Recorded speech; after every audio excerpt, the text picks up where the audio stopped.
have an interview with the Falcons, so let's see what they had to say earlier in the day. Hello everyone, right next to me is On Fire from Team Falcons, and I also have Kay for our Thai translator as well. Alright, hello On Fire. So this is our second day, and I think it's gonna be very pressure for Team Falcons because you guys must... First day, so we're gonna go hunt everyone down one by one. Okay, I understand his perspective, but overall, yesterday, we can see a lot of changes in the roster. So what happened? Are you guys trying to test as much as you guys can during the tournament so you guys can do your best at the finals day? ก็เข้าใจนะฮะว่าต้องการจะทำอะไรสักอย่างเมื่อวานนะแต่ว่าเห็นเนื่องจากว่าเมื่อวานเห็นมีการปรับแผนการเล่นค่อนข้างเยอะเลยอยากจะทราบว่าทีม Falcon ต้องการจะทดสอบอะไรบางอย่างหรือเปล่าฮะหรือว่ามีแผนอะไรอยู่ในใจไหมก็ไม่มีนะแค่บางคนยังน้องในทีมบางคนยังกดดันนะเล่นไม่ได้ก็เลยปรับเปลี่ยนกัน Actually like it's just like some of the players in our team like are not get used to the playing on the stage yet so it's like it's a bit of pressure to that player so but everything gonna be fine. Oh, okay, I understand. Okay, so one more question On Fire. I heard this will be your last season in EWC 26, but also in Free Fire. I'm not sure, so I'm asking. So do you feel any pressure or do you feel happy when you're here in Paris? ก็อย่างที่ทราบกันนะฮะว่าปีนี้เนี่ยจะเป็นปีสุดท้ายของฟรีไฟร์อาจจะหรือเปล่าก็ไม่มีใครทราบนะฮะแต่ว่าอยากถามว่ารู้สึกยังไงบ้างครับผมก็นะก็อย่างที่ทราบกันหลายๆคนทราบกันนะฮะว่าปีนี้จะเป็นปีสุดท้ายแล้วของฟรีไฟร์หรือเปล่าก็ไม่มีใครทราบได้นะฮะเราเลยอยากถามน้องออนไฟร์ว่ารู้สึกยังไงบ้างครับก็จะทำให้ดีที่สุดครับไม่รู้ว่าจะมีอีกหรือเปล่าWell, as we have no idea, like no clue at all what's gonna happen to the Free Fire. Are we gonna be here next year or not in EWC? But we're gonna try our best. Alright, thank you so much On Fire, and I'm really hoping that you guys can rock back today because yesterday was not kind of smooth for us, but who knows, today they can jump back really fast. Thank you On Fire and sending a lot of lucks to Team Falcons today, and thank you to Kay as well. Thank you for your listening, and now let's go around, shall we? I like that for us. Okay, we're not biased at all. We're just a little biased sometimes. See, I'm not the only one. You're not the only one. We're not the only one. Yeah, well, I'll see now. Well, I think it's time to see if Falcons maybe is going to end up getting a booyah. Let's send it over to Lucifer and Husky. Team Apex Gaming, after getting their booyah back home, their fans feel like this dream which was surreal is now come into play, come into action, and now that will rally everybody to look forward to making it to the finals. And with that, we start our match 9 here at Esports World Cup 2026 Paris. And it looks like Group A, which was supposed to be the group of death, is also becoming a little bit of a comeback for some of the teams to get out of the chopping block. There might be still some big separations between 6th and 7th spot. Falcons still being the gatekeeper there, but Team Apex Gaming has proven that those booyahs, they make a lot of difference. They shoot up to the 7th spot. But when we look at some individual stats, the Wonder Kid Rasha still tops the chart with the most eliminations at 36, Trap and Cypher sharing 33 apiece, which means that these key players are always going to be the biggest difference makers, like what we've seen in the first 2 games. But now we head into Kalahari, and I'm looking at one team to take it back home, and I hope that that is going to be EVOS. You hope for EVOS, the fans hope for their favorite teams as a fight breaks out. Demon's Pride, they're still at the chopping block. They've not made their move. Paradox also the ones, and it seems like Enrique is in trouble. A bit of a tap dance there, Enrique. Still heading up for safety. Paradox. Are there any resistance? Jazzy has already chased down Enrique. So first blood achieved by Demon's Pride. Paradox with the instant revive. Madara with the chase down too. That's sneaky gone. 2 for Demon's Pride, but finally some clapback. But it's not a pick, it was just a knock, and therefore Demon's Pride will still be happy. They'll be getting 3 eliminations at the end of this fight at Foundation, but there's more that they have to pick up in case they don't want to be eliminated. Those keys are dreams to a lot.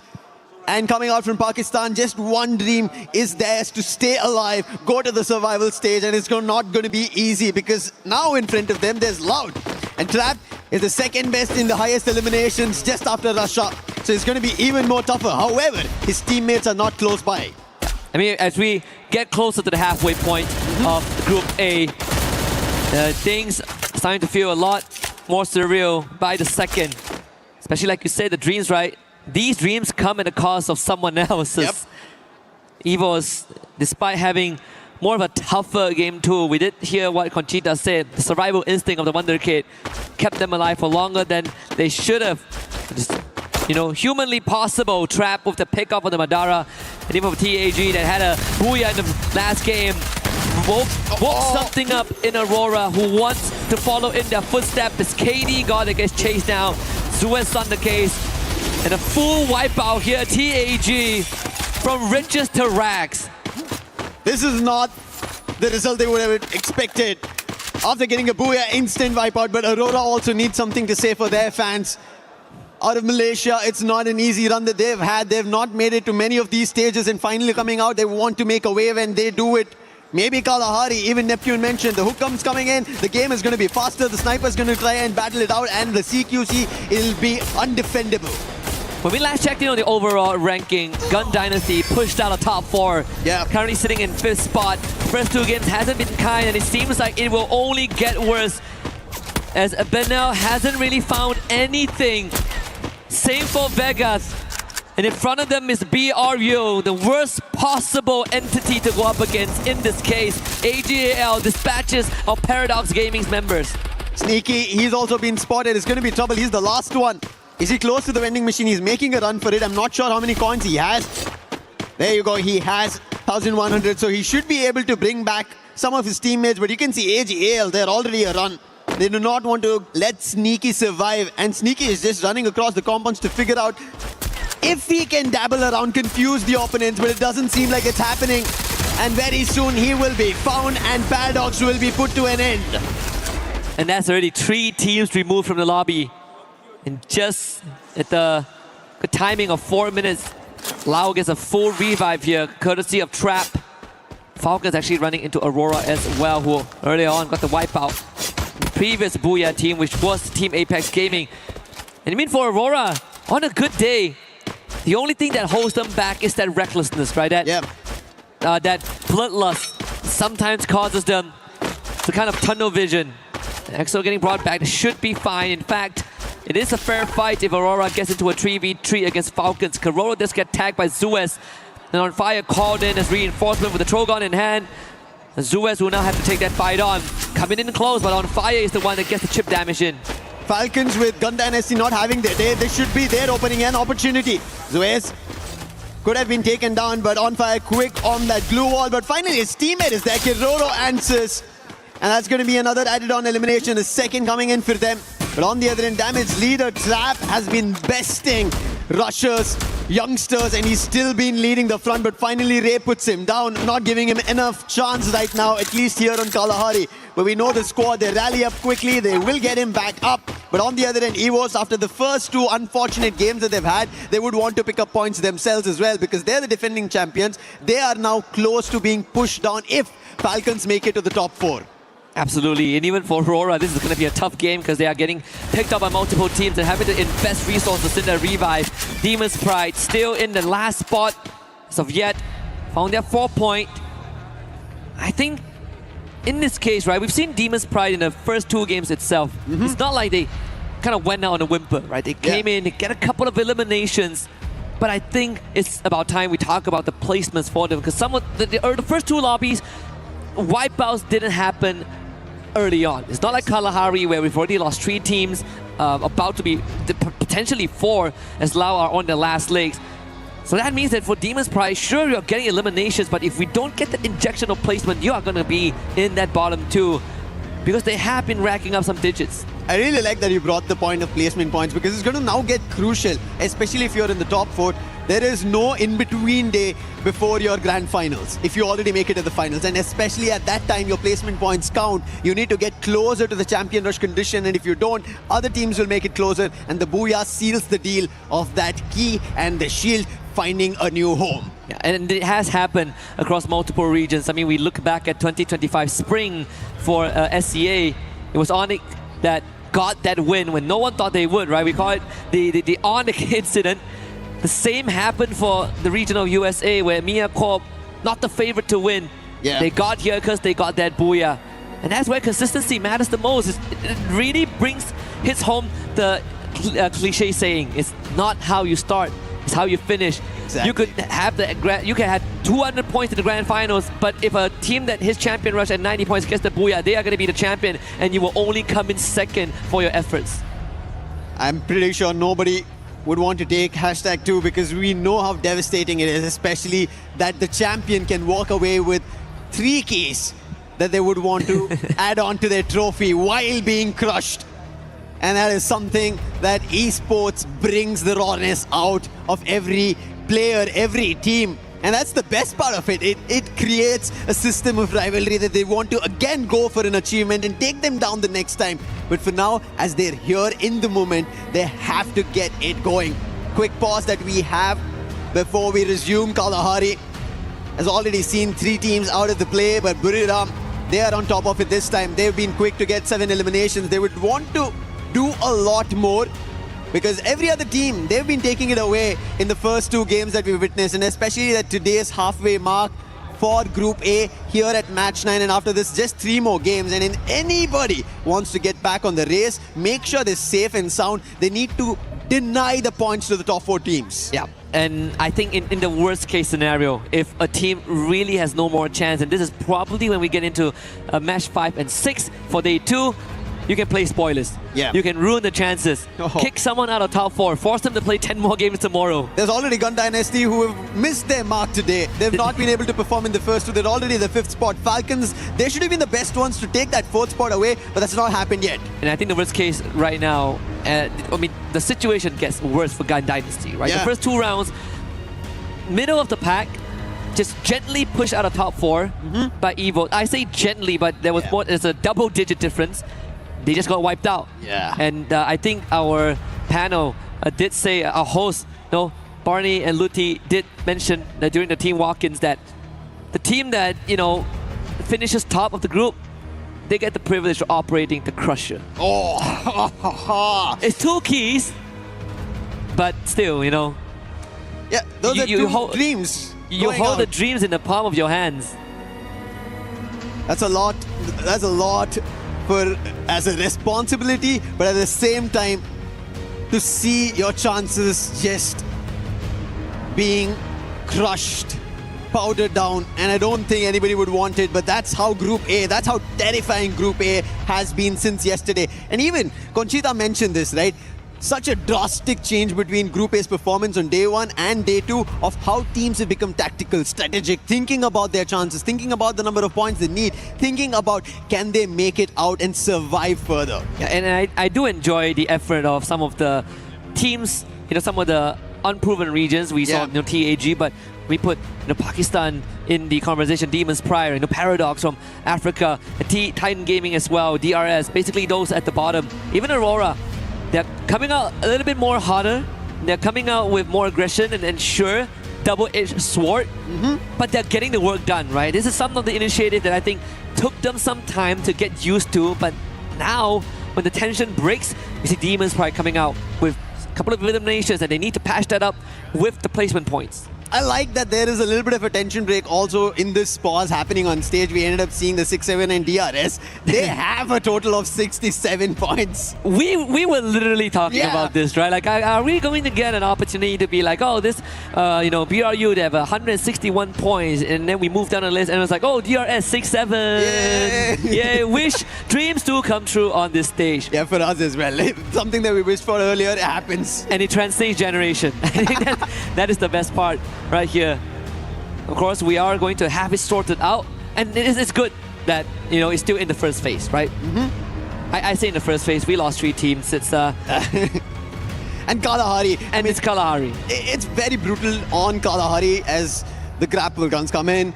It's an open terrain. Everybody just has an eye on you, even if you run away. Because we could see, right, the run coming in from Paradox's Sneaky. He was trying to move away from AGL as much as possible. Unfortunate, no vending machine. He was trying to confuse them, and it still did not work out because AGL, there was nothing that Sneaky could hide on. Yeah. Buildings clearly seen, windows all open, and whenever Sneaky jumped around, they could even spot him and eventually close the distance and put him down. So that's going to happen throughout the game of Kalahari. for every team. I was making an observation, and I wonder if we call for Moshi, will he wake up? Sir, you still have a couple more games to go. So, no nap time for you guys. As you can see, I mean, I think the wait is going to be the more nerve-wracking part for these teams, right? It's also a matter of like you get into the groove, things are going well, Yeah. and then someone slams on the brake. I really like how the storyline itself for Group A has kind of shifted. When we started, we were kind of talking, I think this is going to be an easier decision made for us. Right. While we're going to be casting, the top 4 teams are already sitting there. They should be easily qualifying. Gun Dynasty in that top 4. But all of a sudden, things have changed. Falcons might have a chance. Evos have not found the best of points. Yes, they're sitting at a total of 141, but that's not completely pretty. If Gun Dynasty end up finding a big game, Evos don't. Evos get put out. After having only 1 Booyah and they still are not their defending champions, will be pushed to the survival stage. So much changing in Group A, completely unexpected. I think it's a good time to also kind of expand on our earlier conversation about Gun Dynasty, right? Because, you know, we saw the interview. They don't feel the pressure. It feels like home. You know, they are very confident and very warranted in the confidence off of day one. But you also told me back in the green room that there's a good chance that GD falls out of top 4. And I want to expand on that. Now, the main reason, right? This is something that I've seen in circuit of Free Fire, that some of the teams have a lot of energy coming in, a lot of aggression, and it transcends into points.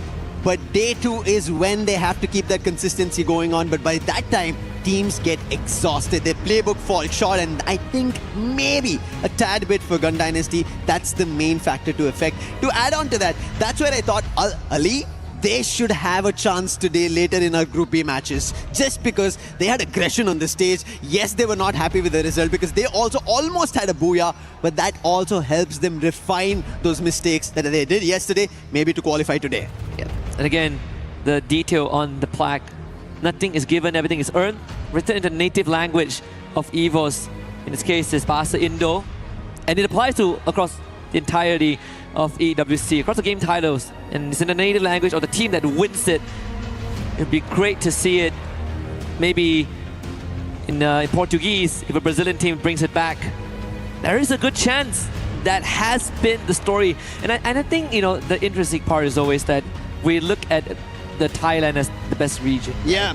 And that's only because we see them more often. But we get onto that world circuit, suddenly Brazil is in the conversation and the playbook completely changes. We even see the bullseyes kind of shift, right? At first it was just BRU. If we take BRU down, we own the world. But now it's the entirety of Thailand. Yep. Indonesia starts to step up. And I dare say South Asia, India, Nepal, Pakistan have a dang good chance of making something happen. But I mean, even for Demon's Pride, smiles on their face, completely different from the walk-in where they, where you know you can feel that nervousness. Now, I think they're just enjoying the moment, and maybe that's the best way to survive another day. I think that's something while we were back in the green room, we all were talking, right? Some of the teams need to have some fun. Even Neptune mentioned this. You have to take these games at least with a bit of fun. If you don't, if there's too much in terms of thought put into it, a lot being, I would say, relayed between each other, a lot of talking that you should be doing this should have gone better, and all of those thoughts will eventually make you a lot more nervous, anxiety running high. That will end up messing your performance. And I think it's time to have a little bit of fun, to bring back the game that you use in your own region, where you top your region. That has to be brought back. That element, you have to isolate yourself. Like, I think that's what Gun Dynasty were channeled into yesterday. If they channel back that, today they should be back in the top 4 and pushing competition out. Yeah, if we have seen TAG achieve that history for the region of India with that very first world stage Booyah, I think Demon's Pride has a good chance, right? Yes. We were going through the narrative and you were telling me that, you know, as much as we see Hot Shot on the world stage 2 years in a row, Demon's Pride, you know, were technically the better team, but they just couldn't be the ones that qualify. Well, now they made it here. Yes, they made it here. And if they are the rightful ones, they're the ones that, you know, deserve that spot. It's a long time coming. Took them 3 years. Here they are. But so far the team feels like it has been slightly reoccurring, right? With the region still at the bottom, and I'm looking at Demon's Pride to change that. One more region to change this fact is going to be Bangladesh. I want to see Titan Esports Club. They're the giants of the region. Even expected Straw Hats, but as of now, it's not worked out. But Loud, the last one, BZP gets picked out, and that's going to be an end for Loud Snickers here on Kalahari. Even when we look at the replay here, Benel just had no way out, and that was the wipeout onto Gun Dynasty as well. That is a major setback. The captain of BRU turning it up when it's needed. And they have found DRX Pratik also removed. I believe that is maybe 4 teams out of the lobby already. Loud actually got picked off screen. Yeah.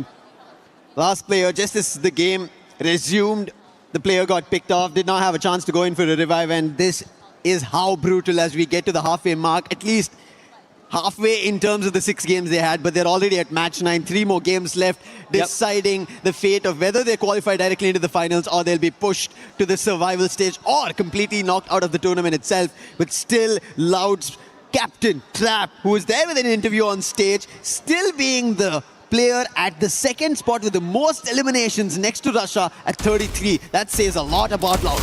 And even the first time when we saw Trap playing on that big stage, we know that this guy is a very aggressive guy, very full of energy.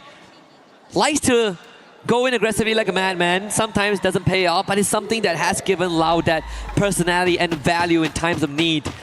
Titan Gaming not doing that good. TEC, excuse me, not doing that good as well. One last survivor with the Morse Dew taking out Jazzy. AJL pushes forward. Demon's Pride.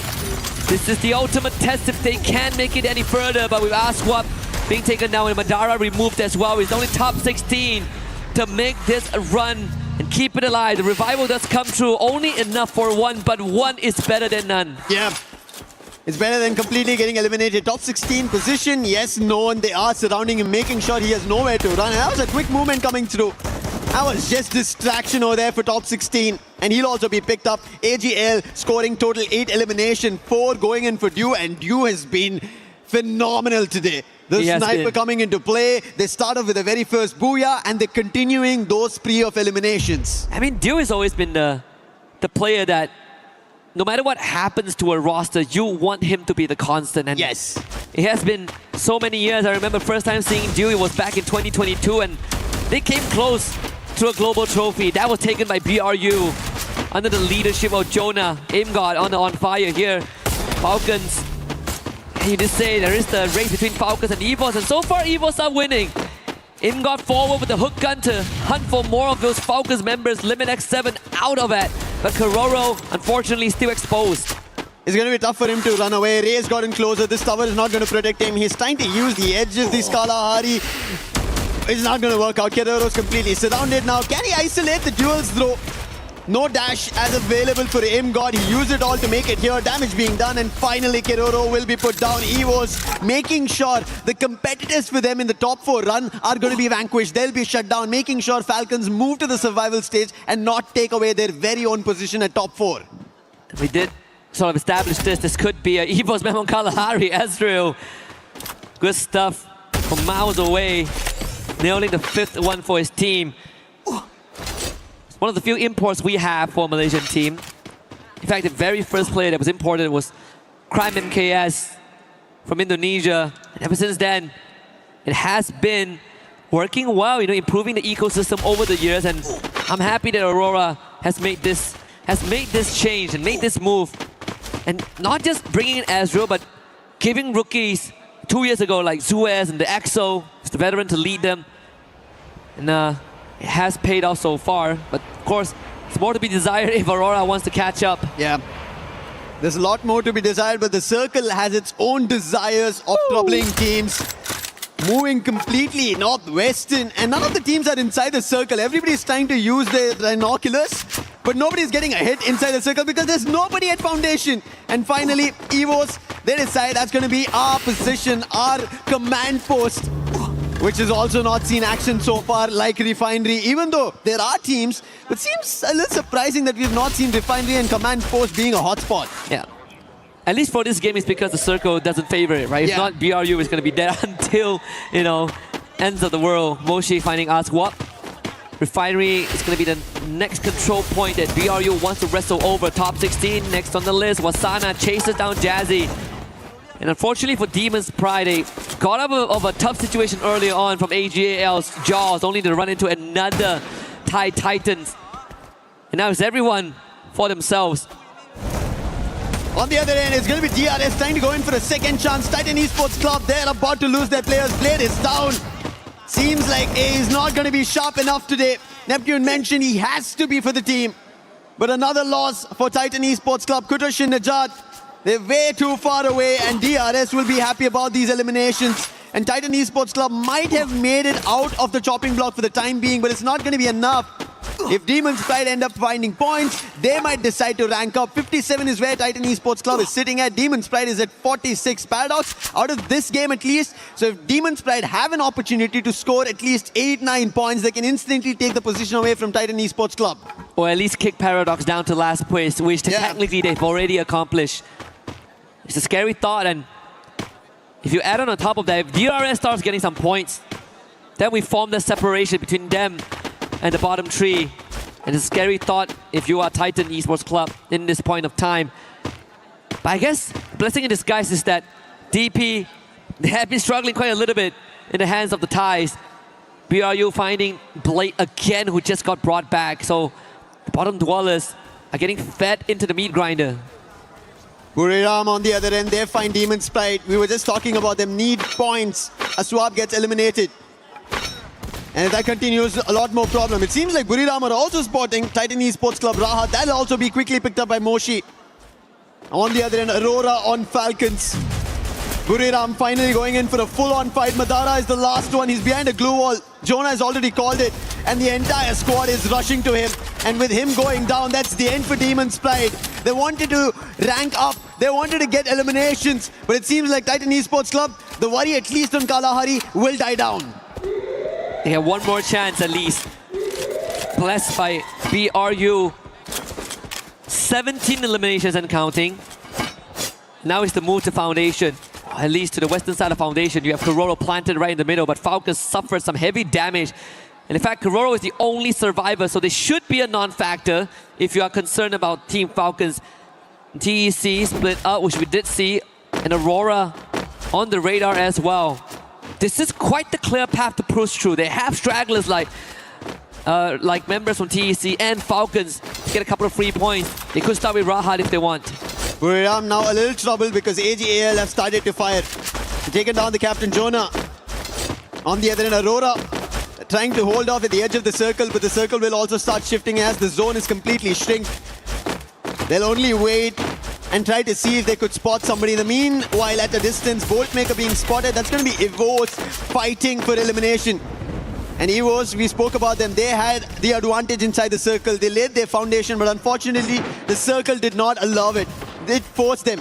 Abax will still be able to find Takure is out. And now on Buriram as well, Evos still firing, finding elimination and also helping out AGAL in the mix. And again, for the third game in a row, the circle forces everyone to go into the open as the ultimate test. AGAL on your screens, 11 eliminations, and the second one could be confirmed if they remove Ray, but Ray gets picked back up. Cypher instantly with a double up and putting immense pressure on the Evos Divine, forcing those blue walls out. Rasha has already ran out of that. Defenses dwindling for Evos. AGAL continuously displaying lead at them. Abax needs some help. AGAL finds another one. Everybody needs help right now, even DRS. Falcons, the last man, Keroro gets taken down. That's the end for them. Aurora now trying to climb up, but it's going to be difficult. They don't have any vision above, no information, so running up is going to be difficult. And finally, Evos do not allow that. With Axel going down, a lot more trouble strikes Aurora. And now Evos also deciding to send off in the other direction because the zone is not in their favor. But before that, they will have to clear the position. They spotted two different teams, but they're only spotting the players. They don't know it's two different teams. And Titan Esports Club, that's going to be Blade getting taken down. Cypher from AGAL helping out in the mix. Azriel trying to back off, join his teammates. AGL in the mix, making sure that Evos don't survive. But rush up. He puts Azriel down, confirms, but it's going to be DRS stealing it away. Knocks from somebody, eliminations from somebody. But who is winning it? It is AGL with Evos together that smash DRS out. And Jun just didn't know where to look. And that ends out in his death. Due another sniper with the aim gun. And finally, the Wonder Kid has had enough. He comes back, shoots Duel down, and Evos have a good chance. 4v3, they have the weaponry. Raiders get dropped by Nameless, and they make it even. AimGod down in health, Apex is down, Nameless putting everything into his hands, and he might be the one that drags them across the finishing line. Nameless with the support, AimGod now all alone, Barros is there by his side, and Cypher with the final nail in the coffin. 20 eliminations, AGAL books the second booyah. Second booyah of the day, and AGAL are making sure they seal the deal in the top 4. Do not give the chance, especially with these top teams already taking away the points. It's getting very dicey down there for teams at the bottom. They don't know what they have to figure out. Match number 9 is done. 10, 11, 12, 3 more games to go. And at the end of it, keys are going to get crushed, meaning your opportunities here in EWC 2026 in Paris, at least with this season, is done. Almost done. We are about to close the chapter on 2 of these boats. The halfway point being crossed means that pressure starts to set in for the teams at the bottom, potentially in the red zone. But I gotta say, Evos, sure, no booyah, but they held on for so long. In the battle of attrition, they were on the losing side, and this was the spirit that got them that trophy lift last year, and we're seeing it on display again. Despite no booyah, they still, I think, walk away with a win. Yeah, and somehow they've always been balancing themselves against Falcons, because Falcons, as long as they survive, they have a chance in the top 4, and Evos could be pushed down and they would have to move to the survival stage. And I think somehow they haven't read about it. The White Tigers are able to find their way through, and they are still keeping themselves afloat in the top 4. However, AGAL, I think we spoke about this, looking forward to placement points, looking forward to booyah is what you have to ideate, especially as you make it to the champion rush. Yep. Let's listen to what AGL has to say. มาดิงานสลิงงานปีนตายหมดเพื่อนโอ้ยเฮียกูยิงอย่างเวอร์ไอ้สัตว์ฉะนั้นผมไปบ้า Cool, calm, collected. It's a bit of a stretch of the arms. Just another day in the office for AGL. Yeah, it didn't seem like they were very hasty, or there was a lot of rapid comms, if I could say it. Yeah, it's Cool, just calm, like connected. we get the booyah. Yeah, you do this. There's a man here. That's about it. That's I think the basic understanding we got. I think so too. I mean, these boys have been together for quite a long time. Yeah, that's true. Time. Took a while to kind of assemble. Well, it didn't take that long to assemble the squad, but it took a while to really build that chemistry. It's paying off. I mean, 32 points is a dream to even hit 30 points in a single round. Yeah. Usually these are the sort of the deal breakers. This is what decides who wins the championship or who gets ahead of the curve. AGAL, they come in with 32, but we did talk about Evos, 27 points, not too shabby. BRU, 26. The front runners are still there. Opportunities for everybody. On the other end, if you look at the bottom page, Demon's Pride, they did have a little bit of a lift off, 7 total points, 4 elimination. Loud Sneakers, their opportunities are getting pushed out by some of the teams. The fights, especially between Falcons as well as Evos, is troubling them, and they're getting eliminated a little too early. However, one thing that we've been talking about, right? Thailand taking away the trophy, even on the world stages, even here on EWC, even Indonesian teams now rising up the ranks. But AGL, they've been winning in the region. They want to get a big trophy, a global one. Can they do it? Looking at how now they've built up on day 2, there is a storyline that could be written. Yeah, absolutely. I mean, I'm looking at the players, and I think even Gun Dynasty are starting to feel the heat, right? Yeah, like yeah. again, 3 rounds in a row. This was a team that came in hot. They were tailing behind BRU. We talk about if we put placement points aside, technically Gun Dynasty is the better team compared to BRU because they have no booyahs compared to the 3 that BRU has. But I think right now we have a bigger problem, a bigger question for them, right? Yeah. Is day 1 it? Is that it? 'Cause we got 3 more games coming up. Yeah. I hope Gun Dynasty change their approach, because they still have a chance. With 3 more games left here for Group A, there's an opportunity. But looking at how these teams are fighting, right, especially the Southeast Asian teams, they are going all guns blazing. They're looking unstoppable, and they're not giving points to anybody to even approach for. And that is unfortunately not giving them an opportunity to look forward to a lot more. However, opportunities right across this breather for everybody.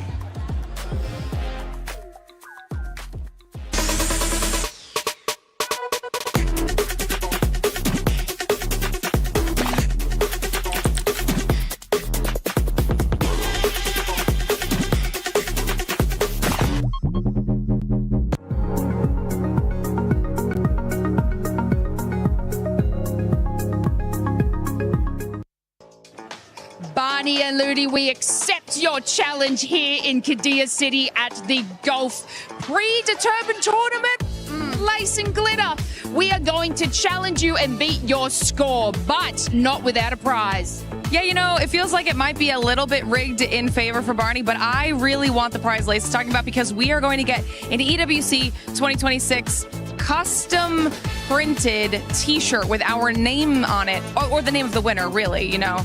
So that's what I'm aiming for. Yeah, and we want to win because we love competition. So let's fire away, Glitter. Come on, stand over here. Get the position down. We have to beat these boys.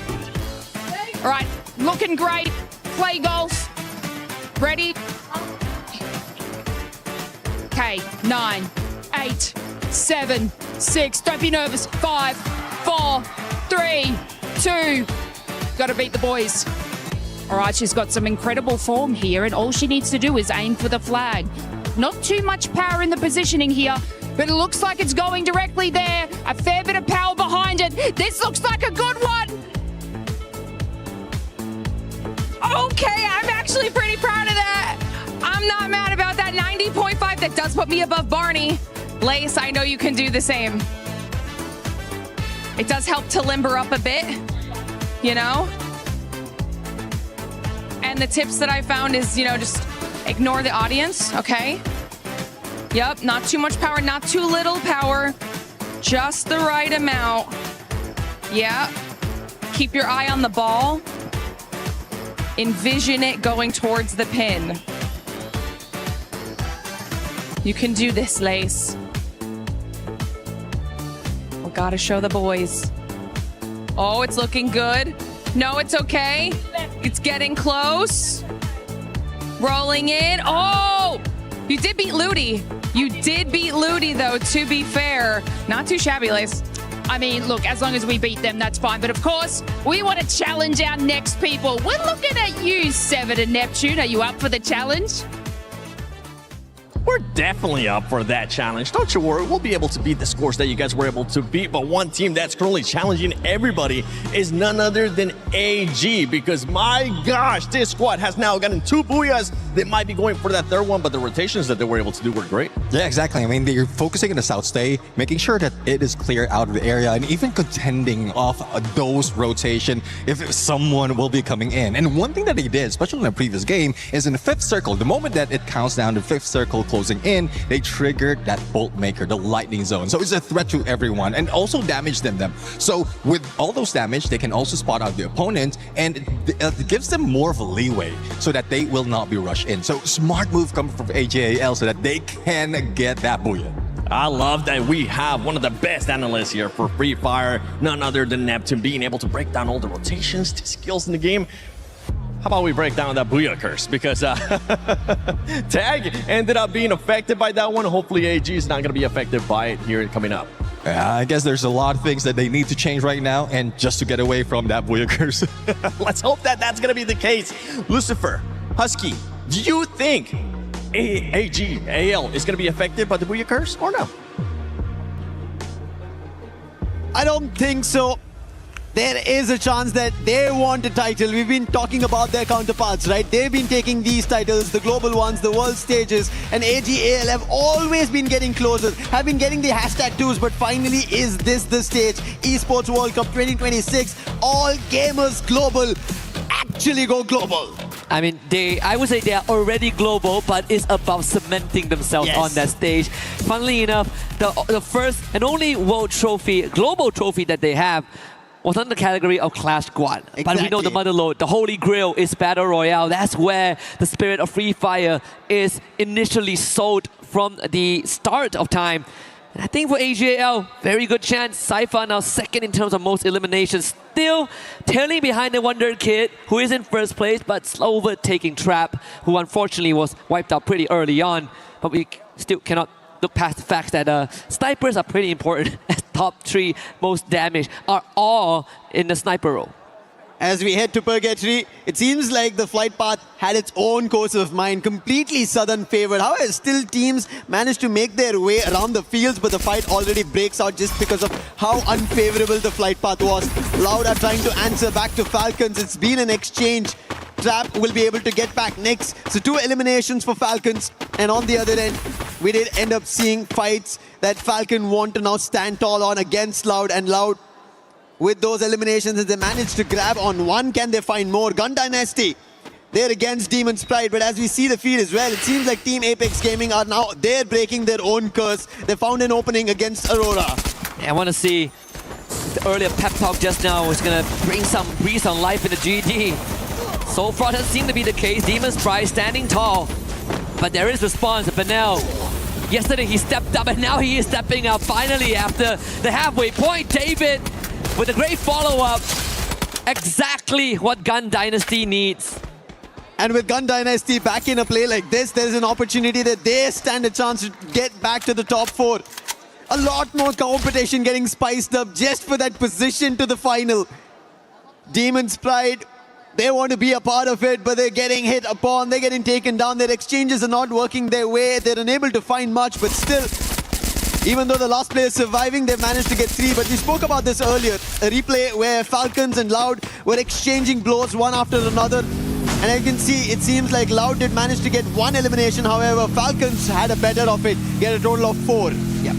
We even saw Paradox Gaming having a pep talk as well during the intermission.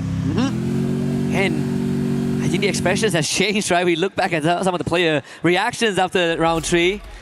Reality is starting to set in that this could be the 3rd last game for some of them, and certainly going to be an early exit for Aurora Gaming. Twice today. Yeah. Out of 4 matches, 2 of them is Aurora Gaming being the first one to leave. Aurora, yes, they don't look super dicey on points, that they will be pushed out. And their key being crushed, they should make it to the survival stage, but they not better their chances and let it to the fate of other teams' performance. AGL on the other end, I think, as you already mentioned, we were speaking about it. It is Battle Royale that they have to get their hands on, a trophy, a title. But Gun Dynasty's Benel, this player was a beast yesterday, and today finally, now in this game, gets 2 elimination.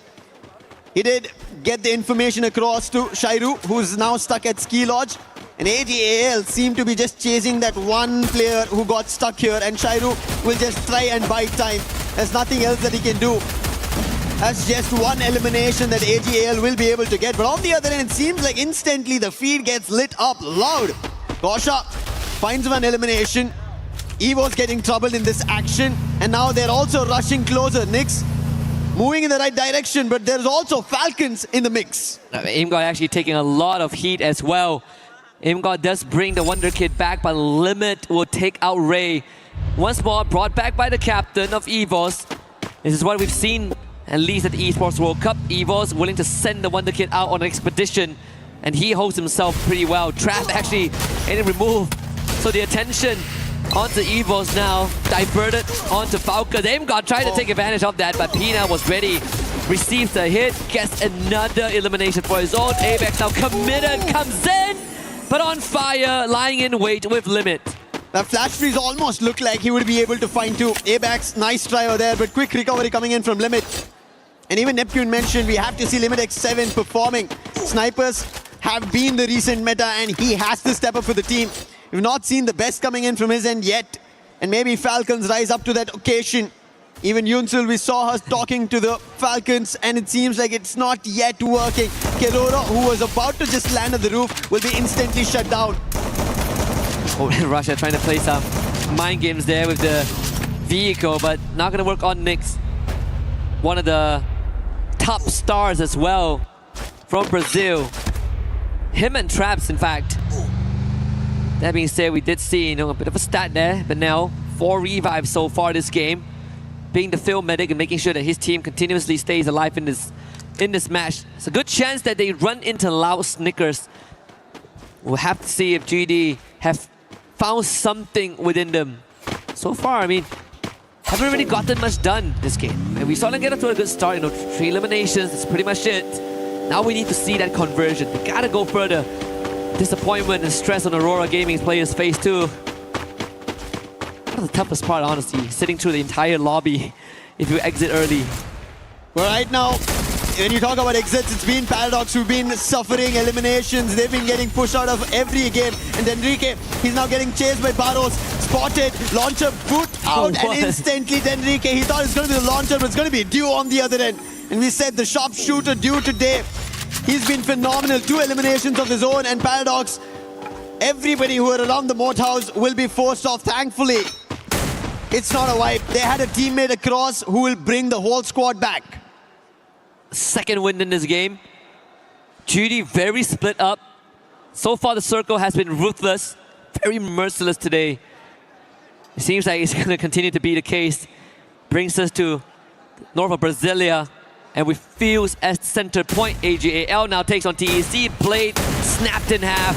Rajat down to 10%, bleeding out as well. Knockdown is still with the delivery system, and this time up close and personal. KsHiTiJoP trying to make a run from this, but he's walking right towards Team Apex Gaming. It's going to be difficult. Last man standing. If he doesn't survive this, it's going to be an end for Titan Esports Club.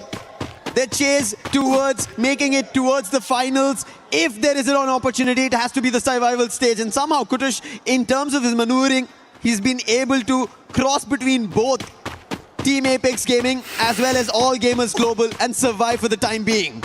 Gotta play for placements now. KsHiTiJoP calming with the rest of his team. He does have coins. Now he needs that vending machine. Purgatory is one of the bigger maps we have. And that makes it very, very hard to navigate with no vehicles. And we're out alone in the cold. And to make things worse, AGAL still prowling nearby. We look at the rotations. EVOS Esports, the very bottom. BRU still holding on to Quarry and Marbleworks, which is their favorite spot on the western side of the map. The favorite drop spot, in fact. We should expect a rotation through Marbleworks in just a little bit as Limit picks up Nyx again. During rotations, even Gun Dynasty right now, they picked up a total of 7 eliminations. Benel, while we saw him being the medic, he's also managed to get 5 eliminations of his own. That's how brilliant he is. And what a play coming in from Rahat here. A quick replay for Titan Esports Club. A quick drive-by, putting the player out, getting an extra elimination. Gun Dynasty, they have to find a lot more as such, as we just witnessed. But on the other end, it seems like Team Apex Gaming were about to go for a fight, but they're stuck in between 2 teams. On one NVC, DRS, on the other, that's Demon's Pride. So it's a sandwich situation. They have to get out of it very soon. I think Paradox also switching it up.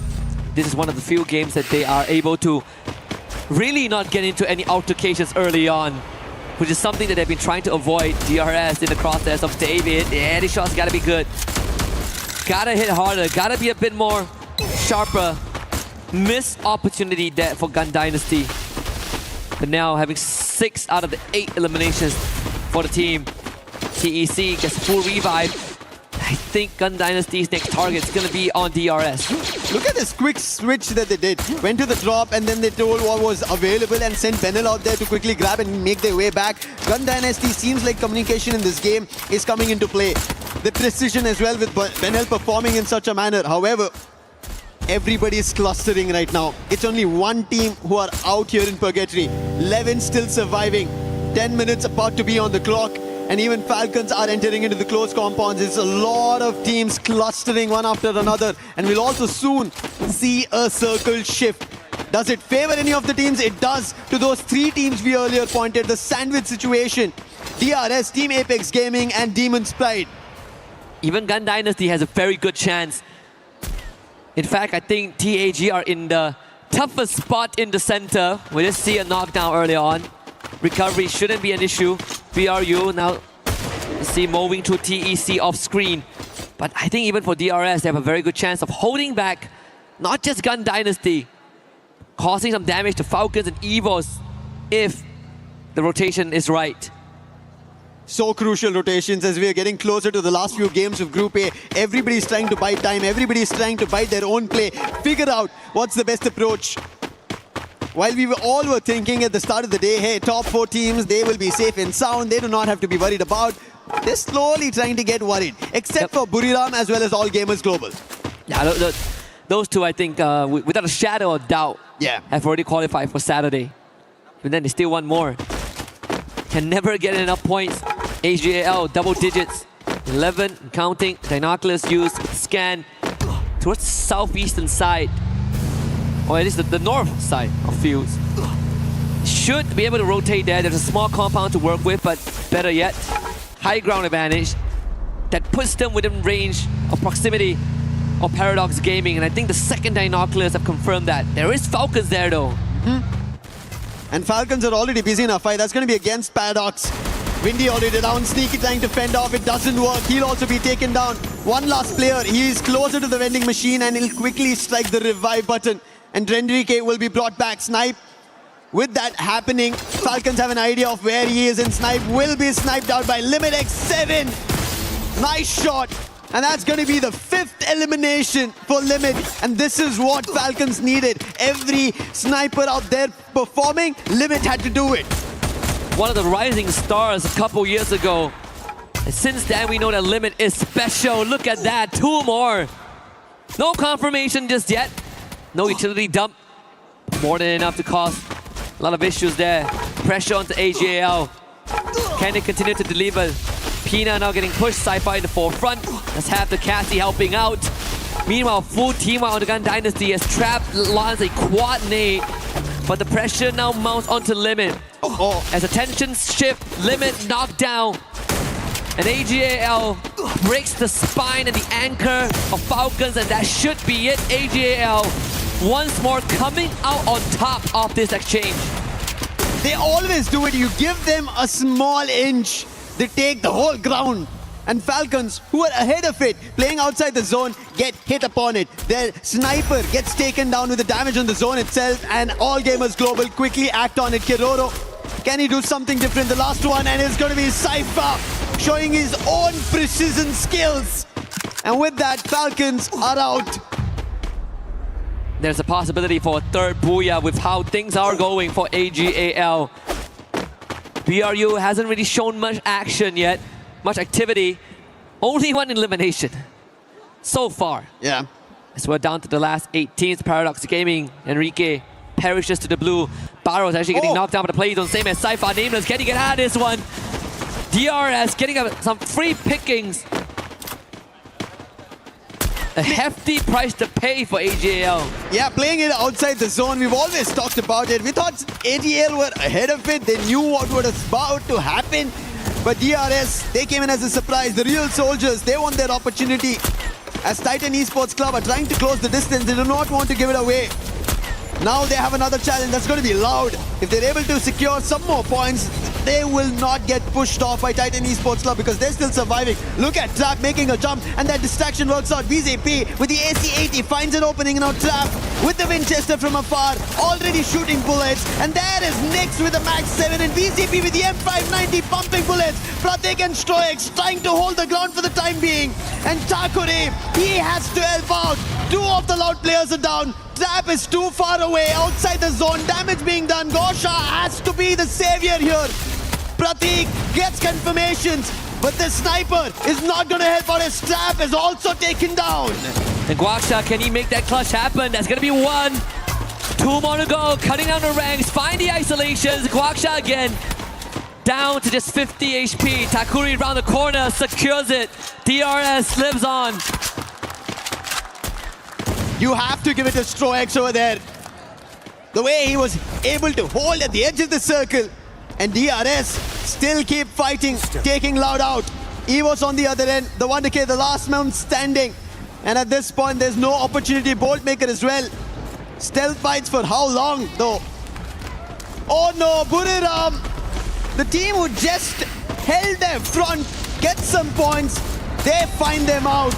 And that is DRS out, and Russia, his position revealed, and Team Apex Gaming, they get that elimination, make it to the top 3. TAG have another chance, but guess who else has? Demon's Pride. Pakistan on the radar. Right into the dens of BRU. With some help from TAG, they might be able to get it done, and BRU now facing a 4v8 odds. Jonah good on the 1. Jazzy knocks down. Wasana ready for the rush. Madara shot down as well. And the attention paid on DP by BRU would be the undoing. But guess what, Lucifer? TAG have a chance again. Once more, Shoto with the dash. Wasana is down. Getting on. He He finds it, and that's a second for Team Apex Gaming. They get the second for India. A booyah! And it pays forward. Once was not enough. They joined AGAL on that leaderboard for the second booyah. And I think at this point of time, Lucifer, guaranteed survival round. Guaranteed a second life. They needed this. This is what was in the making for TAG. Team Apex Gaming, the champs from India. They did lift the trophy in India, and now it's time they get closer towards an international stage trophy, and getting 2 booyahs in a single day is not an easy job at all. Years of wishing to have a slot, and in the first year, the debut on the biggest stage ever, they lock in 2. And it means just much more just for TAG, it's for the region itself.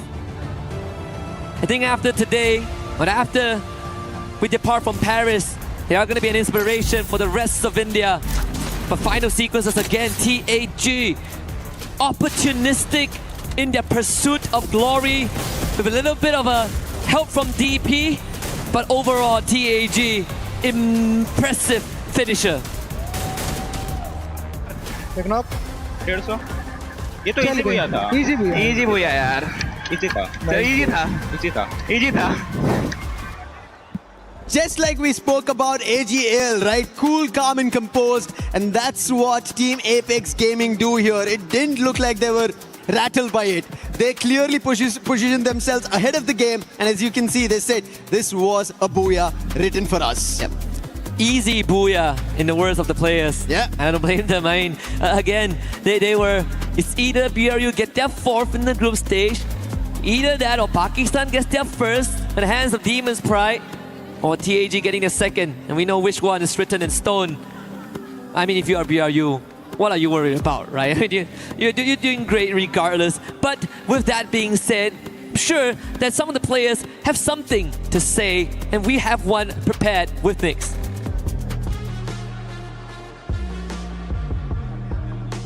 Are we in? Are we live? I believe we're live. I'm not hearing anything, but I'm going to take it. How's it going, everyone? We're back on the main stage. We do, of course, have Nyx here joining us from Loud Snickers. My name's Barney Banks. I've got Carol Bombshell joining us here. We're going to ask some questions. Nyx, let's kick things off. Let's talk about strategy, okay? Because yesterday, it seemed like the gameplay was very slightly different. Today, you seem like you're getting a bit more aggressive. Eliminations are coming in. Was that the plan, or is that just the way that the games have gone today? Falando um pouco sobre estratégias, a gente viu que ontem vocês começaram muito agressivos, muitas eliminações. E esse era o plano desde o início? Vocês queriam começar nesse estilo mais agressivo? Não, a gente foi mais um improviso, mais oportunidades que a gente via na hora. O nosso estilo de jogo é mais centralizado e acaba que os times que estão ao nosso redor, o trap de lança, pá, assim, pô, fica mais fácil também, né? Well, that was not the plan at the beginning. Yeah, we had to improvise. We took opportunities, so we see the teams during rotation, so we just took opportunities. Yes, we used the right guns, and our coach and our team captain just gave us the call, and then we did it, the aggressive game style. Okay, Nyx, so would you consider your group, the group of death that we like to call, consider that including the reign champions, Evils, even Team Falcons, Buriram, does having all these strongest teams in the same group make it the toughest team in the tournament so far? Tendo times, você considera o seu grupo, o grupo da morte, levando em consideração que tem os atuais campeões, o time da Evils, tem também Team Falcons que venceu no primeiro ano, tem uma Buriram também. Você acha que tendo esses times que são fortes, faz o grupo de vocês serem um grupo da morte? Eu acredito que sim, porque se não fosse por isso, não seria campeões mundiais, né? São times que são muito bons em endgame e acaba que no endgame esses times que são muito bons dá uma dificuldade assim. Eu acho que o nosso grupo é o da morte, mas a gente também somos bons, né? À toa que estamos aí distante do top 5, se eu não me engano. Yeah, definitely we consider these teams the group of that. Of course, we are among the strongest teams here so far.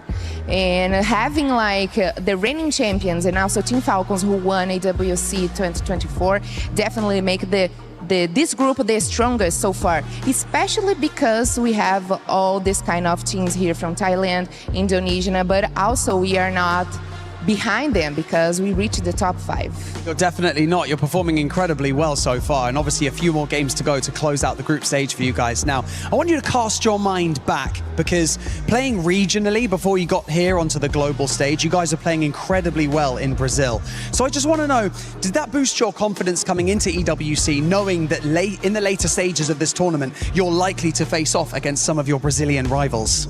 Bom, chegar aqui como os campeões, né, do Campeonato Brasileiro faz com que vocês consigam chegar aqui nesse momento mais fortes, vocês consigam jogar um pouco mais parelho. Você acha que essa confiança de fato veio junto com vocês? Sim, com certeza. Não tem nada melhor que sermos campeões, principalmente dos campeonatos oficiais que teve no Brasil, que é o FFWS e o Clash Masters. Acaba que, sim, a gente chega muito confiante porque, querendo ou não, a gente acredita, o nosso time em si, que Free Fire é bastante confiança. Tanto é que no dia de hoje a gente teve algumas quedas muito boas justamente por causa da confiança. Vinha time, nós chegava e matava, oportunidade matava. Isso, querendo ou não, leva o astral do time dentro das partidas e acaba que, sim. Well, definitely arriving here at the EWC 26 as Brazilian champions definitely give us a lot of confidence. So we arrive here knowing that playing Free Fire, we need to be confident here. So with our team, we had really good talks, really good chemistry, and we team up, and that's the results. The results don't lie. Perfect. Next, for us to finish our interview, one more question. Your country mates performed well in Group B last night. How are you feeling about Fluxo and Lo's performance yesterday? I forgot to translate. That's okay, that happens all the time. Nix, você viu, né, as partidas dos jogos de ontem, né, do Fluxo e do time da Los. Como é que você se sente vendo os times brasileiros também indo bem por aqui? Cara, eu fico muito feliz, mesmo sendo rivais no Brasil, a gente ainda continua sendo brasileiro. Eu sempre torço pelo melhor do time da Los, dos moleques do Fluxo também. Eu fico muito feliz de ver, porque eu não gosto, sendo bem sincero, eu não gosto desse gringo não, mas só dos brasileiros. That was a good answer. You're gonna like this. Okay, for sure, I'm really happy for Fluxo and Los because we are all from Brazil. And of course, we want Brazil on the top. It doesn't matter. And especially because I don't like these other teams here. I don't like the other regions. So yes, Brazil on the top for sure. Okay, thanks so much for the interview. Good luck in the next matches. It was a pleasure to talk to you. And we are back in the studio. You are back in the studio.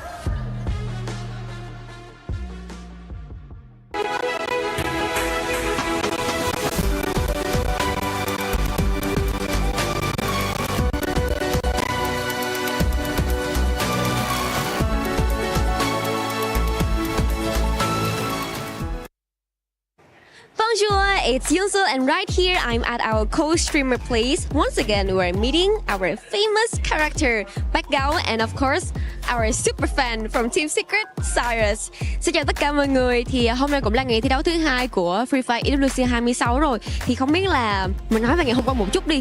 WEG cũng như là Team Secret đã có cho mình một cái ngày thi đấu khá là ổn khi mà có được một booyah và cũng như là một cái số điểm tương đối để có thể tiếp tục trong ngày thi đấu hôm nay. Thì Backgao có suy nghĩ gì về ngày thi đấu hôm qua của Team Secret ạ? Chào tất cả mọi người. Thì nếu mà nói về ngày thi đấu của Secret WG ngày hôm qua thì bản thân mình thấy là chưa ổn vô lắm các bạn. Hôm nay sẽ là ngày thi đấu quyết định của Secret WG. Các bạn biết là một ngày thi đấu, sau 2 ngày thi đấu thì chúng ta chỉ lấy 2 đội thôi, 4 đội thôi. Và hôm nay buộc Secret WG phải thi đấu hết sức có thể để ghi tên mình vào trận chung kết. Không biết là Cyrus thì cảm thấy như thế nào ta? Thì em nghĩ hôm nay WG phải bắn hết mình để lọt top 4 vào chung kết. Tại vì thà vào top 4 ngày hôm nay chứ ngày mai thì em thấy là khá là căng đấy. Căng hơn hôm nay rất là nhiều.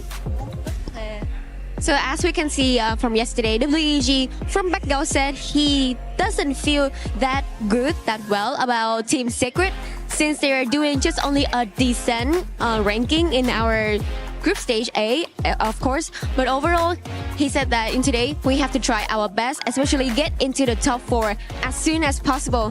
If not, getting into the group tomorrow would be a criminal to them. You know, it's going to be very difficult, very hard for them to compete. And of course, for our old teammates, here's Cyrus, our old teammates of Team Secret, also having the same discuss with Backgao that they have to try their best in order to get into top 4. Today is a very important day for everyone, both in Group A and Group B. we all must get into the top 4 if they don't want to be left behind. Of course, if you're not getting into top 4, you're still having chances. But if you're at ranking 11 and 12, boom, you are out, not being available into the game anymore. So, as we can see in the chats, ở đây thì em thấy là mọi người có vẻ như là tương tác rất là nhiều. Thì không biết là phần lớn, bác con nghĩ như thế nào là mọi người sẽ thường nhắc đến chủ đề gì ở trong cái phần chat của comment mình ạ?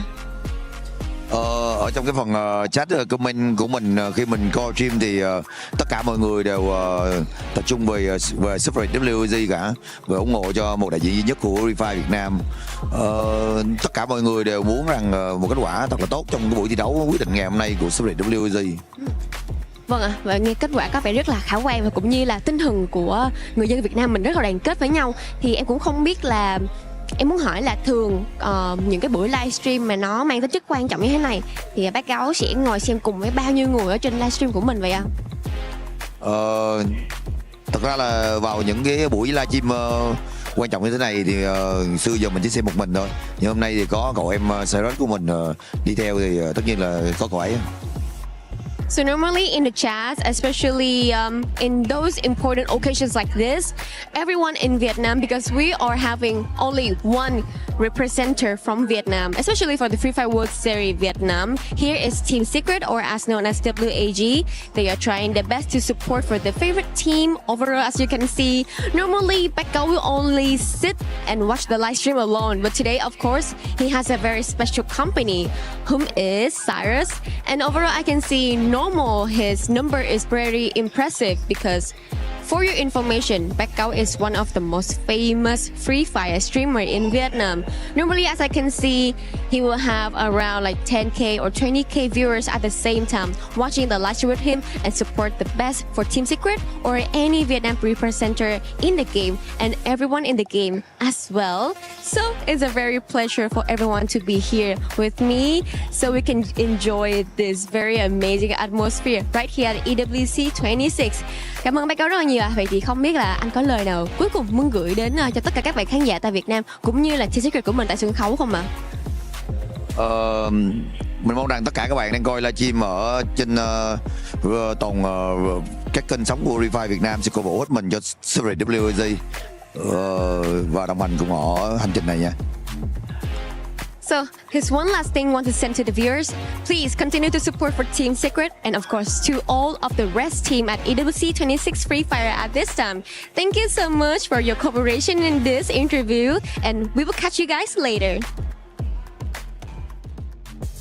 Seven, the camera's on. Seven, wake up, Seven! Sorry about that. I was having deja vu. I was dreaming that AG and Tag won again. They did! They actually ended up doing it again. It actually happened! It's not your dream! Especially Tag getting off that booyah curse that we saw earlier from them. I mean, this squad has finally been able to step up considering that some of those top teams have been slowing down. And I'm looking at Falcons and Gun Dynasty. Well, it's really getting tough right now for Gun Dynasty because it seems like the 3 games, it's something, there's a lot more that they can do right now, but I think they might be able to catch up on the second half, but we'll have to find out though if they'll be able to pull it off. Yeah, I mean, Gun Dynasty in Groups Day 1, they actually have a 12.8 elimination average and 4.75 for placements. And guess what they've dropped down to for these matches? 1 for elimination and 3 for placement. Ooh. That is quite a significant sort of jump from yesterday's performance for Gun Dynasty. And then who is trailing on their tails? Team Falcons. And I mean, I did sort of touch on this at the earlier stages. They needed to have a little bit more of eliminations under their belt to be able to push themselves up into that top 4. And with their track record right now, I mean, they're doing it. Although they sort of fell out in 8th place in that last match, they did have about 14 eliminations as well. So this is like the consistency and the massive advance that Falcons needed to be able to keep themselves out of that survival stage. Yeah, I do agree. I mean, hopefully they keep up that consistency because there was one time when Team Falcons was hunted by Aurora Gaming. And it is tough. All right. Hopefully that doesn't affect Aurora Gaming. You just had to talk about Aurora Gaming somehow. I said I won't be saying the name once again. Anyways, Aurora Gaming was just like eliminated as he's trying to go for a revive. It's just unfortunate. They have to stay outside of the zone. Aurora Gaming can soak up full squad, and then the moment that one by one, Team Falcons going for those revives, Aurora Gaming is just capitalizing and shooting them down. But this is exactly what we expect to see from the EWC, right? Yep. Apex, they weren't so great yesterday, but today, 17 elimination points in just one game. That is so amazing. AGAL, 16 elimination points. It shows that the team that weren't performing so well yesterday are finally feeling the pressure, and being under that pressure lit the fire under their bottoms. So yeah, that's exactly what we're seeing today. Neptune gave him a nickname, Taggle. Because it's Tag and AGL just winning. We came up with Taggle. And that's these all we got. are the improvements that we need to see, and we wanted to see from them. And we got to see those improvements because they might be listening to us. If I'm being completely honest. Lucifer, yesterday, he was able to say Tag is going to wake up in the second day. Lucifer, I see what you were doing. I'm wondering if you maybe went and told me, okay, you really need to make sure you wake up in the second day. I'm putting my credibility on this. But another squad that has been able to maybe listen to some of the stuff that we've been talking about has been none other than AG. Yeah, exactly. I mean, from earlier, we were talking about how well they are holding the south side of each circle, how they go rotation is just keeping them safe. And in the previous round, we saw them in the north. So the same strategy that they were able to pull off. And one thing is, even if you make that adjustment, it's not easy. But good thing that they have good snipers, good information getters, as well as those frontliners who keep those paths safe for them. So the rotation, either way, south or north, east or west, it doesn't matter for AGAL. Well, let's take a look at the overall ranking because we will have only 2 matches left of Group A. Buram, congratulations, you had passed the 200-point mark.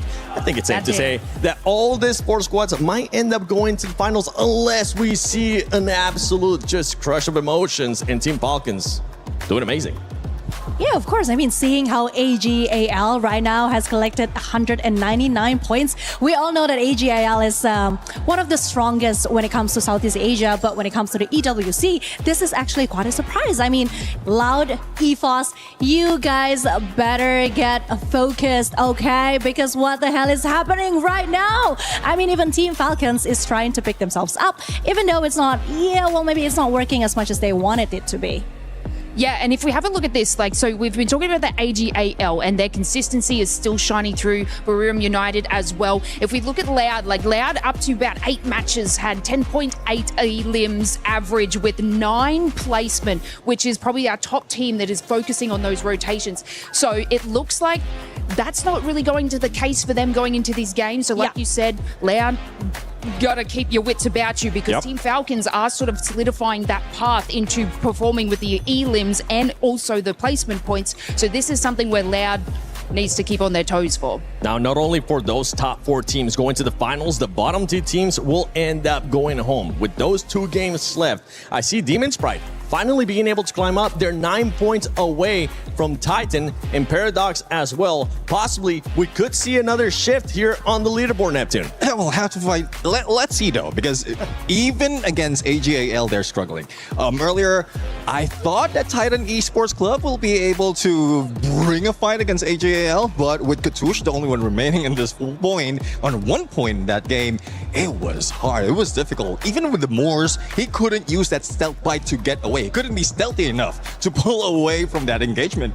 Yeah, I was just concerned about DP or demons because all I'm seeing is that terrible calls after terrible calls. And it's like, it's not even about the bad strategy, it's positioning as well. So I'm really racking my brain to like, how can we help them? How can we make them feel more comfortable and at least try to do something more? Because it's just sad to see at this point, honestly. Some of those teams that were supposed to be listening to us aren't listening to us. And the ones that are currently secure in the finals, for some reason, they're listening to us. I talked about this team earlier, actually, and it's none other than Loud. We were talking about positionings with what AG has been able to do. Loud, I feel like this top teams might be using this last couple of games to try something different because we didn't see Loud in the middle of the circle this summer. Yeah, I mean, they took the position of AGAL on the south side, outside of the circle, so it's a good strategy as well, like halfway through. If you will be read out by the other teams, you will be anticipated by the other teams as well. So you will have to switch it up. You have to change your approach. Otherwise, you'll be targeted so much. And you did mention how critical it is for the top four, or for them to get in the top four and secure it. Yeah, you can't sit in that top four and be like, oh, you know, my job is done here, because there are people tailing on you that also want that position as well. I mean, no one wants to go to the survival stage. They don't want to have to fight again. So this is where these next couple of games are going to be incredibly crucial for these teams. And, you know, we have been touching on, I think Beryllium United, you're kind of safe. Like, that is an exceptional lead for them. But, I mean, mid-range of this leaderboard need to be able to be a little bit more cohesive and get those placement points on top of getting eliminations. Because, yeah, cool, you can make it into that final circle, but everybody else wants that same kind of action too. Yeah. So we need to see obviously exceptional eliminations right at the start and a little bit more strategy to push themselves into that final zone and be able to secure a spot there. Yeah, I mean, there's still 3 places up for grabs, right? So it's everyone's game. I think it is time for us to see what's going to happen next. Oh, I'm going to save us the curse, and I'm going to send it to the casters instead. Okay. Yesterday, we were able to bless some teams, wondering if they were going to be able to get 3 booyahs. We have 2 squads now with 2 booyahs apiece. So Husky, Lucifer, are they going to maybe get that 3rd booyah or no? I am pretty sure at this point of time that anything is possible, and I'm looking forward to see if AGL can get that 3rd, or maybe TAG. But I gotta say, spicy words from Nix, from Lau, and Conchita's takes have been getting hotter and hotter. Yeah, I'm throwing my book out the window. Yeah, I'm here for the vibes, man. Exactly. At this point, none of the things that happened yesterday in terms of points, in terms of how storylines were built, are all broken down as we see the flight path. This time at least a tad bit better compared to the previous game that we ended at Purgatory. But yes, a great end for Team Apex Gaming in India. And now another opportunity for AGL to get their 3rd here. And again, like how Buriram did, maybe even AGL do a 3 for themselves. I mean, BRU hit the 200 point threshold as expected. First team to reach there. Wow, plenty of eliminations on that feed as well, as teams started off hot. Well, this is Shoto really coming alive. Paradox, unfortunately, almost snuffed up of theirs. Madara, get a confirmation. That's the 2nd one for Demon's Pride. Should be able to get the pick up there. Jazzy though, under fire. As pressure mounts. There is Apex nearby with Evos by their side. Yeah, this is not the best of the battle, but look at Shoto. He has looked like a beast, completely going all in, the rusher. And now again, another opportunity that he wants to strike at. And there it is. Before going striking, he goes in for a revive. Abax quickly challenged by Demon's Pride. And Shoto going in for another revive. A couple of losses that they had. And Shoto gets all their players, one after another, back on their feet. Going and getting in. One last player left from Team Apex Gaming. And Shoto right now doing the magic to get the Apex back. And after an extended breather, suddenly this match 11 of Group A turned into the Wild West. They are still going. Top 16 needs assistance. Apex getting gunned down, but Russia that covers the flank. Madara ends up losing out. Demon's Pride needs to find a way out of this. They are slowly running out of gas, but Evos with a choco right around the corner. It's Jazzy confirmed. Demon's Pride vanquish. Match number 11, this is in Demon's Pride going out at this point makes their chances and their keys all going out of their hands. Evos on the other end, they'll be happy. However, tag not yet because Wolvin just got taken down by Loud. BZP and the team's very first elimination. And KsHiTiJoP in a complete different direction. Tag spread around the map itself because this start was not great for them. They're unable to replicate what they just did in the previous game. And I don't know how, right? One game they got a booyah, did not make the best in the second, and then coming back to the next, again another booyah. A little back and forth happening here from Team Apex Gaming. Yeah, we actually have a terminology for that. It's called the RRQ experience. In a way, sorry RRQ fans. You know it's true. You know it's true, Conchita. I love you a lot. But I gotta say, after match number 10 we already see the clear hierarchy, right? Top 4 confirmed. Even if Falcons go on a miracle run to do it in 2 matches, highly unlikely. So now it's the fight to not be in the bottom 2. But even then, with Demon's Pride out, they only have 1 more chance in match 12 to do so. Paradox hanging on by the skin of their teeth. They gotta find a revival to get back into the game. But getting the game going is going to be due. Elimination, damage all being done. Aim God now taken down by Titan Esports Club. That was one of the players, but there's still a challenge coming in. Ray, he gets taken down. Titan Esports Club, they get challenged by Aurora. And look at the Axel's position. Completely unthought of, and Aurora taking this as an advantage. And Titan Esports Club, all they want is making sure they secure their survival stage chances. And a challenge coming in from Azriel is good to deliver one, but then the entire trail of Aurora follows through. And Titan Esports Club, they lose their players one after another.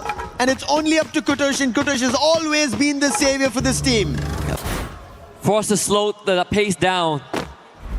Not really close to his team, but the Dynamo clear from Toe player confirms the absence of anyone there, so he can't get the revive going. Nameless and Cypher linked up. Shoto of great snipe on the trap. KsHiTiJoP with the full revival there. TAG racking up steady points.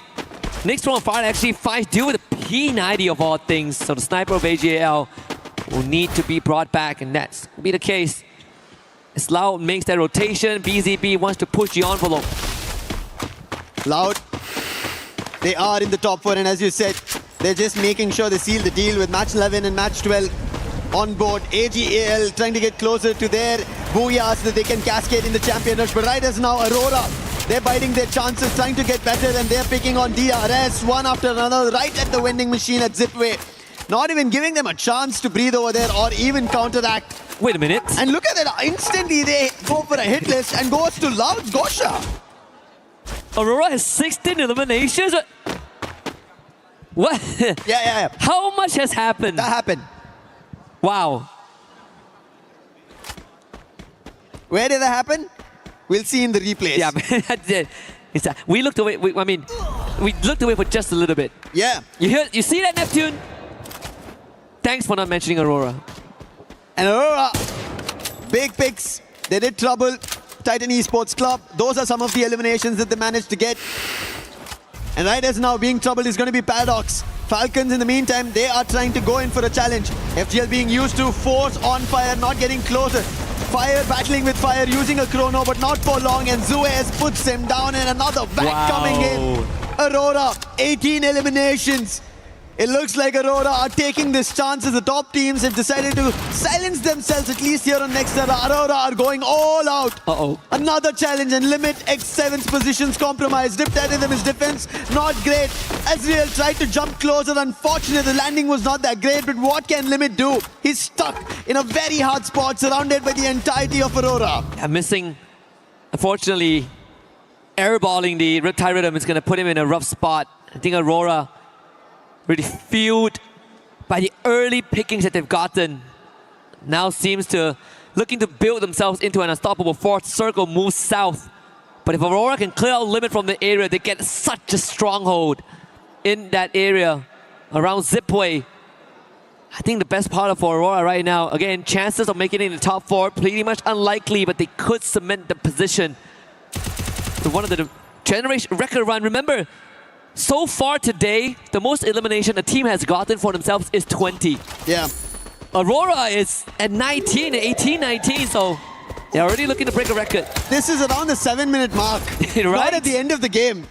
So Aurora, in a brilliant run, for the time being, even EVO's trying to stretch that towards 10 of their own elimination. Tag, they find KsHiTiJoP there. Seems like the elimination feed slowly, right now, lighting up one after another. AGAL picking off the last player of Paradox, and that is Sneaky out. And Paradox, just like Demon's Pride, their chances are looking bleak. Really falling out of their hands. Some hit scratches there from Paradox. The only thing that they could hope for right now is for TEC to be next. Then they will have a chance to bring it back. Maybe for Demon's Pride it's going to be an easier journey, but for Paradox it's a 20-point gap. And a lot of hope that TEC don't make it this round and the next. It's going to be a difficult one to kind of look forward to teams fall and their own uprising, and especially with only one game to go after this. But on the other end, Loud, they have a challenge. That's going to be DRS. They thought they were ahead of the game, but BCP, he was quickly surprised by DRS. But the challenge not yet done. Gosha was there out along with Aurora. 20 eliminations on the clock. Not yet 10 minutes. And Azriel going in for a chase. Pratik, he will be taken down by Azriel. Stroix, can he do something different? Right behind the drop. And Aurora have not yet seen, but finally it's going to be the Axel. And DRS out of the run. However, Aurora roaring in this game. A slight smirk from Axel's face. He knows that the magic is being performed here. They might even set a record for the highest elimination count in a round if this continues. They add a Booyah on top of that. It might be the record for the most points in a single round. Yep. To be achieved and set by Aurora. Missing 4 years from the international stage.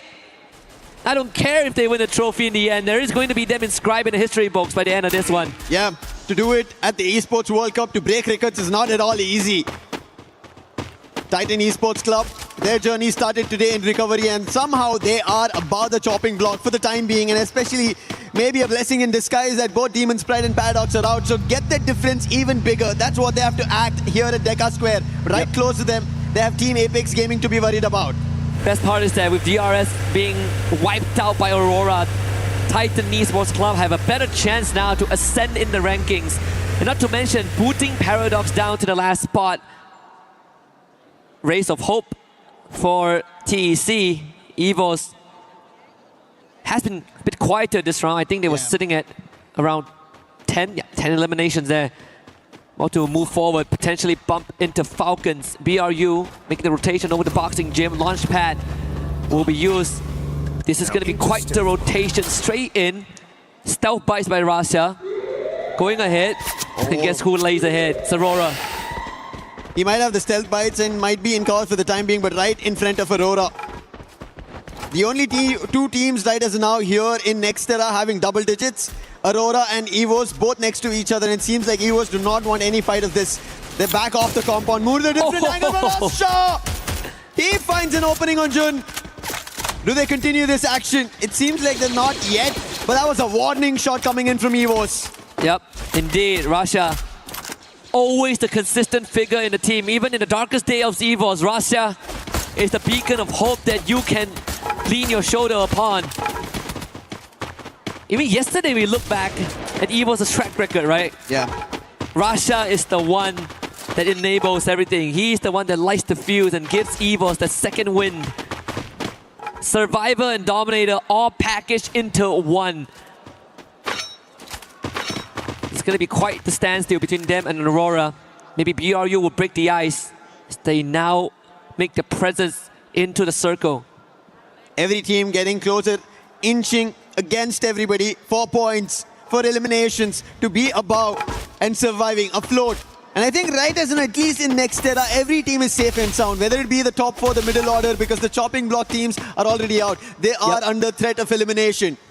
It almost seems like they've already been placed at the guillotine here. Yeah. At the EWC's terms, the Crusher. This is silence just before a complete cascade of an action breaks out. Yep. Zones closing in. Falcons, a very big spread right at Deca Square. But with the binoculars being used, it gives an idea of a totality of the number of teams there. Either it came from Tag or it could be Titan. So it showed that there are two different teams holding in the major compound at the center of Deca Square. Yeah. Lau now makes their move. Hits the timing just right. With the circle centered around Aurora. Nejat takes out BZP rotation. Lau has no way to retrieve him. Rasha from the back one. Backside takes out Trap as well. Blue walls have to be used, but even for Guaksha, didn't really have much window to keep his team up. EVOS now being the difference maker. And that gives Aurora even more time to set up. TEC will have to move. But then this Falcons lying in wait on fire. Shows it here! And there's a bait and switch with Limit following up. Blade just popped up and instantly, as you said, the setup coming in from Limit and now Titan Esports Club. They wanted to create a difference in the number of points they have. and Falcons have them surrounded. But on the other end, it is Team Apex Gaming. They decide to jump in, put Limit itself down, but KsHiTiJoP acts quickly. Volvin and KsHiTiJoP down. KsHiTiJoP trying to recover this. KsHiTiJoP has to do something brilliant right as now. Falcons have him surrounded, cornered, zones closing, and KsHiTiJoP is in deep troubles. However, there's a close vending machine, and KsHiTiJoP with KsHiTiJoP will be able to get one of their players back up. And this could be an opportunity for TEC to take advantage of. Get a couple of knocks down, whittle down the members of Falcons and give themselves a chance to move on forward. Have to contend with Pina though with Kudos down. And they will have to get that revive going again. Every single second spent not rotating is going to be detrimental. BRU up with the monster truck. There is going to be pressure. Aurora, they gotta receive this hit. Can they overcome BRU? As they crash through, hops on top of the roof. Falcons wipes out the members of AGAL. AGL going out. Aurora have a chance to make the biggest record here at EWC 26 in Free Fire. 22 eliminations. They died down after that 8-minute mark we were talking about. We're talking about chances dying out. Team Apex Gaming here in next era. They lose their chance out. However, still chances for Titan Esports Club to rake up points, but they're under the axe of the Axel. And Zue is also helping out, and that is going to be an end for Titan Esports Club. 24 in total eliminations coming in from Aurora. Buriram know this is happening, but that's happening right below them. Is there a change? BRU might be the only person that can, the only team that can stop this carnage from the Malaysians. Of course, with Azrael leading the charge as well. Axel onto Limit this time. Out into the open. Aurora not overheating this time. Get high. Removed from the equation. The clutch factor of BRU no longer in the conversation. And Aurora, new surge of confidence, new found hope, now takes on BRU, and they are on top of the roof. A fight between Loud as well as EVOS. But EVOS, they have the numbers. Loud don't have it. Riptide Rhythm coming in, trying to fend it off, but it goes towards Aurora. The Axel's down, but they are quickly recovering. That's the best part, as you said, they are not overheating. Jun, he stepped out, quickly spotted multiple players and backed out. On the other end, Limit taking an advantage on Buriram out in the open. Buriram thought they're going to be ahead of the circle. The zone shifting, they wanted to take an advantage of it. It did not work in their favor. Aurora on the other end, back into the compound, pummeling bullets towards Falcons as they did trouble Buriram. You want to talk about David versus Goliath? Aurora is the underdog right now. 25 and counting. Make it 26. Azrael with his 7th. Side by side with Jun. They make it to the high ground, and now EVOS is going to be the next on that hit list. They eliminate BRU with the help of Falcons. Down to just 4. Aurora and EVOS have the best odds with the full squad left alive, as Loud also ends their journey in this match. KsHiTiJoP all alone. It's going to be the neighbor derby here. Aurora ever so confident. And the final fight breaking out at Boxing Gym. And the gloves are going to be let loose. EVOS, the defending champions. Aurora, the first time in the making. Breaking a record if possible. EVOS have to set themselves up. Like how we've seen Aurora, they have their elimination spread across all the 4 players. 6, 7, all of that has been seen. But we saw EVOS themselves at the early, looking cool, calm-headed, with fun in their name, with 6, 7 already being done by Russia. But can they actually pull off something like that against Aurora, who are looking like the Goliaths in this game? Start to eliminate the external factors. As EVOS, they take the challenge head on. You know they never shy away. Glue was put up by Aurora to prevent any sort of an off angle, as EVOS barricades themselves in its compound, but the circle is going to force certain movements. Suez still preoccupied by KsHiTiJoP. He needs to be removed. This is the plan. Aurora do not want to give the chance for EVOS to step out until KsHiTiJoP is removed, because they do not want somebody trying to pepper them out without intent. And now with him going out, Falcons out, it is going to be a fair 4v4 battle. But the best possibility for Aurora is they have cornered them. They've closed out every opening on EVOS. There's a chance for a 43-point round right now for Aurora. A record never seen from a Malaysian team. Last we saw was 42 points last year by Falcons. Aurora have a chance to make it 43. And how cool is that on EWC a year apart?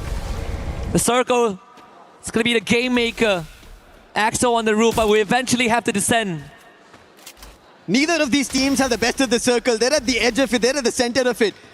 It will come down to a battle, but look at Aurora using all their glue walls, making sure EVOS does not head out. They're hoping that this zone shrinks in their favor. Oh my They're goodness. waiting for an opportunity. EVOS also not trying to rush out. This might come down to just their HP. Is it really gonna be a heating battle? Ezreal not able to sneak in. It's gonna be so close. Axel is gonna be their lifeline. Rasha finding a knock. Here it comes. EVOS on the hunt. Ezreal with the knockdown here. But the lifeline is on top of the roof. Is Aurora. All hopes on the Axel. Can he outlast the odds? Aim God knocked down by the blue zone. Axel continuing to patch himself up. It's him and Apex. Who is gonna outlast the system? Axel falls at the very end. And EVOS is the one that comes out on top. The Tigers, they hold off the zone, helping them out. Aurora, they should have kept their aggression going on and they could have got a record. But what a booyah coming in from EVOS, holding it off. We saw the fight could have broken out very early on. Rasha instantly shut down Aurora, saying do not take that fight against us. And in boxing, Jane, we did look forward to the bell, but it was in favor for EVOS. And regardless of that, Aurora have something to be proud of. Still a record being set. Almost close to 40 points. A scoreline that any team would dream of. Yeah. Again, we said highly unlikely the top 4 standings will change, but this has at least kept Aurora in the game. And even for EVOS, they know what the plan of Aurora was. They were prepped to play that healing game. What an impressive round, honestly, from the Malaysian team. I think it is something that, we saw back in the SCA, back in spring.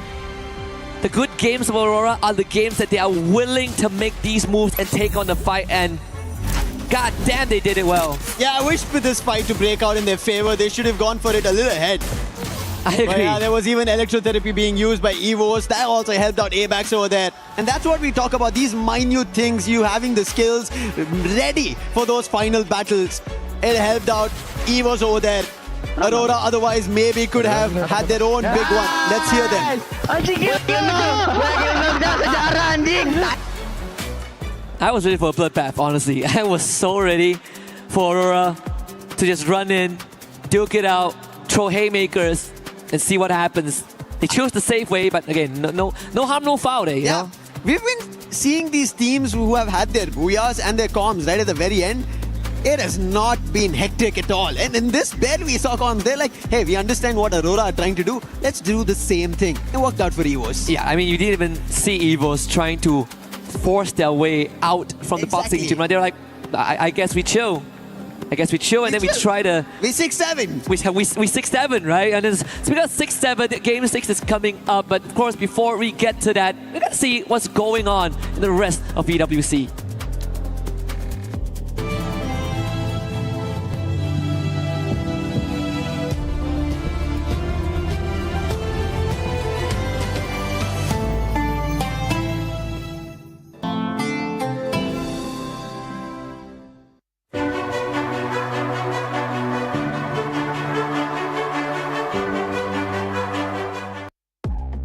Me, there's a machine. I don't really understand how to play or how to use it, so I'm gonna ask this man right here. Hello. So can you explain how can we use or play this? Because I really want to give a try. Yes, so it's easy. I will push the start button and you will have 5 seconds to prepare and it will start falling down. You will have to catch them all, so there are 10 in totals. And once you catch one, you can drop it on the floor. Wow, this game is gonna be very hard. It's about flexible testing. Okay. Let's see if I can do it or not.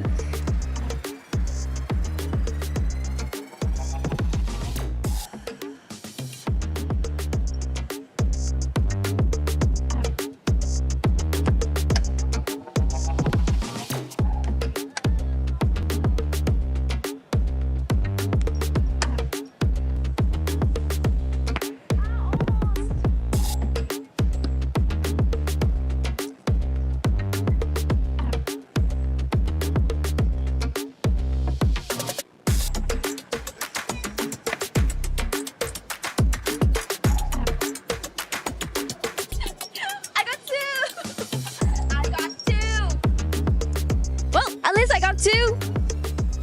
I think it's a good game to testing your flexible, and of course my hat is falling off, but this one is pretty fun for exercise. Let's move to the next one.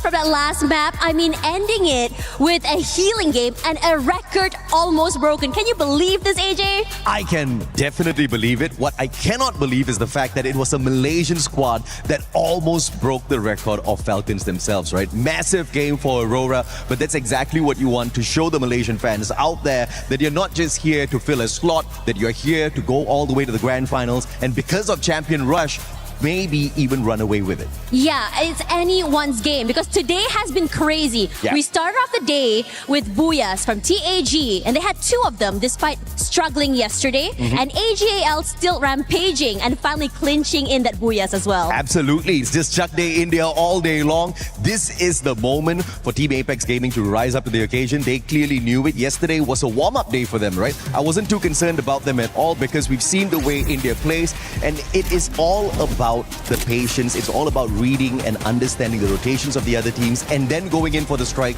when you truly need to do so. And today is the day. Perhaps they might not get the early access into the grand finals, but what they will most definitely do is not get relegated today. Down at the bottom, Paradox as well as Demon Sprite, they are the ones who are in a little trouble. Yeah, it's looking really scary for them as well, especially as you know it is elimination day after all. You do not want to get dropped today. You either want to be at the very top all the way to finals, or you want to at least survive for survival stage. Absolutely, and obviously you want to get in there a tad bit earlier, but there is no harm whatsoever in playing that survival stage, right? You've got an extra 10 games to go through that also gives you a little bit of extra warm-up before you play the grand finals. But obviously the Super Titans want to get in there early, and Southeast Asia, as expected, finding dominance there. Now the surprising thing is Loud, even without a dominant run today, are still in the top 4. Yeah, they still are. They're still farming. They're still going crazy right now, and I am very excited to see what will be happening. So, after this, we've got the final game. It's the final showdown. It is the final opportunity for the 2 teams down at the bottom. The ones they are chasing, though, is from Bangladesh, TEC. Now, they've done good enough so far to stay clear of that bottom spots, those 2 bottom spots, but they're a little bit too close to being uncomfortable in the competition. This is that round. I'm expecting them to make a breakout run. yeah, it's really scary to think about it. But again, anything can happen. We've seen records almost broken as well. And I think that after this, before we go, I mean, again, it's the final game before we go into the second series of the day, right? So in your opinion, what do you want to see on the final map? I want to see the underdogs rise up to the occasion, even though Demon's Pride, as well as, you know, the ones who are closest to them, are not going to find a way to maybe get the booyah at the end of the day. They still need to try. They still need to throw out a lot of points as much as possible. So if possible, get to that final circle before finding your eliminations. I also agree. I want to see the battle of the underdogs, but who else better to tell us what will be happening in the last map? Other casters, we have Lucifer and also Husky. You are damn right, Tash and AJ. Last match of Group A. And we are about to see some dreams get crushed in this brutal reality of an international competition. Paradox Gaming down at the bottom, followed by Demon's Pride in 11th place. But there is still hope. Even a slight glimmer is what might make the difference for these two teams. We saw TEC, they ran away with the previous map thanks to a bit of intervention. Paradox Gaming have a mountain to climb to even make it to 10th spot. But for Demon's Pride, for the pride of Pakistan, that journey might be slightly extended if they just get a good round. It needs to be the greatest of rounds for both Paradox and Demon's Pride, as this is the last game for Group A, match number 12. And it starts now with Paradox already taking a dive towards Moat House, but they have trouble. That's going to be DRS, not the great journey as they dive out very first. Sneaky, however, has taken a dive in the other direction, but very close is even Demon's Pride. Both the ones almost at the bottom, out of the race, are very close. This is unfortunate. Yep, very poetic as well. The last map is Purgatory.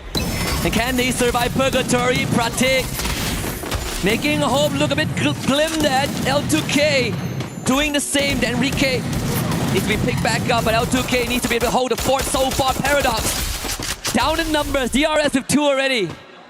This is not looking great. Windy, he wants to do something, has a vector on hand, but can he do something brilliant? Skill ready, but he doesn't even get to use a single bullet. And he gets taken down by Pratik, the P90 putting him down, but Sneaky. Thankfully, there was a revive, so he can go for this battle, but for how long can he do this? Paradox need to recover. They need to understand the stakes right now. That if they get eliminated so early, the result for sure is elimination. Not only that, you're also feeding points into the DRS machine. And that means, at least for this situation, it won't change much. But with Demon's Pride arriving, you gotta make something out of it. Aswa finding out 2K, that makes it even worse for Paradox. Windy will bring him back. Finally, Sneaky getting the job done. Getting the first for Paradox. A step in the right direction. Strowax will want to find revenge. But Sneaky is doing his absolute best to stay alive. But Strowax pulls out the sight and ends Sneaky's streak. Madara now is gonna queue up and see if he can make something happen. Demon's Pride, they also need points. If it was Paradox and they were battling against them, that would have been extra points. But DRS, they're safe and sound. So battling with DRS could be trouble. And they've looked better so far in the entire journey of the 12 games that we've seen. Hope Demon's Pride are prepared for it. One thing for sure, in the intention of moving towards moat houses, the fight is isolated. Whatever happens, you may be able to recover it. But can it work out? It doesn't. Both top 16 and Madara, they get taken out. And that does not look good at all. At least for Demon's Pride and Paradox, they're still in it. Still a chance. TAG, on the other hand, not doing that well. Madara gets brought back. Gun Dynasty, watching that top 4 slip away. Now, we'll have to see if they can at least end on a high note. Doing like what Aurora did in the previous round. Almost 40 bomb. Shairu getting spotted out by Jun. That's half his health bar gone. Aurora, just before this, they had only Jun surviving, but thankfully got the whole team back up. So his life at this point, losing it out is okay. But on the other hand, as you did mention, going out with a bang is something that Gun Dynasty should expect and should replicate, because their top 4 chances are now gone. Unfortunate for them. Their great run that they had on day 1 cannot do or say much here on day 2, because the Southeast Asia and Brazil, they went all out. And again, going in for a battle is going to be EVOS and AGAL. Not yet found an opening. Bullets being exchanged on either end. Dew now gets closer with his sniper. Can he find the opening? Yes, he does. It's going to be Ray getting taken down. Confirmation not yet there. Aim God running right across. Ray's confirmation will follow to Dew. And now Cypher following with AVAX going down. AGAL looking better, but finally taking a hit on Dune. Now it gives a chance for EVOS to get back into the game. Aimgod's gonna get surrounded as he revisits that area. The double back for AGAL paid off big time as they picked off the majority of EVOS and forcing them into that revive game. Dune doesn't even go down. None is lost on the side of AGAL as the feed continues to light up with some of the bottom teams. Stroax finding his 4th on the Sneaky. Jazzy picked up by Get High. Things continue to develop in a negative way for Demon's Pride and Paradox. TAG needs to find a way to get woven back into action as Azrael also destroyed by Pina. Falcons at Central, a UAV to scan. They do not find anything. On the other end, Aurora, we spoke about this. After almost a record-breaking performance, this last game of Purgatory is now working in their favor. Last time it was Jun, this time it's the Axel. On the other end, DRS are still hitting on Paradox, getting extra eliminations from them. Quick on the revive, thankfully had enough coins to get the whole squad back up. What is this again? Demon's Pride and Paradox, one against each other. And Windy quick on the revive. Madara had the same intention as well. But at the end of it, it's going to be Madara who gets that elimination. And that's going to be a second. But DRS is still close by. If Demon's Pride as well as Paradox keep going at it like this, their chances of making it up will not work out, because TEC, they've already picked up 5 eliminations of this game. With top 16 going down. Again, a reset, a hard reset onto Demon's Pride. Madara would just have to make that rotation. Blade making good on his opportunity. Takes down Wasana in the meantime. Players of Paradox on your screens. Again, it's going to be tough. Sneaky losing out again. And like you said, Lucifer, this cycle of point churning, if it's not into the pockets of Paradox and Demon's Pride, there's no chance. Not sure what the thought was. Maybe they both wanted to go for a drop clash and DRS ended up becoming the surprise. And DRS are getting those extra points at the time being. TEC in the meantime, they are getting their own eliminations. They're already, we saw just before this, at 80 points. So a chase towards them is going to be very difficult for both Demon's Pride and Paradox, and especially they're losing players one after another. Finally, somebody has taken the most eliminations away from Trap, and it's going to be Sci-Fi, and that's what I'm pretty sure every fan of AGAL will be happy to see. Yeah. Russia still in first place. Yeah. At least tied up with Sci-Fi. The previous Clash Squad tournament, he actually is the most damaged, the highest damage dealer, and no one could get close to him. Yeah. Even though they didn't win the whole thing, and that's the craziest part. Wasana actually getting removed. But now, coming to life, Gun Dynasty, that's exactly what they need. Maybe the last game, but still, give it your all. A warning to the teams who will make it to the survival stage. That's what Gun Dynasty need to look forward to.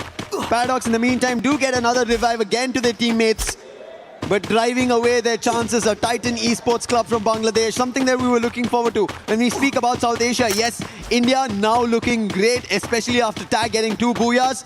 I'm pretty sure teams from Bangladesh would want to do it because there's Straw Hats in our Group B as well. They've not looked great. At least Titan Esports Club have taken it up a notch. Yeah. And it could be a source of motivation for Mia Corp too. Yeah. And no, it's the first time for South Asia, but they have had a slight taste before this. But for USA, absolute first time. Demon's Pride, unfortunately, the journey might have just ended here at the foothill of EWC 26. All eyes now on TEC and Paradox. 27 points to tie. The highest of mountains for Paradox to climb, but they're still in it. These are the numbers that we kind of talk about when teams need to get to champion rush. How far are they? How can they deny teams? But right as now, it's about staying alive. And that's going to be an even tougher task to dabble and work around. And I think Paradox, they have a long statement to do if they have to put up a performance like this. Because we've not seen so far, 11 games they've played, we've not seen them pull off a double-digit game. Yeah, it would be a lot more reassuring if TEC didn't also have 8 eliminations under the belt. Yeah. The break even. And that is going to only make things harder as more teams get removed. Strox taken out by BZP. It's a good time to kind of lay it out on the table as well. This last round, a lot of what's happening is inconsequential if it doesn't directly affect Paradox. Paradox, every time they take a step, they are either surrounded by DRS or being challenged by somebody else. This time at least, they've fended off DRS. It's only going to be Pratik and they instantly surround him.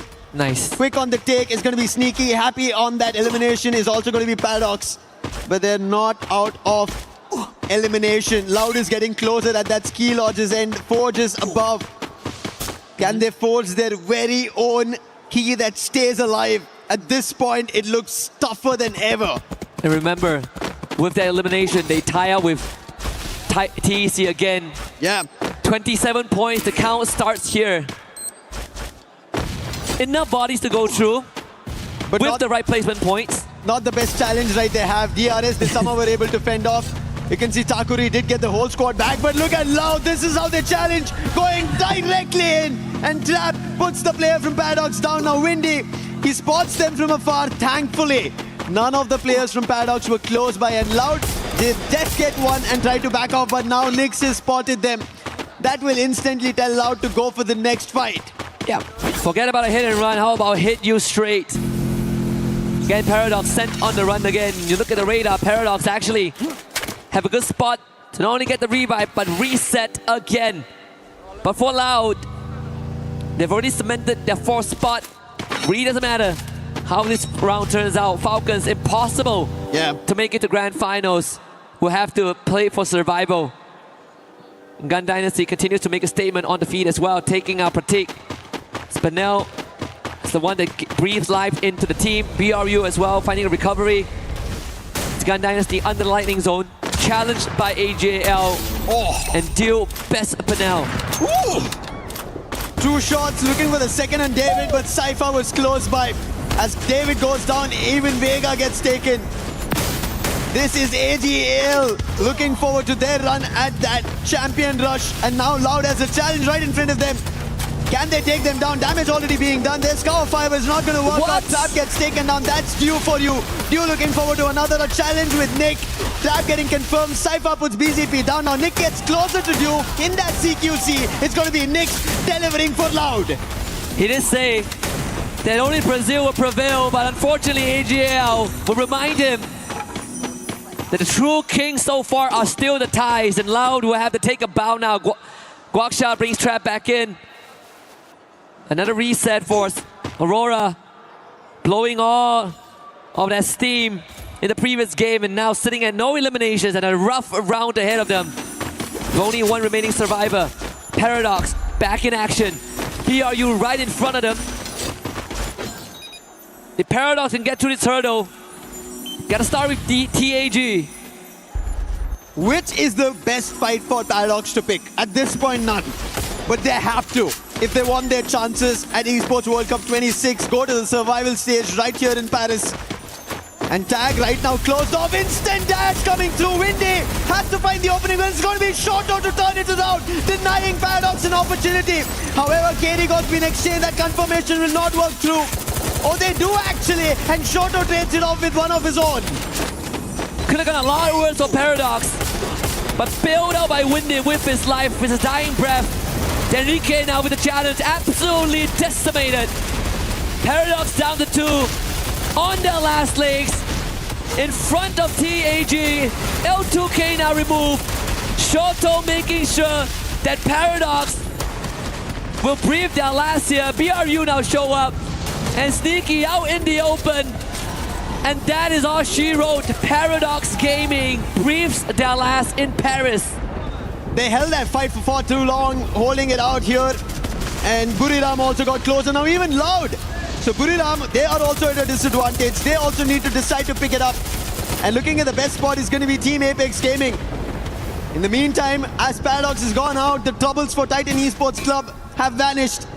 They did lose a player, but I'm pretty sure the threat of somebody else raking up a lot of points is not something that they will be worried about. Najat is the last one. A nice hit coming in from Ray, denying Aurora and eliminating them. Evos, they use their binoculars. They spot 7 players. And that's going to be Loud. That's going to be Buriram along with close by Team Apex Gaming. Najat trying to time this perfectly. He's behind all the enemies who've already made it inside the circle. And I think Titan Esports Club are making sure no second chances left to anybody, that they still have points and they qualify, make it to the survival stage at least. Yep, they've done just enough for another 10 rounds tomorrow. So from this point onwards, there's no more consequences to whatever happens. But it'd be nice to get the booyah to add on to that record. And GD, they're doing the Aurora run, man, Lucifer. Yeah. 18 eliminations. They've gone big. Gun Dynasty now in a cluster though. Loud has spotted Nejad. So for his survival, it looks not that great. He should be picked off very soon. Team Apex Gaming, they've been holding in that tent for far too long. Their position was already compromised when Buriram made the entry. But Buriram, now they have an attention to pay to somebody else. That's going to be Gun Dynasty. But Gun Dynasty, before giving them any heat, they want to take a fight against Team Apex Gaming. But Team Apex Gaming, they've closed all the fronts. Just like how an entry was done by Paradox, no other team is getting an allowance like that. And now Gun Dynasty, they have more challenges in front of them as Evos walks up. And BRU is listening in closely, in separate tent as well. Russia will have to spend some time, heal back up. The medic gun speeds up the process. Loud taking care of Nurja. The Titan Esports Club are writing their last. But again, just enough to make it to tomorrow. But Loud now have distance, great angles to intervene in this 4-way fight happening right in front of them.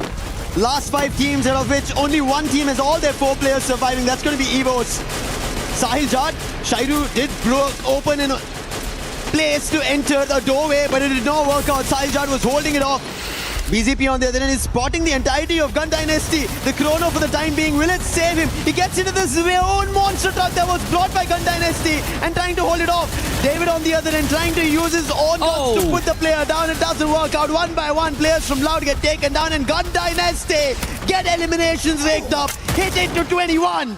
They tried to save David, but the blue zone hurt too much. Attempted Grand Theft Auto by Loud. Punish in the loss of GD. Rasha getting tagged from afar. Benel and Shiru both going big.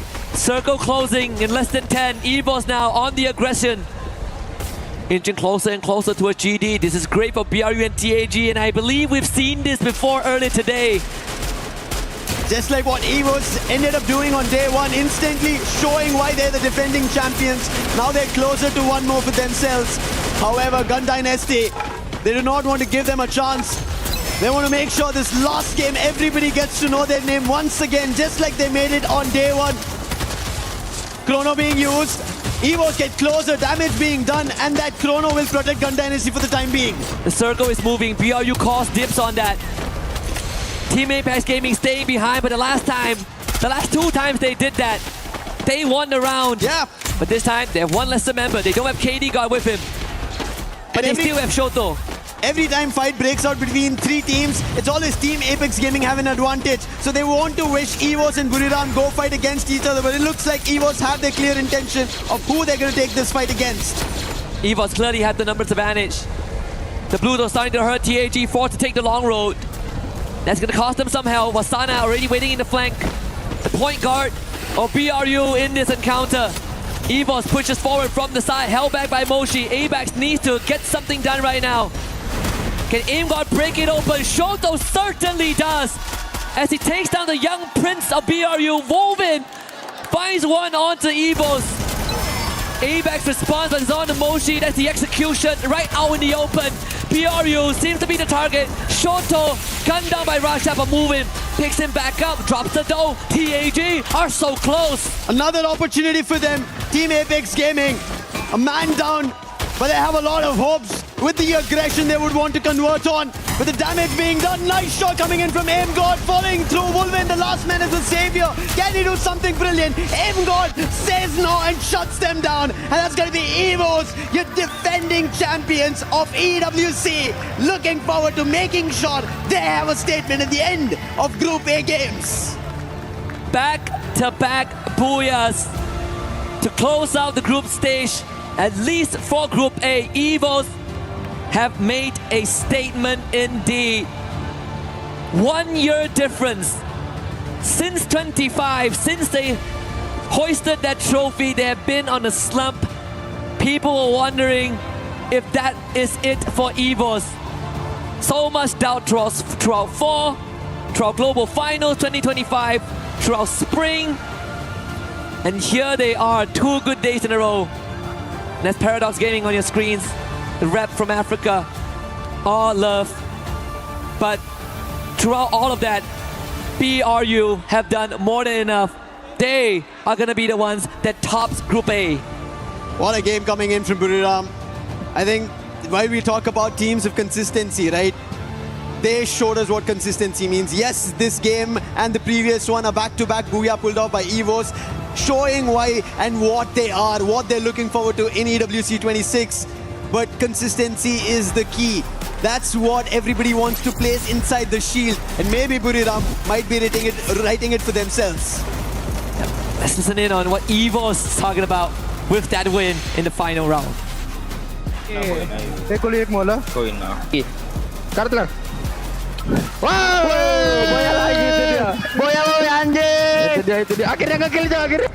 AimGod standing up before the fight even ends, but hey, it's set in stone. Even though EVOS, they got that back-to-back booyah, but again, Buriram United Esports done more than enough to be at the top of the group, and you know what that means, Lucifer. Yeah, they're gonna pull the trigger. They will. 2 keys will be crushed. And for AimGod to stand up like that, he knew what was happening. He had taken 2 of the players of tag down, so he knew his teammates in a 3v1 will pull it off. And it eventually did work out. EVOS, but you can see at the biggest of stages, this is how the part and parcel of competition is. Paradox, they're happy on one end that they were able to make it to such a big stage, represent their region. and put a performance that they could deliver on. And on the other end, Demon Sprite, this was their very first time from their region, and they wanted to make sure they put up a big performance. They tried their best, but the level of Group A being the toughest did trouble them. Yep. Of course, the Latam fans here in full force, and that's just a fraction of it. I mean, for Africa, it's the first time for the region. For Pakistan, it's not the first year. Yeah. And that's the contrast that we see on the stage right now. They can still walk back with their heads held high because they have done more than enough to showcase their best on the world stage. And I'm pretty sure there's more to come. There is a lot. That's what we look forward to from every team whenever they step up on a stage like this. And this is how we love to see things like this. But on stage, we have Barney ready. Let's send it to him. Well, well, well. An exciting day in Group A has now come to a close. 6 teams have secured a spot in the survival stage. 4 have made it through to the grand finals directly, and 2 are going to go home. And so that's what we're here to do right now. But first, I'm going to have a little interview with Buriram United Esports, because what a dominant day. Okay, let's set the scene, okay? Let's go back in time, your journey to this point. World champions in 2025. 5th in the regional finals, so not obviously, you didn't match your expectations for that, but now dominating in the group stage at the Esports World Cup, that's got to boost your confidence, right, Rosanna? ก็ก่อนอื่นเลยนะครับขอแสดงความยินดีด้วยนะครับกับผลงานในวันนี้ออกไปในทางยอดเยี่ยมเลยทีเดียวนะครับแต่ว่าก่อนอื่นเนี่ยขอย้อนเวลากลับไปในปีที่แล้วสักนิดนึงใน global ในเวที global tournament นะฮะหรือว่าในเวทีระดับ region นะฮะเราจบที่ 5 ซึ่งแบบว่าผลงานไม่ได้ไปตามทางที่เราหวังมากนักอยากทราบว่าในวันนี้เนี่ยเรารู้สึกยังไงกันบ้างฮะก็วันนี้ก็ทำได้แล้วครับก็ทำให้เห็นแล้วก็ใช่ไหมพี่ผมตอบถูกไหมตอบนะฮะก็คือก็ดีใจครับแค่นั้นเลยใช่ไหมมัน Yeah, actually we are very happy and excited that we finally be able to prove ourselves that we deserve to be here to become the world champ of this year.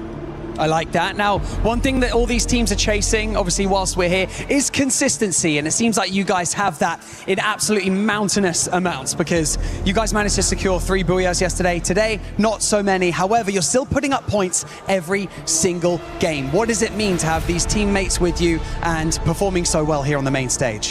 ก็ในเวทีการแข่งขัน EWC 2026 ณ กรุงปารีสนะฮะในกรุ๊ปสเตจทั้ง2วันนี้เนี่ยเราทำผลงานออกมาได้ดีทั้ง2วันเลยถึงแม้ว่าในเมื่อวานเราได้ทำบูย่าไปทั้งหมด3ครั้งด้วยกันแต่วันนี้เนี่ยถึงแม้ว่าเราจะไม่ได้บูย่าเลยแม้แต่ครั้งเดียวแต่เรายังได้แต้มทุกเสมอทุกเกมเลยนะฮะรู้สึกยังไงกันบ้างครับผมก็รู้สึกดีใจครับก็ได้ตามซ้อมตามแผนที่เตรียมมาครับผมว่าคะแนนประมาณนี้พวกผมก็ทำได้เป็นเรื่องปกติอยู่แล้วก็ไม่ได้รู้สึกดีใจหรืออะไรครับแค่รู้สึกพอใจตัวเองมากกว่าที่ทำได้ตามฟอร์มครับYeah, actually we are pretty happy and satisfied with our performance because this is supposed to be our true form and true power. So if we can do it like this over and over again, I think we're going to be able to claim the champ trophy.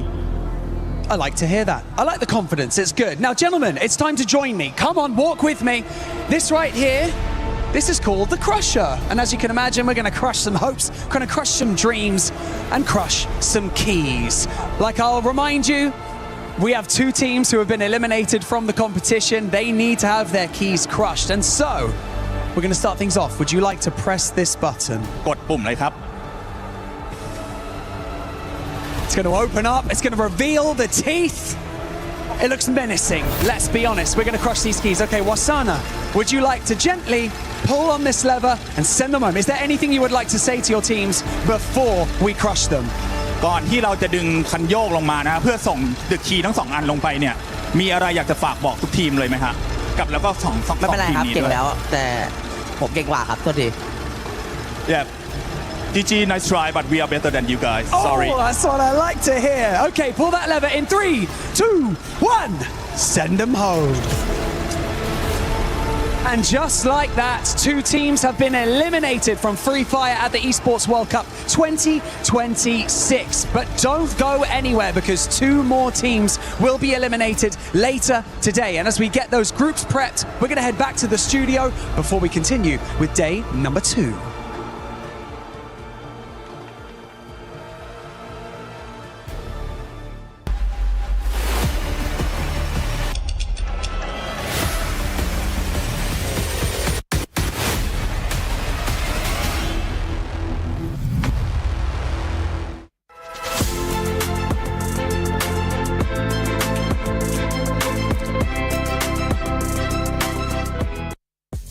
Now, something that really hits close to home, and one of the things that we cherish the most here at the Esports World Cup, is support for our players on the main stage. And one of the most incredible things is, of course, when families, fathers, sons, brothers, mothers are here to cheer for their children and for their siblings on the main stage. It truly is amazing. I've got KsHiTiJoP here joining me, Shoto's father from Team Apex Gaming. KsHiTiJoP, tell me what it's like being a dad. I'm a dad. I have a 4-year-old son. What is it like to cheer for your son on the main stage at an event like this? It's great to cheer for your son, especially if he's an 18-year-old son and who is doing something which I don't understand. So you can imagine it's very difficult to cheer for him. But once he won the Indian Championships, before that I was a tough opponent of his. I used to refuse and deny him whatever he asked for. But after he won that, I knew he was passionate about this game. So you can imagine I've got 4 other family members with me. I have spent so much money to come here to support him. So that says it all. Now I am one of his biggest fans. I love that. We managed to convert you to being a fan of esports. That's brilliant. Madhvi, what is it like being here as a mum? I think that one of the most important things is to teach your children to chase their dreams, right? And now Shoto is chasing his. How does that feel? It's a proud moment for me as a mother. He's playing very well, enjoying. He's playing incredibly well, especially today. After yesterday, okay? Yesterday was a struggle, an uphill battle. Today they're playing so well. Yeah, tell me how it feels. Yeah, I think 2 games is quite the progress, I would say, because I think yesterday it was kind of a struggle for almost every single player in their team. But finally they have proved themselves and made a great comeback, which I'm sure a lot of people, even in our home country, India, are proud of. I love it. Shoto's family is going to be happy because Tag is going to survival stage, as we saw the first keys being crushed here for Free Fire at EWC 26, none other than Demon Pride and PDX, but we'll talk about that later because we're going to be talking about the teams that are in the top 4 and will be going to the finals. One of them, Buriram. Very consistent 2 days. Yeah, consistent as heck, but it seemed like they did run out a little bit of speed from day number 1. I felt day number 1 was explosive for them, and it felt like today they're maybe in power saving mode, but after all, they're still up there in the lead. Do they really need to rush a little bit more? Yeah, absolutely. I think Loud was on power saving mode as well. They didn't really need to do much. They were just being very consistent, very average games, and they still remained up in the top. But what's interesting is Gun Dynasty kind of slowing things down today, intentionally or unintentionally. Unfortunately for them, Loud has taken away their spot in the top 4 already. They get to move on into the grand finals. But more importantly, it was the storyline of who's at the bottom. And Titan Esports Club, TEC, many doubters out there. Of course, tons of supporters as well. They have managed to save themselves from relegation. Just barely. It feels like just barely, because at the beginning of the day, I mean, throughout the day too, that squad was just there in contention, doing enough to what it took to keep them away from those bottom 2. But the way you were talking about Gun Dynasty, that's a team that slowed down in a big way. Yeah. Lace, boy, did they slow down in another squad that was kind of able to bring it back up as we see the top 4 teams that will be moving on to the grand finals was Falcons. Yeah, I mean, Team Falcons, you know, I sort of said that this is something that they need to showcase a little bit more grunt into it, and boy, did they do that. So from up to about 10 matches, they were about 9.4 average kills and to 4.4 placement, which is actually beating, you know, teams like Gun Dynasty, who, you know, just brought it back in these last couple of matches. So seeing that sort of, like, I guess, competition between these 2 teams, Falcons, Gun Dynasty, is obviously what makes these storylines so fantastic.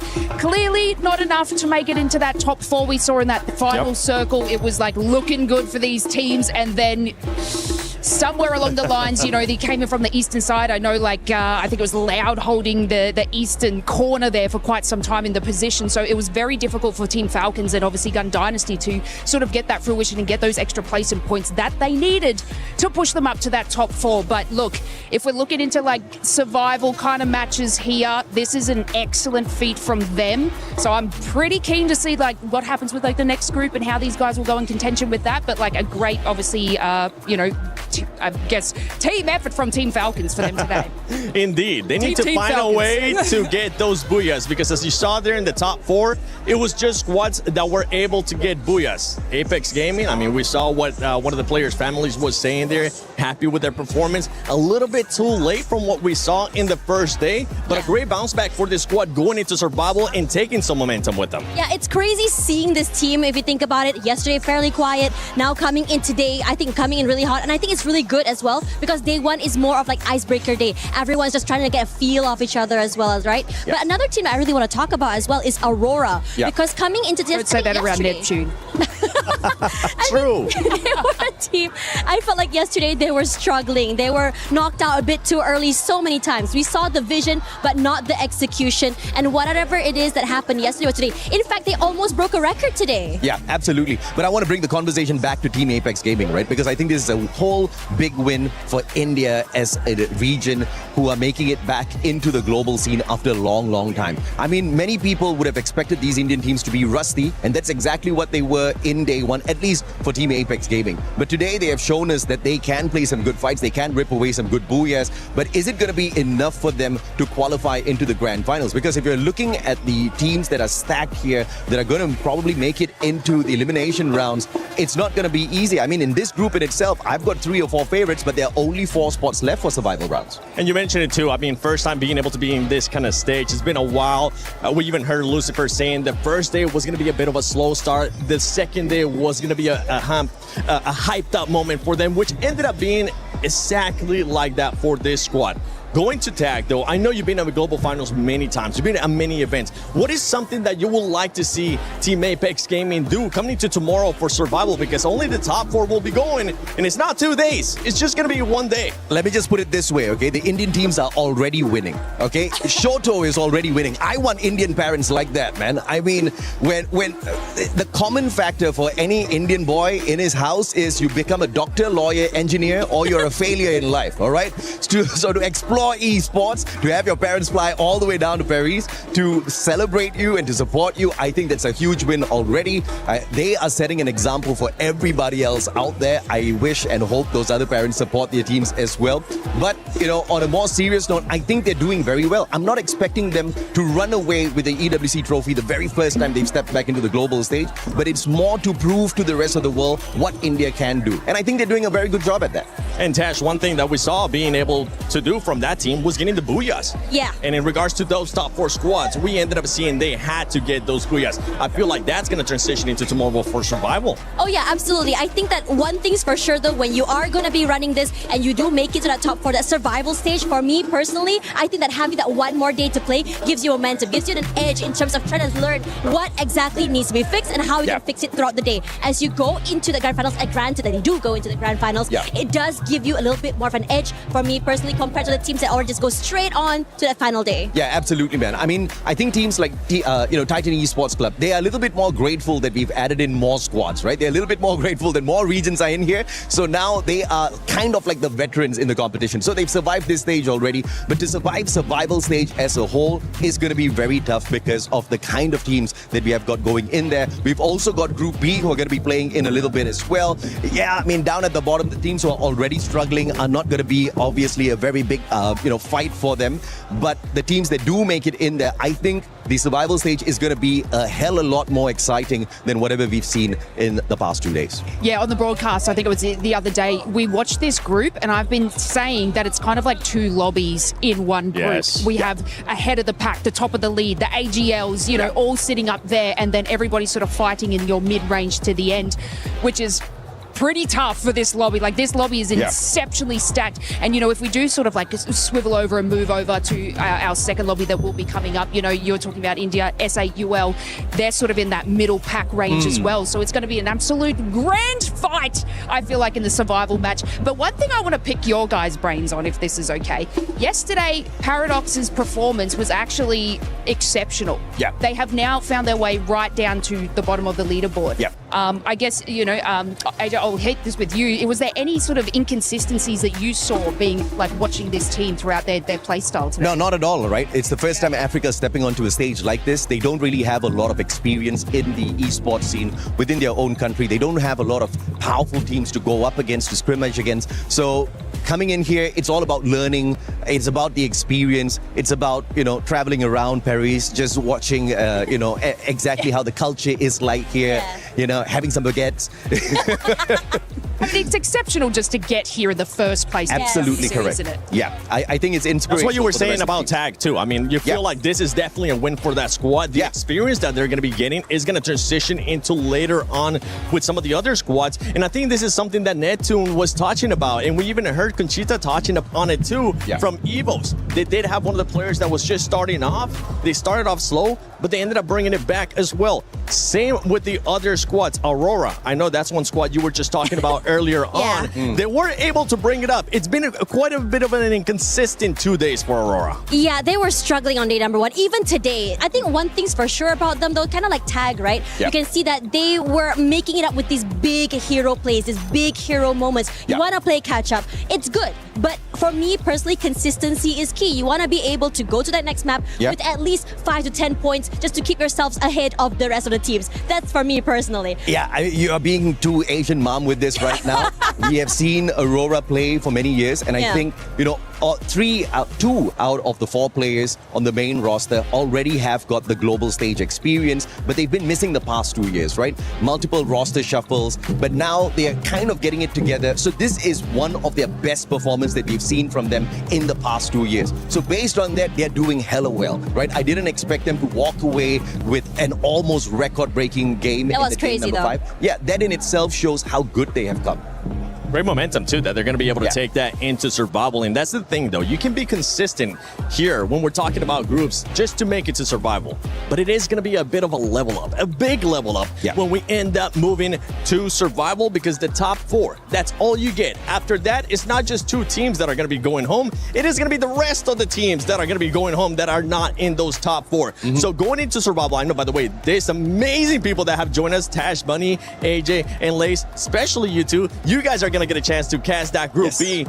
We'll get a chance to break down Group B with the other squad, but I want to just pick their brain. Who is somebody that you're going to be keeping a close eye on coming up in Group B? Man, I am not keeping my eyes on anyone, right? That's the beauty about shoutcasting a battle royale. Anything goes, anything happens. Like from what we've seen already in Group A, teams that kind of didn't really do all that too well yesterday, even Titan Esports, they weren't having a fantastic run yesterday. Today is where they showed us what they're truly capable of, right? And that's exactly what I'm expecting to see. Teams who were not doing too great yesterday to step it up. Teams who are doing great, maybe, take a little bit of a pause, just like what Loud did, just like what Buriram did. Don't get too crazy with it.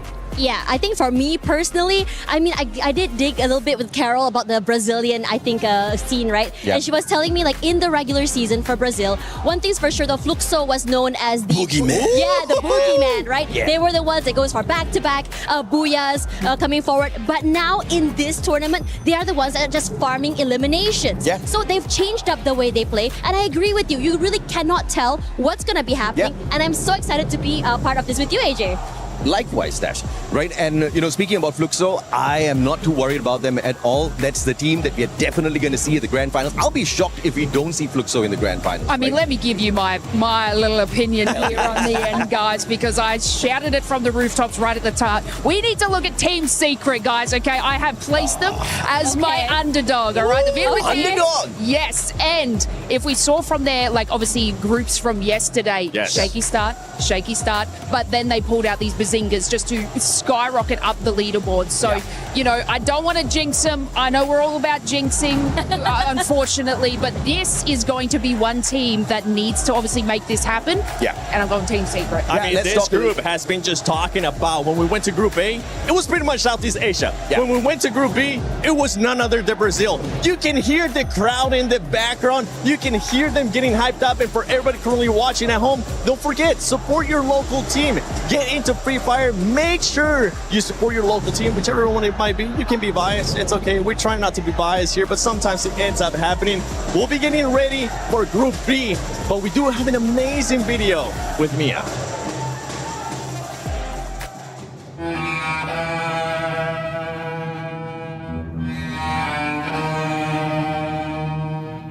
Yo estaba en el trabajo y ya cuando estaba bajando camino hacia la casa ocurrió los temblores. Ya cuando nos frenamos y esperamos que pasara los movimientos para poder pasar porque yo iba a pasar por un túnel. Entonces cuando pasó logré bajar a casa y estaba buscando a mi mamá. Ya cuando la encontré se encontraba llorando y cuando pasamos al apartamento le encontramos los bloques, estaban partidos. Tenían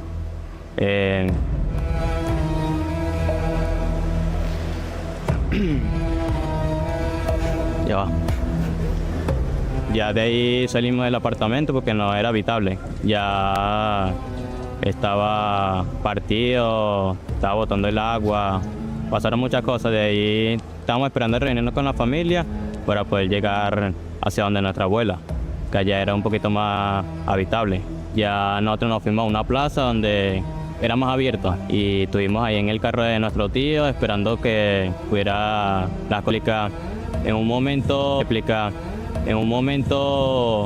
nosotros estábamos en la plaza y yo estaba logrando contactarme con el equipo, pero no podía porque no había señal, no había luz, como durante 2 días. Entonces nosotros esperamos los 2 días, nos acostamos en la camioneta, en el carro, y ya cuando llegó la luz pude contactarme con el equipo.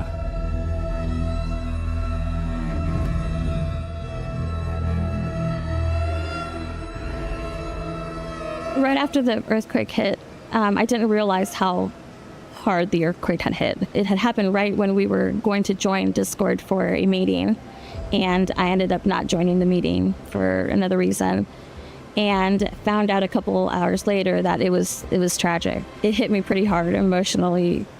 You know, these are my boys, people I spent time with, and then not knowing from them for hours until it became days for some of them. El medio de la nada accidentado pues. ¿Qué opinas, Capa Flow?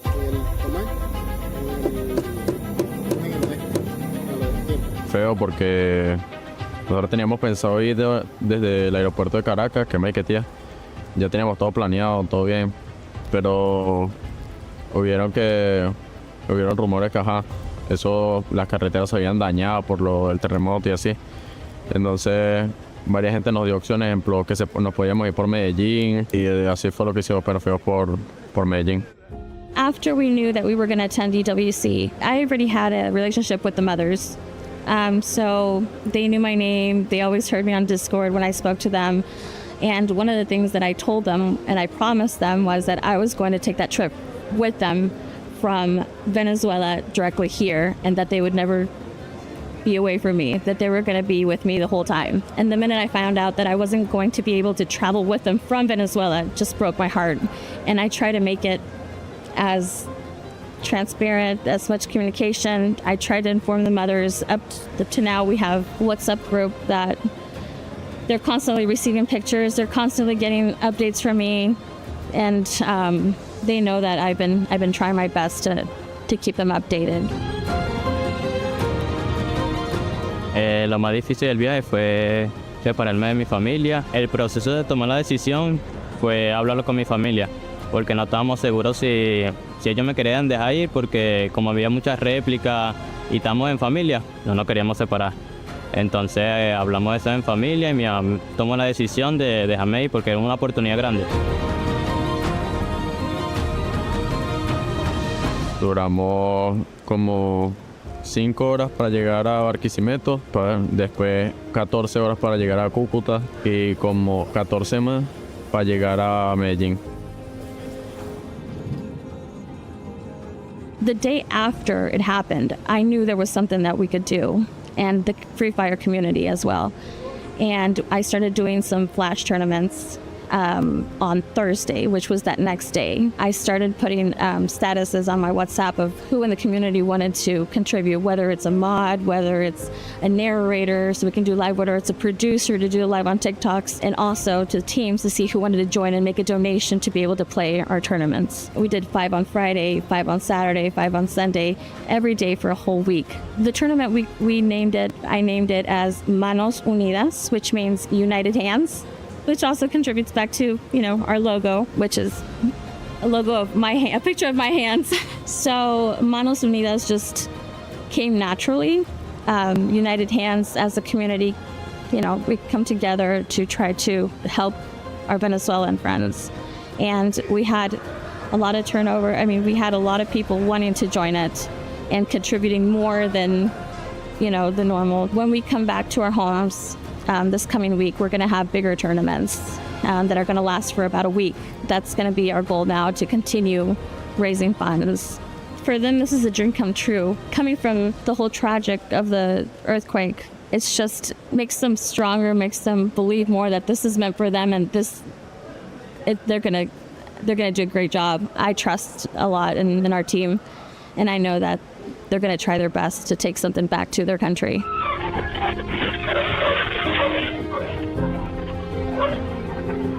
Pues que todo es un sacrificio, que sigan su sueño y así, que nosotros pues aquí vamos a demostrar y así.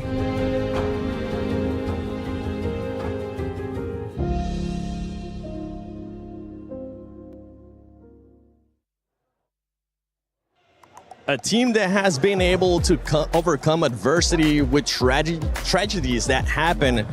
But at this point, I mean, they're just trying to reach the pinnacle of Free Fire at EWC 26 and trying to find a way to get into survival, trying to find a way if they can maybe make it to finals. And to be quite honest, it is going to be a hard road once again, because this squad is starting not in the best positions for day 2 of Group B.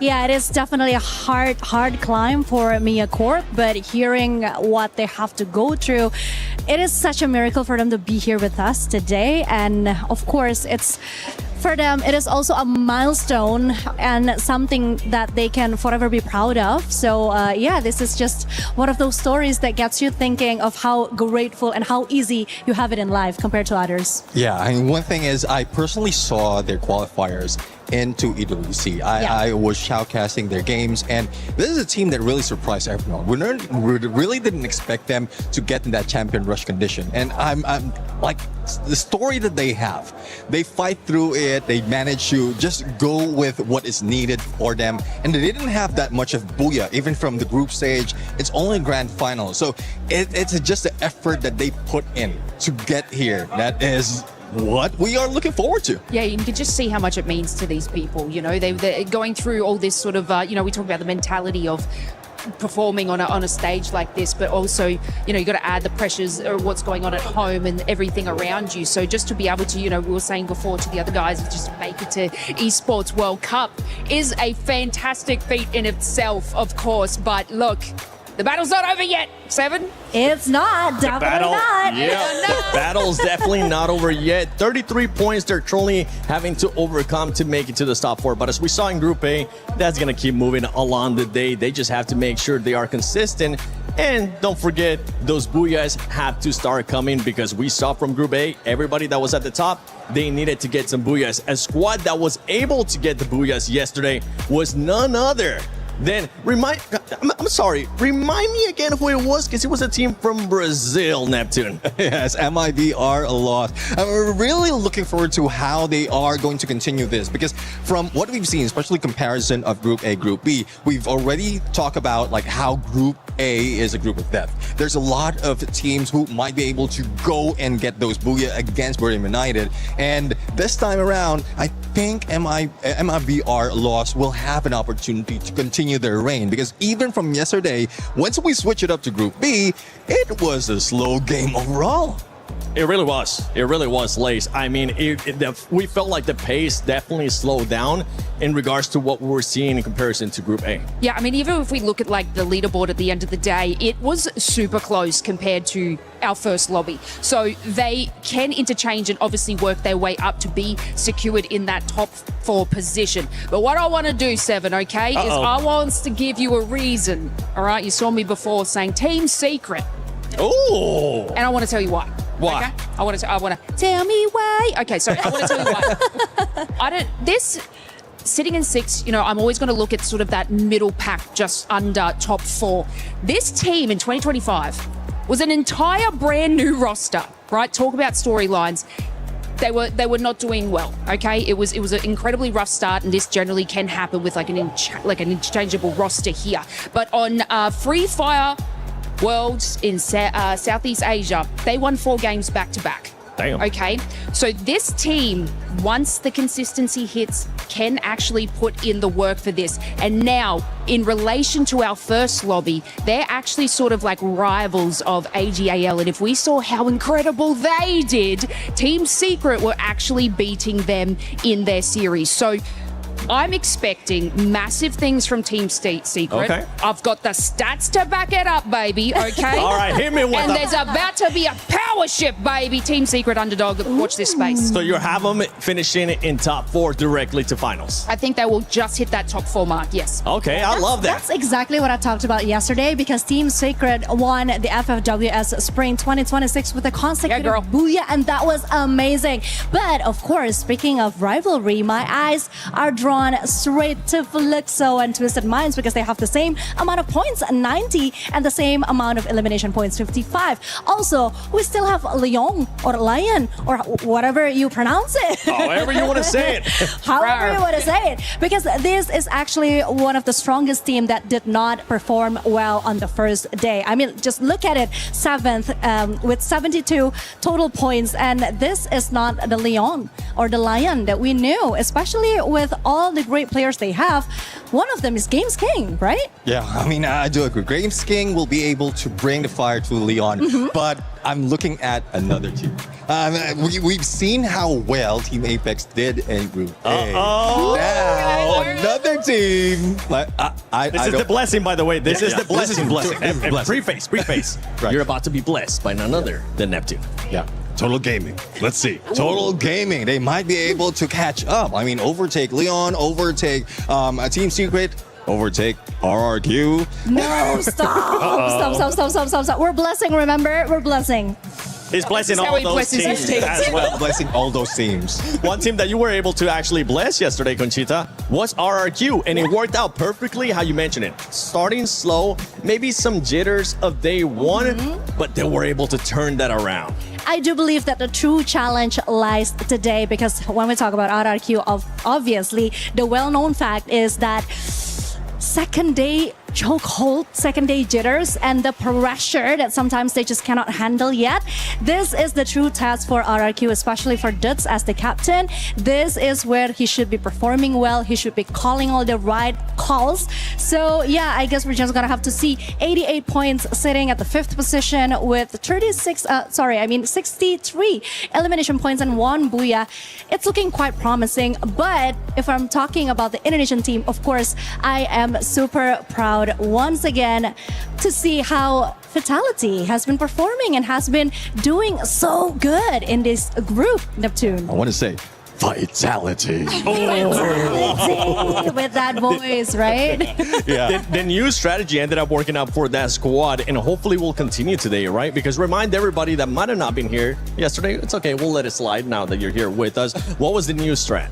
Yeah, my strategy of going for double snipes. We've seen that from Southeast Asia. We thought that they are going to let go of that because even Brilliant United, we're seeing them trying to do the same thing. But out of that, they just capitalize on it. They can easily switch up to, especially for those who are just adjusting to the sniper, they can easily switch up to sniper, mid guy, or frontliner. So that's what I'm loving about Team Vitality right now. Yep. And again, going back to KsHiTiJoP, like the mindset of the coach, it's just so much of things that we might expect from Team Vitality. And they might be able to start hot right away instead of what we were able to see yesterday. One team that's looking to get some booyahs is Fluxo because their fans are behind us. And if I'm not mistaken, I think I see, is that Barney and Carol? What are you guys doing here?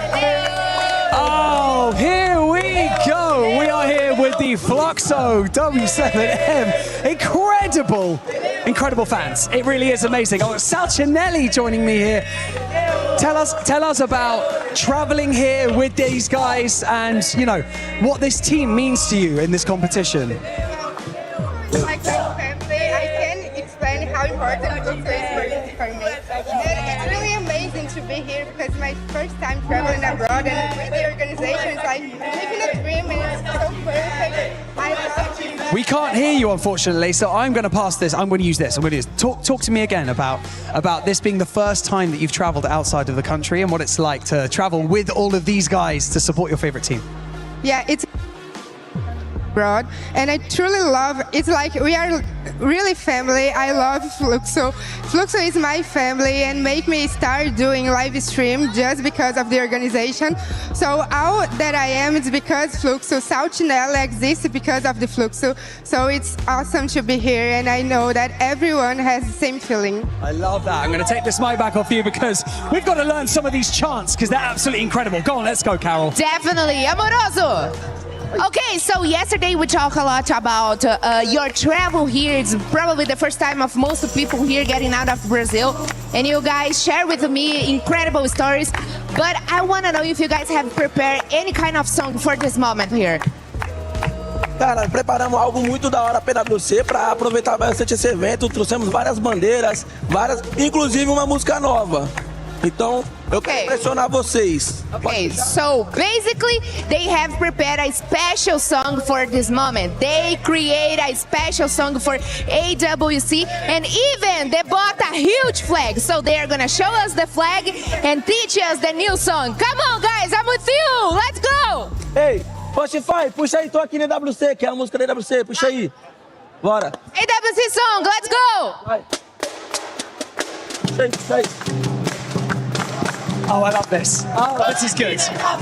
E o meu fluxo vai vencer. E o meu fluxo vai vencer. O MD vai deitar. O MD vai deitar. O Putinho vai ruxar. O Putinho vai ruxar. Chama aí o Luquingue.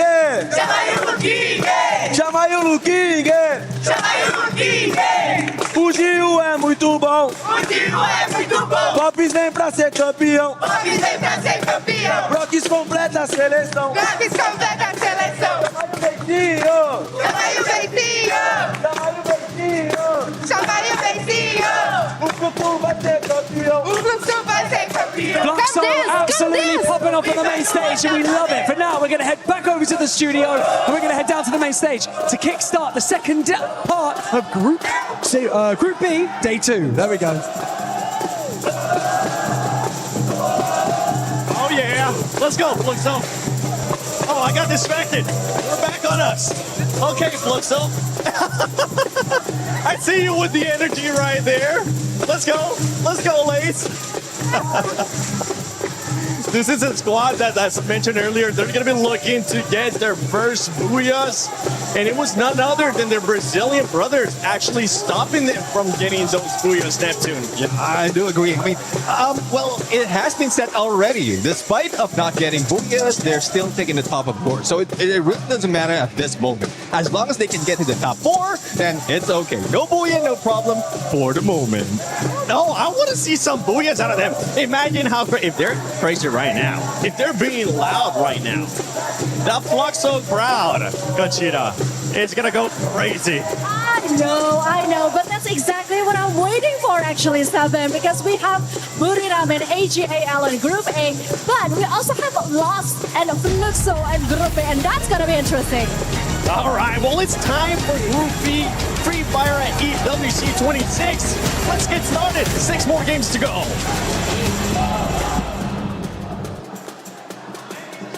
Half of our players now know their fate, while the other half is ready now on this Guiria City ride. That is right. 2 teams have now been eliminated from the competition, so the tension just got a little bit thicker because the consequences just became real. Indeed, Barney, there is no room for error anymore. With only 6 games left, it's crucial to hit the ground running Day 2s now. Look, expect insane plays, expect heartbreaks, but above all, expect absolute chaos. And so, with that being said, it's time to introduce your next 12 teams to the main stage to fight for survival, starting with the Mia Corp.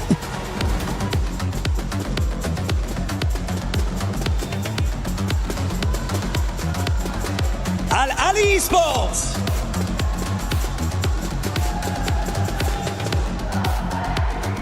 Team RRQ.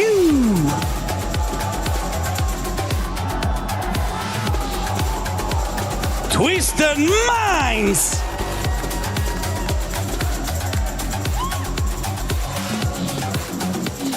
Team Secret.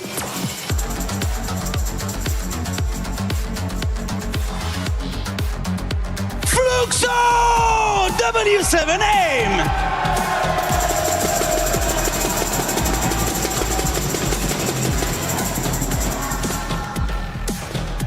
Total Gaming Esports IQ.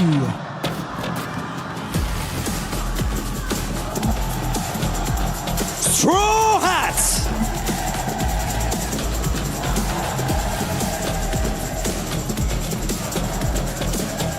Lion.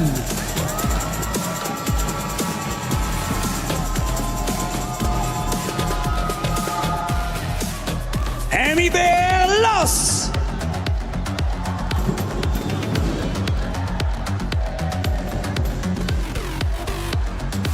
KsHiTiJoP Esports.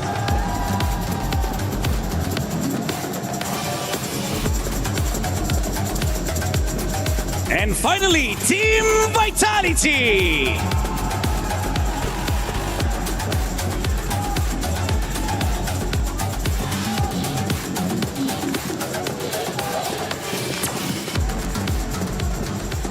Here we are, our Group B is ready. Anything can still happen, and no one is really safe. We've got $1 million on the line, the survival stage around the corner, and our grand finals reserved for just the most elite teams. And so with that being said, it's time to close out the group stage of Free Fire at the Esports World Cup.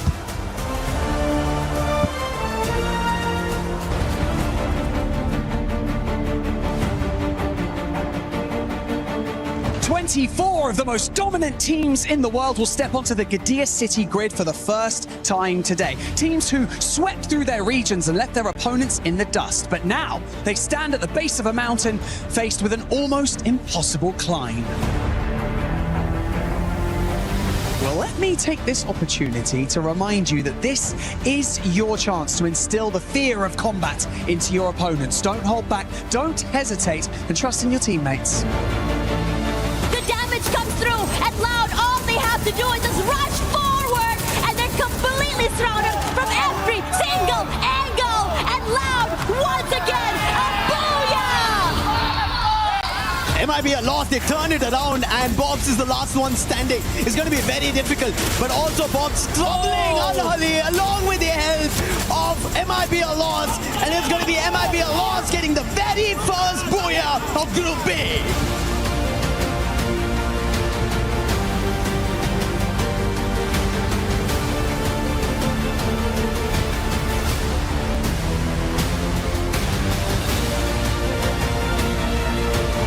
Looking for the final player, Kororo looking for that recovery, and they will be denied as Buriram pulls away the third booyah of the day to take the #1 spot on the leaderboard. And Lion are losing players one after another, and as that happens, even Dix gets eliminated, and Games King was the last man standing. And it is going to be MIB lost getting the final booyah of Group B's Day 1. Our eyes on the teams who are in the top 4 slots as well as the bottom 2. Today is the chance for early qualifiers. Today is an unfortunate moment of heartbreak for 2 teams who will get to go on a little bit of a holiday here in Paris before they fly back home. But who is it going to be? Mia Corp Straw Hats down at the bottom, and KsHiTiJoP a little bit too dangerously close to them. Yeah, because today is anyone's game. Oh, yeah. Game 1, or at least Group A, was a story where any team could still make it big and survive. And I'm wondering if Group B will tell us the same story. Yesterday, loss went huge. 3 booyahs, ending the day strong. And I'm pretty sure that every other team in this group as well want to replicate that. Yeah, absolutely. And obviously, it is a situation where MIBR lost, wanted to control the situation, but also wanted to find out exactly what they can do in a lobby like this. They've already proven themselves yesterday. I'm expecting them to have a little bit of a slower day today. I'm expecting the teams who are down in the mid part of the battle instead to really show us exactly what they've got. Obviously, it's the fight to squeeze themselves into the top 4. Even if MIBR kind of sleeps on us, giving us average games back to back, I don't think they're going to be at risk of getting kicked out of the top 4. Absolutely. I think one thing's for sure, though, everyone wants to maintain that top 2 slot. Yeah. After all, again, you get that holiday, you get that direct slot to that finals. Yeah. And on top of that as well, you mentioned just now during the desk, right, about how hard it would be to be playing through that survival stage. It's going to be hard, it's going to be lethal, and most importantly, it's going to be mind-bogglingly stressful. Yeah, absolutely, because we have got the best of the best from around the world. We've only got the 4 slots. I guess a little bit of a blessing as you take these Super Titans out of the race. Now you get to go up against teams who are maybe just a tad bit better than you, right? Because you're taking out the teams who are down at the very bottom, so no easy picking.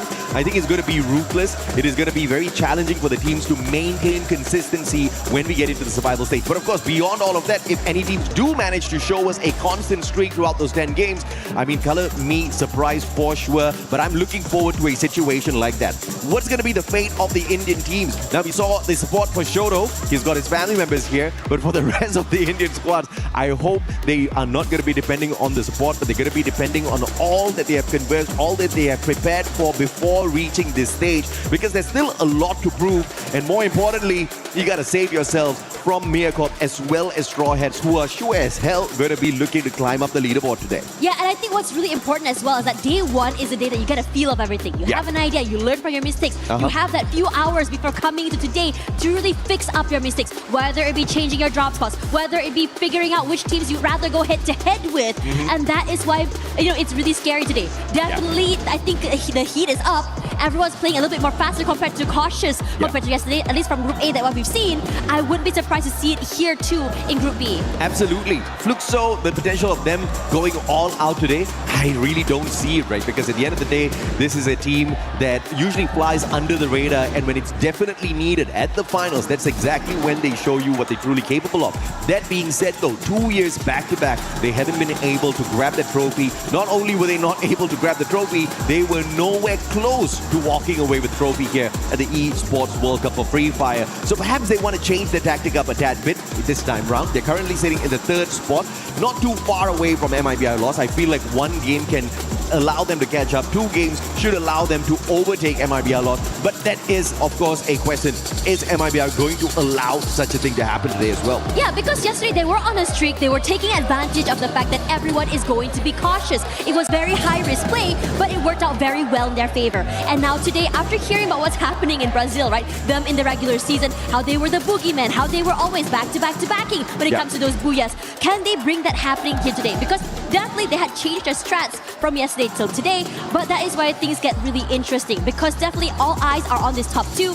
I'm sure no way in hell do they want to go into survival stage when they have the capability of making it into the top 2.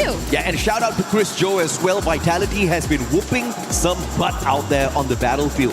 Who would have expected Vitality to do even better than their Brick Brothers RRQ, who yesterday did manage to walk away with 1 booyah to their name, but not in the top 4 just yet.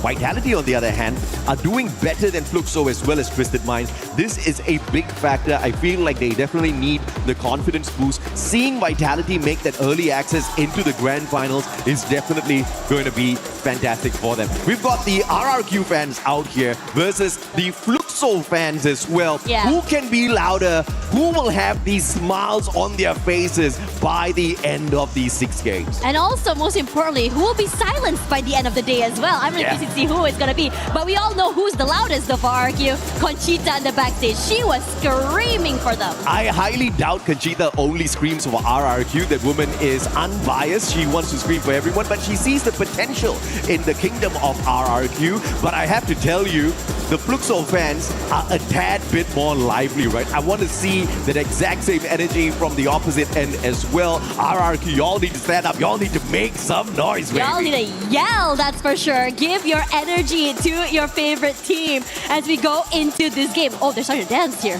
There we go. That's the energy. More energy, RRQ. More energy.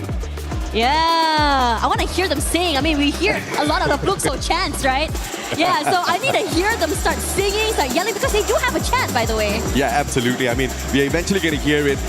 And I hope they continuously cheer their team on, because the kingdom of RRQ does tend to get disappointed a tad bit too early sometimes. And I know RRQ is not really looking to go wild out there on the battlefield today, but it would be nice to have that early access into the grand finals. But knowing the team, knowing how they play, and how they do love getting some extra experience out there, seeing exactly how well the rest of the teams can do, I think RRQ might be taking it a tad bit slower this time around as well. You also have to look at the teams who are trying to maintain the top 4 spots, right? Twisted Minds, Fluxo, MIBR Lost. These 3 teams are going to be very difficult to knock off of that perch. The closest ones that RRQ understands in terms of rotation, in terms of their play style, is going to be Vitality. So maybe some infighting. Maybe we're going to find a little bit of a battle between the 2 Indonesian squads out there. Yeah, Conchita said that's a term for that in Bahasa Indonesia. Perang serumpun, she says. All right. Yeah, so that is something that I wouldn't be surprised to see as well. I do agree with you. The rotation is going to be happening. They can go for that as well. And I also really am excited to see if any of the bottom teams could actually just really surprise us as well. I think Total Gaming Esports as well didn't really have the best of days yesterday. Maybe a reset today would be something. I mean, you talked about how this is the first year that India has made it into the big stage as well, right? You want to get back after a long time, Yeah, after a long time. Now, you know, you want to get experience. You want to really get into the groove of things. It's so different playing from the Indian stage to a global stage with so many different play styles out there in the open, and they've definitely learned something from yesterday. Tough lessons were learned yesterday for sure. I think IQ Total Gaming, KsHiTiJoP Esports, they have a very heavy burden on their shoulders, because if you look at the size of the fan base in India, expecting them to perform, it's absolutely stressing, right? Some of the other teams who don't really have a huge support back at home, they've got nothing to lose. They've got nothing to worry about. Not many people judging them out there.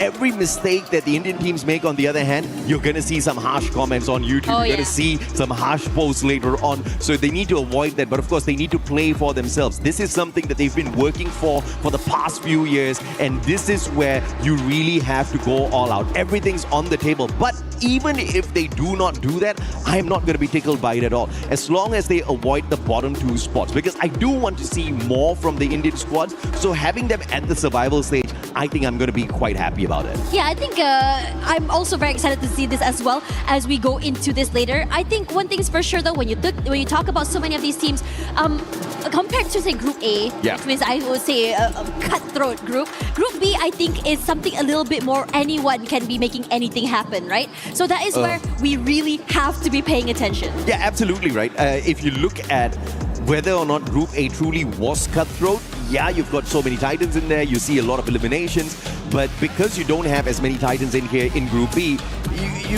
you're back to an even playing field. So it's not any easier in Group B at the moment for survival. You're still going up against world-class squads out here. But of course, this is game number 1, ladies and gentlemen, boys and girls, as we hop on into Bermuda. The flight path is going to be dictating quite a number of things, and the first one's going to be who's out of the flight first. It's MIBR Lost, RRQ, as well as Team Secret. And Team Secret's another team that we definitely have to talk about. This team, the current kings of Southeast Asia, and some may argue Southeast Asia might just be one of the toughest lobbies out there. Yeah, I agree with you. I think, when we talked about that as well, I think a lot of our fingers were pointed toward that Group A, right? We saw what happened from Buram United. It was really scary seeing them on that day 1 as well. But at the same time, in this lobby, Southeast Asia, and we're meeting up against, I would say, one of the hard hitters, which is going to be Brazil as well. Yeah. And again, when you look at the group stage leaders, Lost really put a big lead between themselves and the rest of the pack as well. Yeah, it's going to be easy to catch up. I mean, coming into a few matches more today, if they can maintain that consistency, or many other teams can do so. But right now, undeniably, at least for day 1, Southeast Asia is at the top. I mean, Southeast Asia being at the top is no surprise to me at this point of time, because of what they've shown us historically, what they're capable of doing.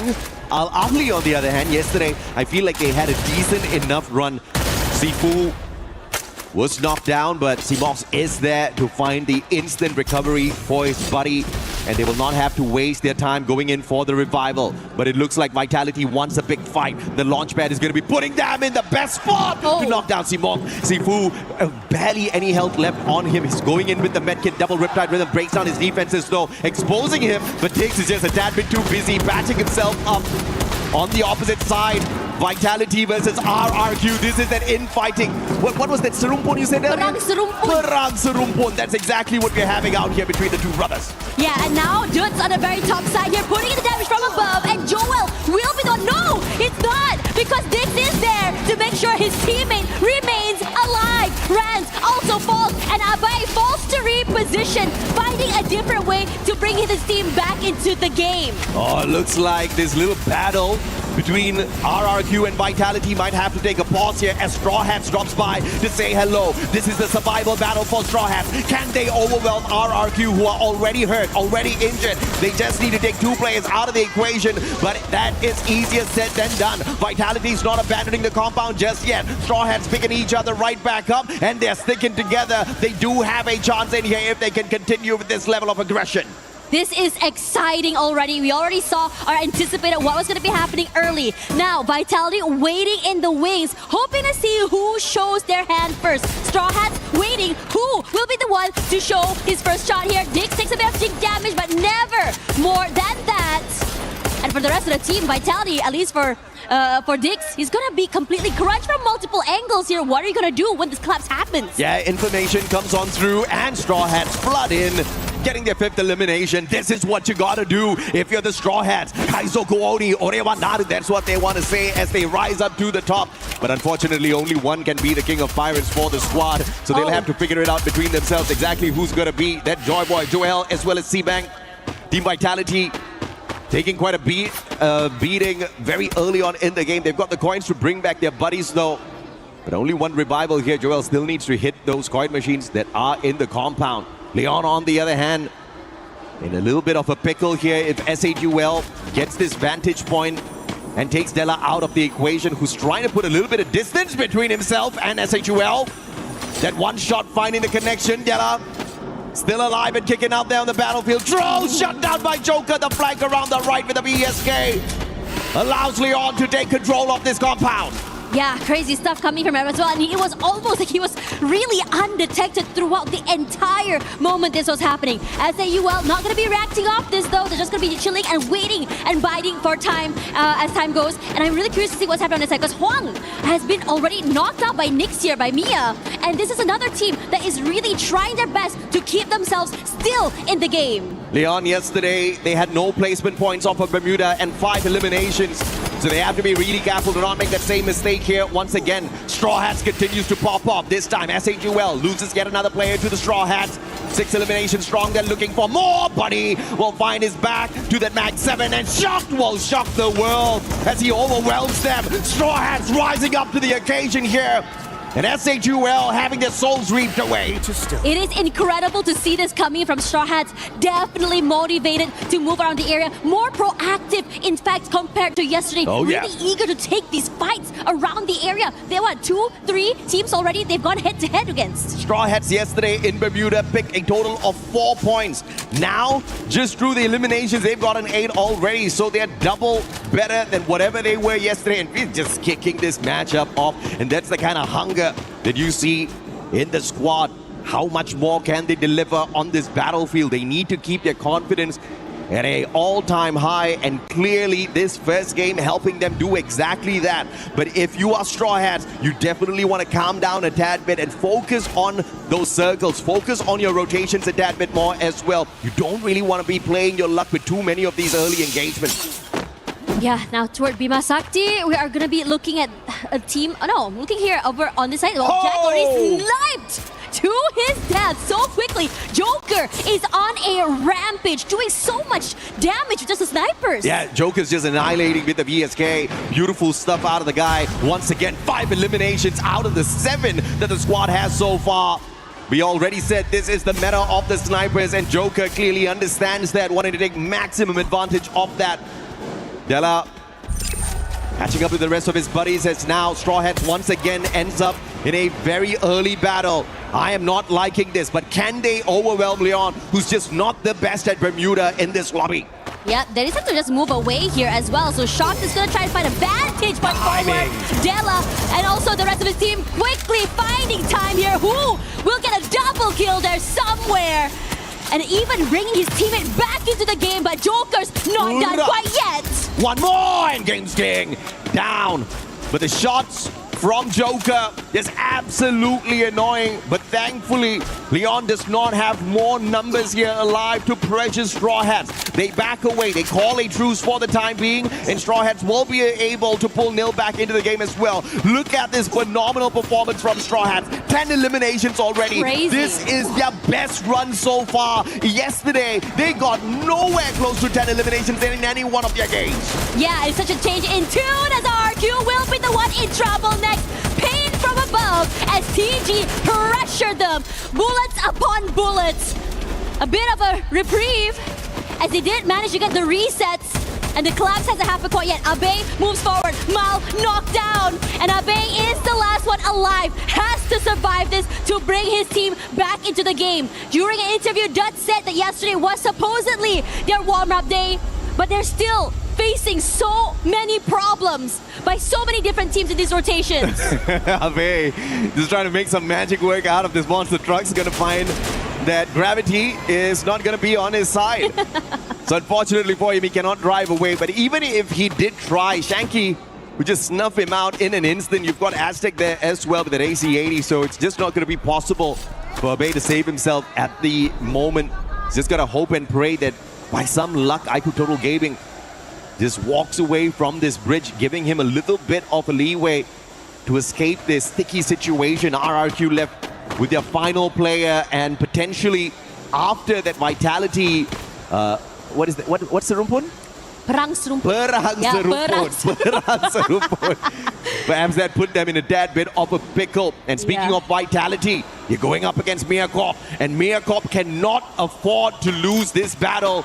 And if they can take down Vitality, that should definitely boost their confidence quite a little bit. Vitality were on fire yesterday.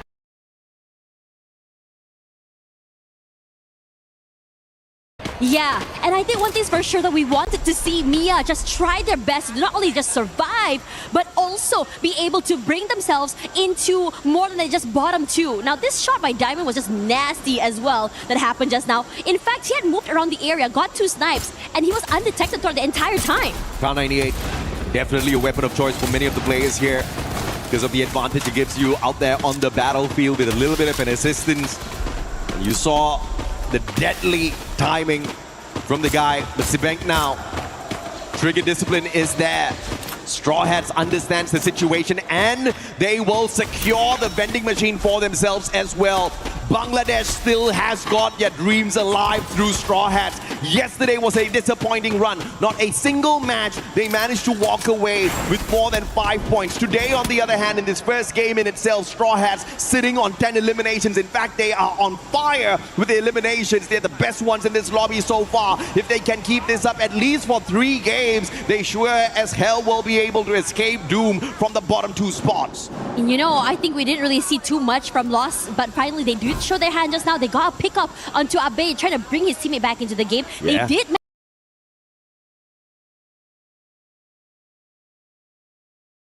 manage to come back online though, so that's really, really important for RRQ. So Dude's back into the game as well, so this is massive. Yeah, very good play here from Dutz. Managing to bring his buddies right back in, triple revive.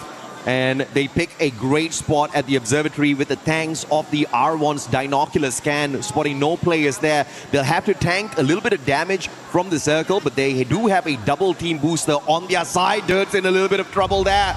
MIBR Lost spotting him out, trying to shoot him out of the air, but they're going to be unsuccessful with that attempt. MIBR Lost is a tad bit slower today in terms of raking in those eliminations, but they really are not pressured to find more numbers out there. They're definitely going to secure the top 4 as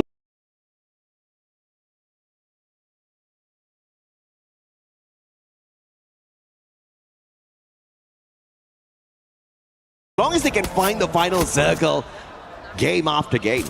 You know what? I like this. Everyone has a little bit of, an area where they're holding on to. No one's really trying to really commit to this fight, but it will change very, very soon. Especially since a majority of teams are trying to get into the circle. Twisted Mind's not here yet. Leon is coming in very, very soon. And Leon has been really active this game as well. I think 9 of farming. Meerkorp needs to do that exact same thing. Show us what you've shown us already in USA. Show us what you've shown us in terms of your capability of finding that final circle. Leon just like Straw Hats, doing so much better today with their positioning. Oh, Joker is still on a rampage with the sniper, and it's a lethal weapon in his hands. He got so many eliminations, even some chip damage to any team that's rotating away as well, which makes it so terrifying. His angle, he's going to be able to just really abuse, and it's AHL that he's going to be paying attention to. Hawk knocked down already, and over on this side here, TS also trying to find their way up onto a high ground. Yeah, Team Secret just staying a little bit quiet in the game for the time being, wanting to just pop off a little bit later on. And because they have been quiet, nobody has really taken away the resources that they've been collecting from the very start of the match. That's going to be making Team Secret a dangerous squad within that final circle. And we know they are definitely capable of annihilating many squads out there. Jack out in the open, a very daring position for him to be holding on to. Leon's going to be losing 2 players. Make that 3 as Joker gets shot out as well. Games King is the final one alive here for Leon. Al Ahly, can you take advantage? They might be able to. And he's far, far away from any vending machine, and Al Ahly won't be able to find one extra point unless Games King with the valiant dash does a double on them. 1v2, like the troll under the bridge, eliminates Al Ahly Esports. We were just talking about Team Secret now, and now Enshan and the rest of the team are in trouble.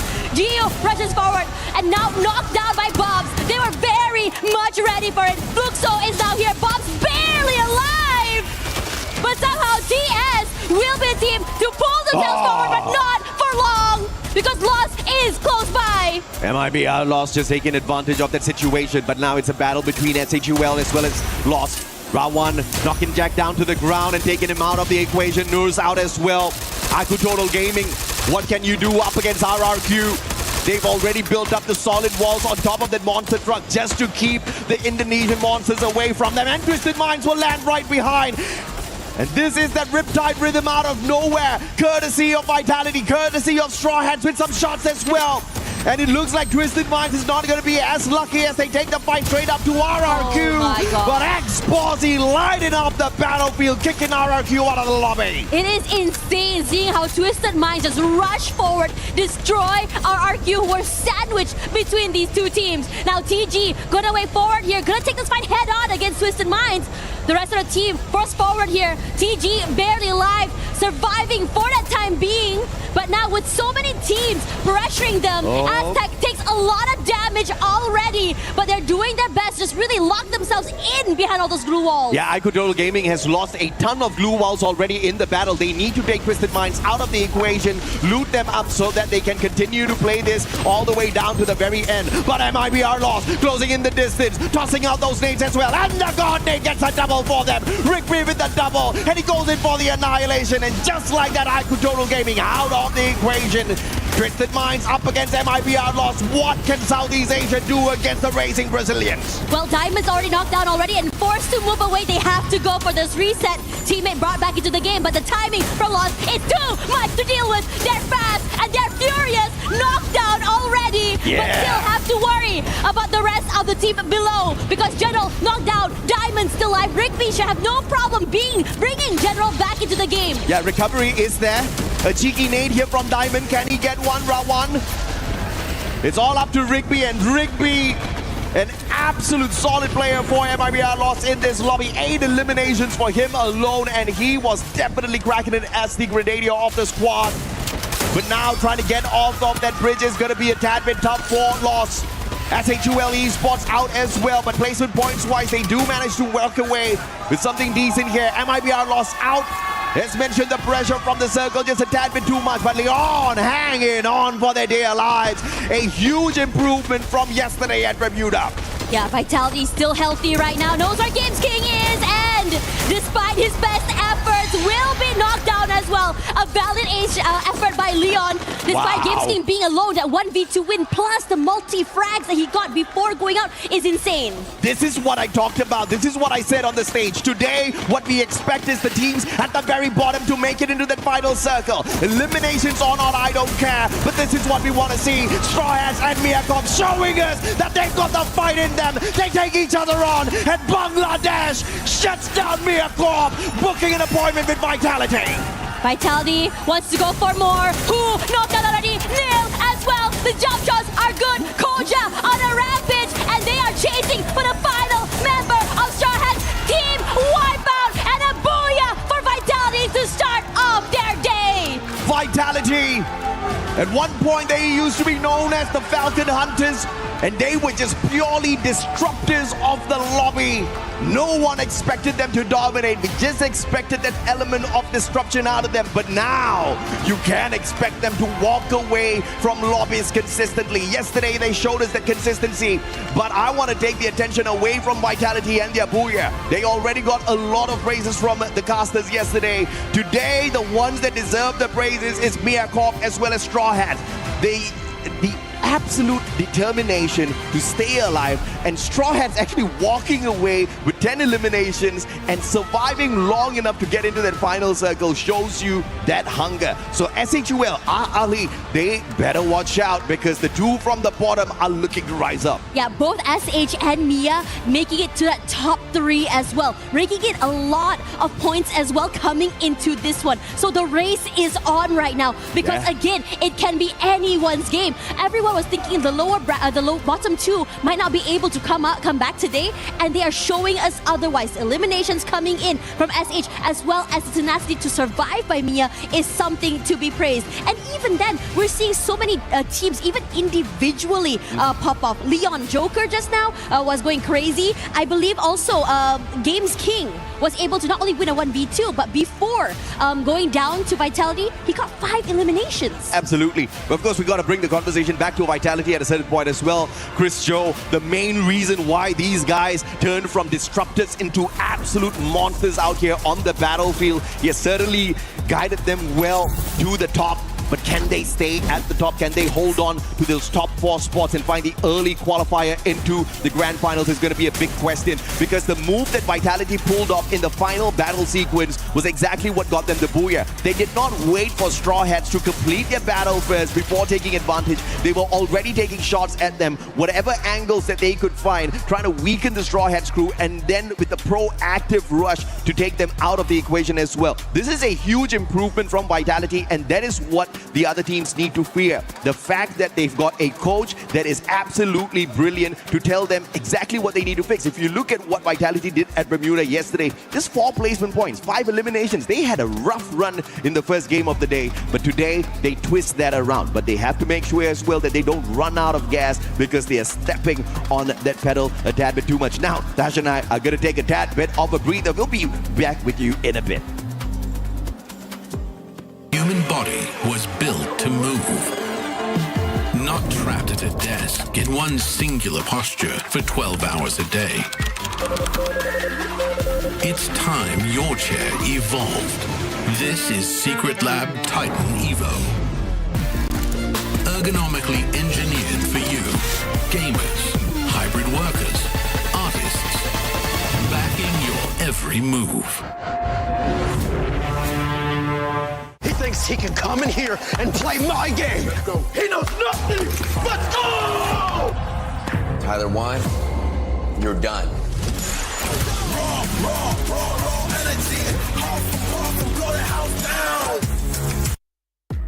How do we do yesterday? How was your mental after yesterday?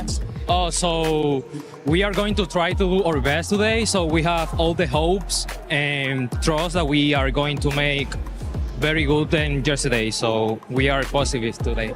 So obviously, new day, you're saying that you were able to reset a little bit and you feel like you'll have a much better performance today? Yeah, we are going to do better than yesterday. What has it been like working with your team here at EWC and competing on the stage? I mean, we are going to be like try a lot of bad things together, and be here today is like a good feeling that we are all together and can be here competing with a lot of teams.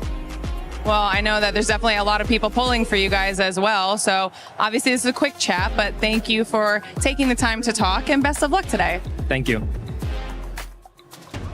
Ladies and gentlemen, you are right here in the heart of France. It's Paris, Free Fire at the Esports World Cup 26. And we have a bit of a review for you for the first game of Group B. It's Husky and Lucifer, and things are only getting started. We see Straw Hats making the top 3, and that was something that we were hoping to see from yesterday, and they've done it. I think this is what I was waiting for. Even in Group A, right? The teams at the bottom make a comeback. Titan Esports Club did it. I was about to bring that verticality where, hey, there's Bangladeshi team who've already made one through into the survival stage. Straw Hats started off, and they rightfully did from game number 1 itself. Absolutely. I mean, from what we've seen from Group A earlier on, when TAG got 2 booyahs, I think that really set the stage. If a region like India, who has been trying to prove themselves for so long, can do it, why can't the other people do it, right? Why can't the other squads step up to the occasion? And I think the best part right now is that we have some of the super fans in the house, with Fluxo on one side, on my left, with RQ on the other side, and they are here in full force.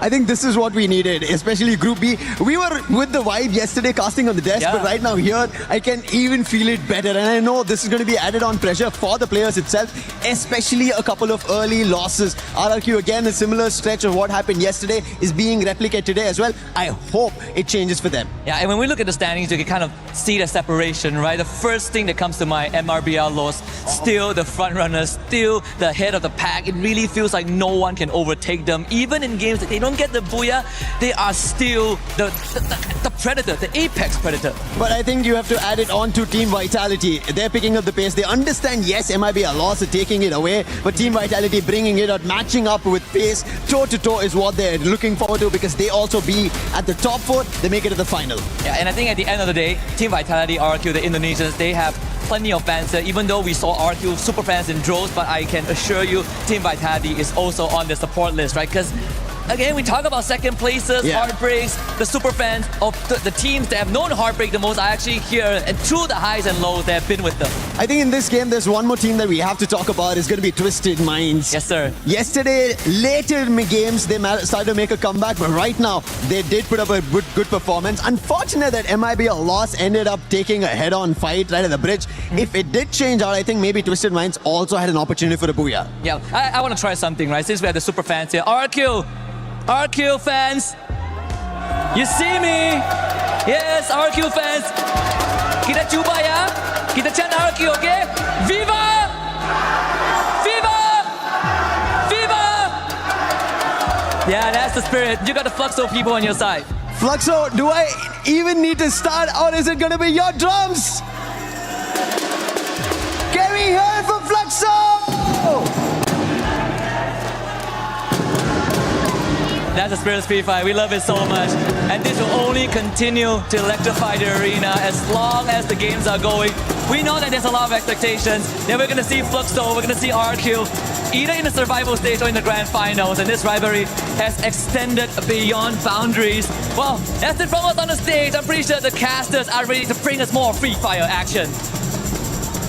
Oh yeah, we're very, very ready. And the whole crowd, this arena is shaking right now from the noise, from the sounds, from the fans as well. Whether it be RQ, whether it be Fluxo, everyone is ready to see who makes it into the next stage. Absolutely. Now, yesterday, I have to say it was not the best run for Leon, right? But today, when they opened up Bermuda, I have to say this has been their best performance so far, hands down. 12 eliminations, 7 placement points, a total of 19 for them to match up to their performance at Nextera. And this is exactly what you need if you want to show that you are well prepped for the grand finals. Is it going to be enough for them to squeeze themselves into the top 4? If they keep up this performance, that's definitely going to be the case. Yeah, now coming into this one as well, when you talk about, just for Leon, just about so many of the teams, we talked just now a bit about what to see at the bottom of the brackets, right? Yeah. And now suddenly everything's shifted. What we thought we knew about all these teams yesterday has changed. Mia looks different day and night. Even Straw Hat starting off very, very strong. Yeah. If you had missed map 1, please go back and look at it because it's crazy. Yeah, from being nowhere close to making a break away from that bottom 2 spots, they picked up 22 points. And I'm talking about Straw Hats. That is phenomenal. Yesterday, throughout the whole day, we saw Straw Hats pick up, I think, about 24 points in totality out of 6 games. So to pick up 22 from just one match shows you that they are a very different squad today. You cannot underestimate them. You cannot count them out of the race just yet. But Mia Corp, I have seen better from this squad within their own region. I'm still...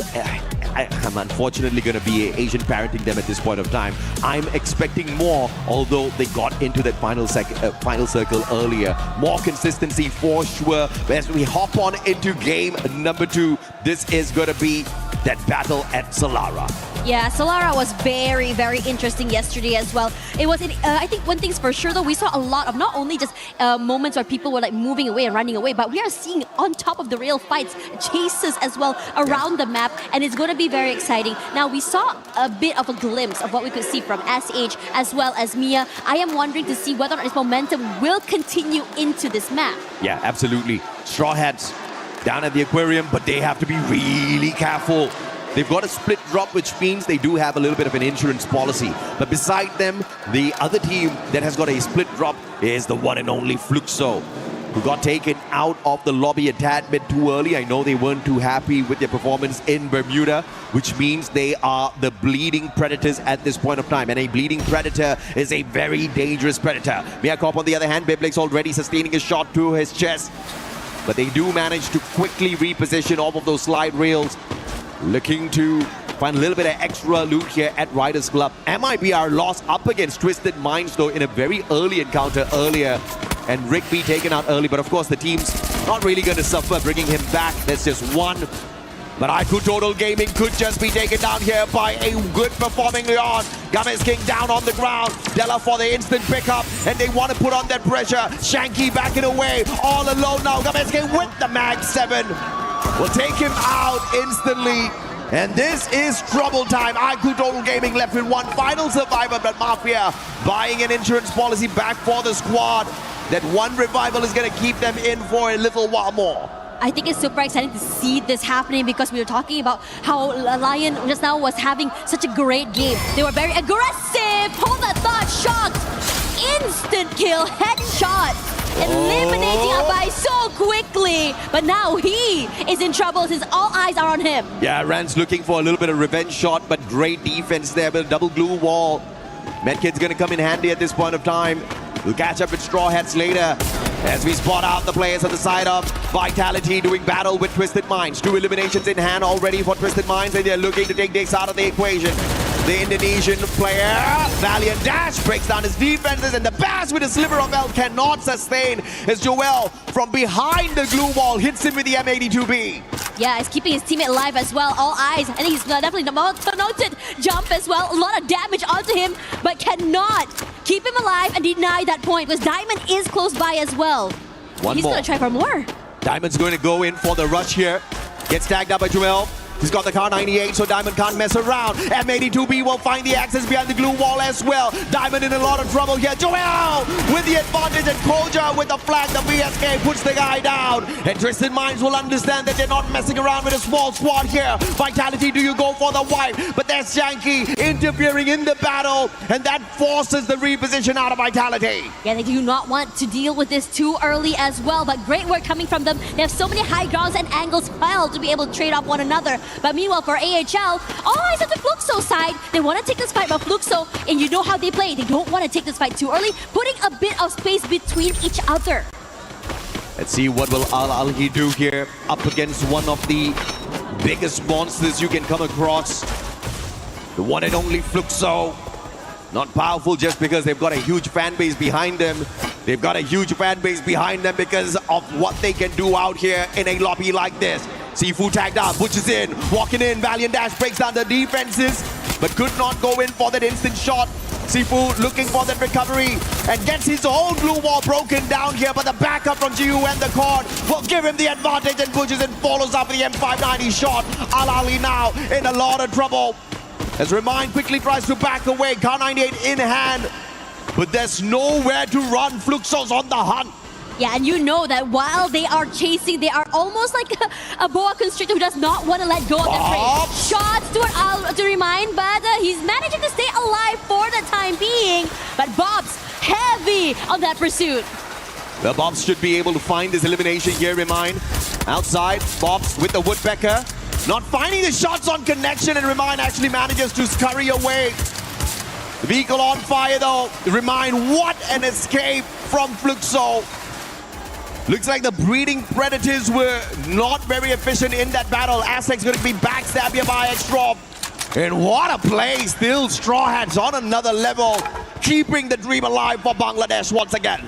Oh yeah, you can definitely tell that they're riding off that high and momentum from map 1. We questioned it whether or not it will continue, and they definitely came into today with a game plan. Now, a reminder for yesterday, when we were on Solara, Team Secret had a booyah with 31 points, but we haven't seen too much from them from map 1 and in this game as well yet, so far. Absolutely, yeah.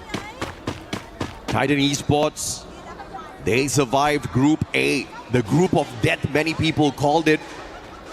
But TEC showing everyone that they are capable of getting into the grand finals. But of course, if you look at where they sat on the overall leaderboard, it's going to be quite a bit of struggle.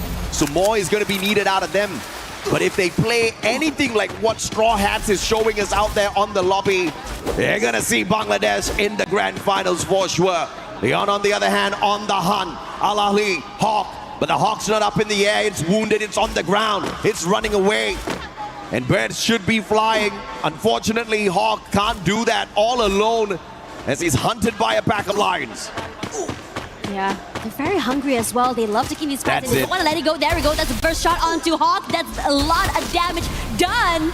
Joker juking away, trying to stay healthy. And you know this guy, once he lands his shot, it's very nasty. And there we go. It's Games King that finds Hawk in the end. That's a double kill for him. Yeah, beautiful play. Hawk at least tried his very best, had the Skylar on him, Riptide Rhythm finding the connection, but of course Joker just dodged that bullet perfectly, saw a little bit of natural cover with the compound and made good use of that. If you look at the most eliminations, man, MIBR lost, still on fire, even though we didn't see a massive game from them at Bermuda. They still walked away with the 14 eliminations, and Yago's just topping the charts with the damage as well.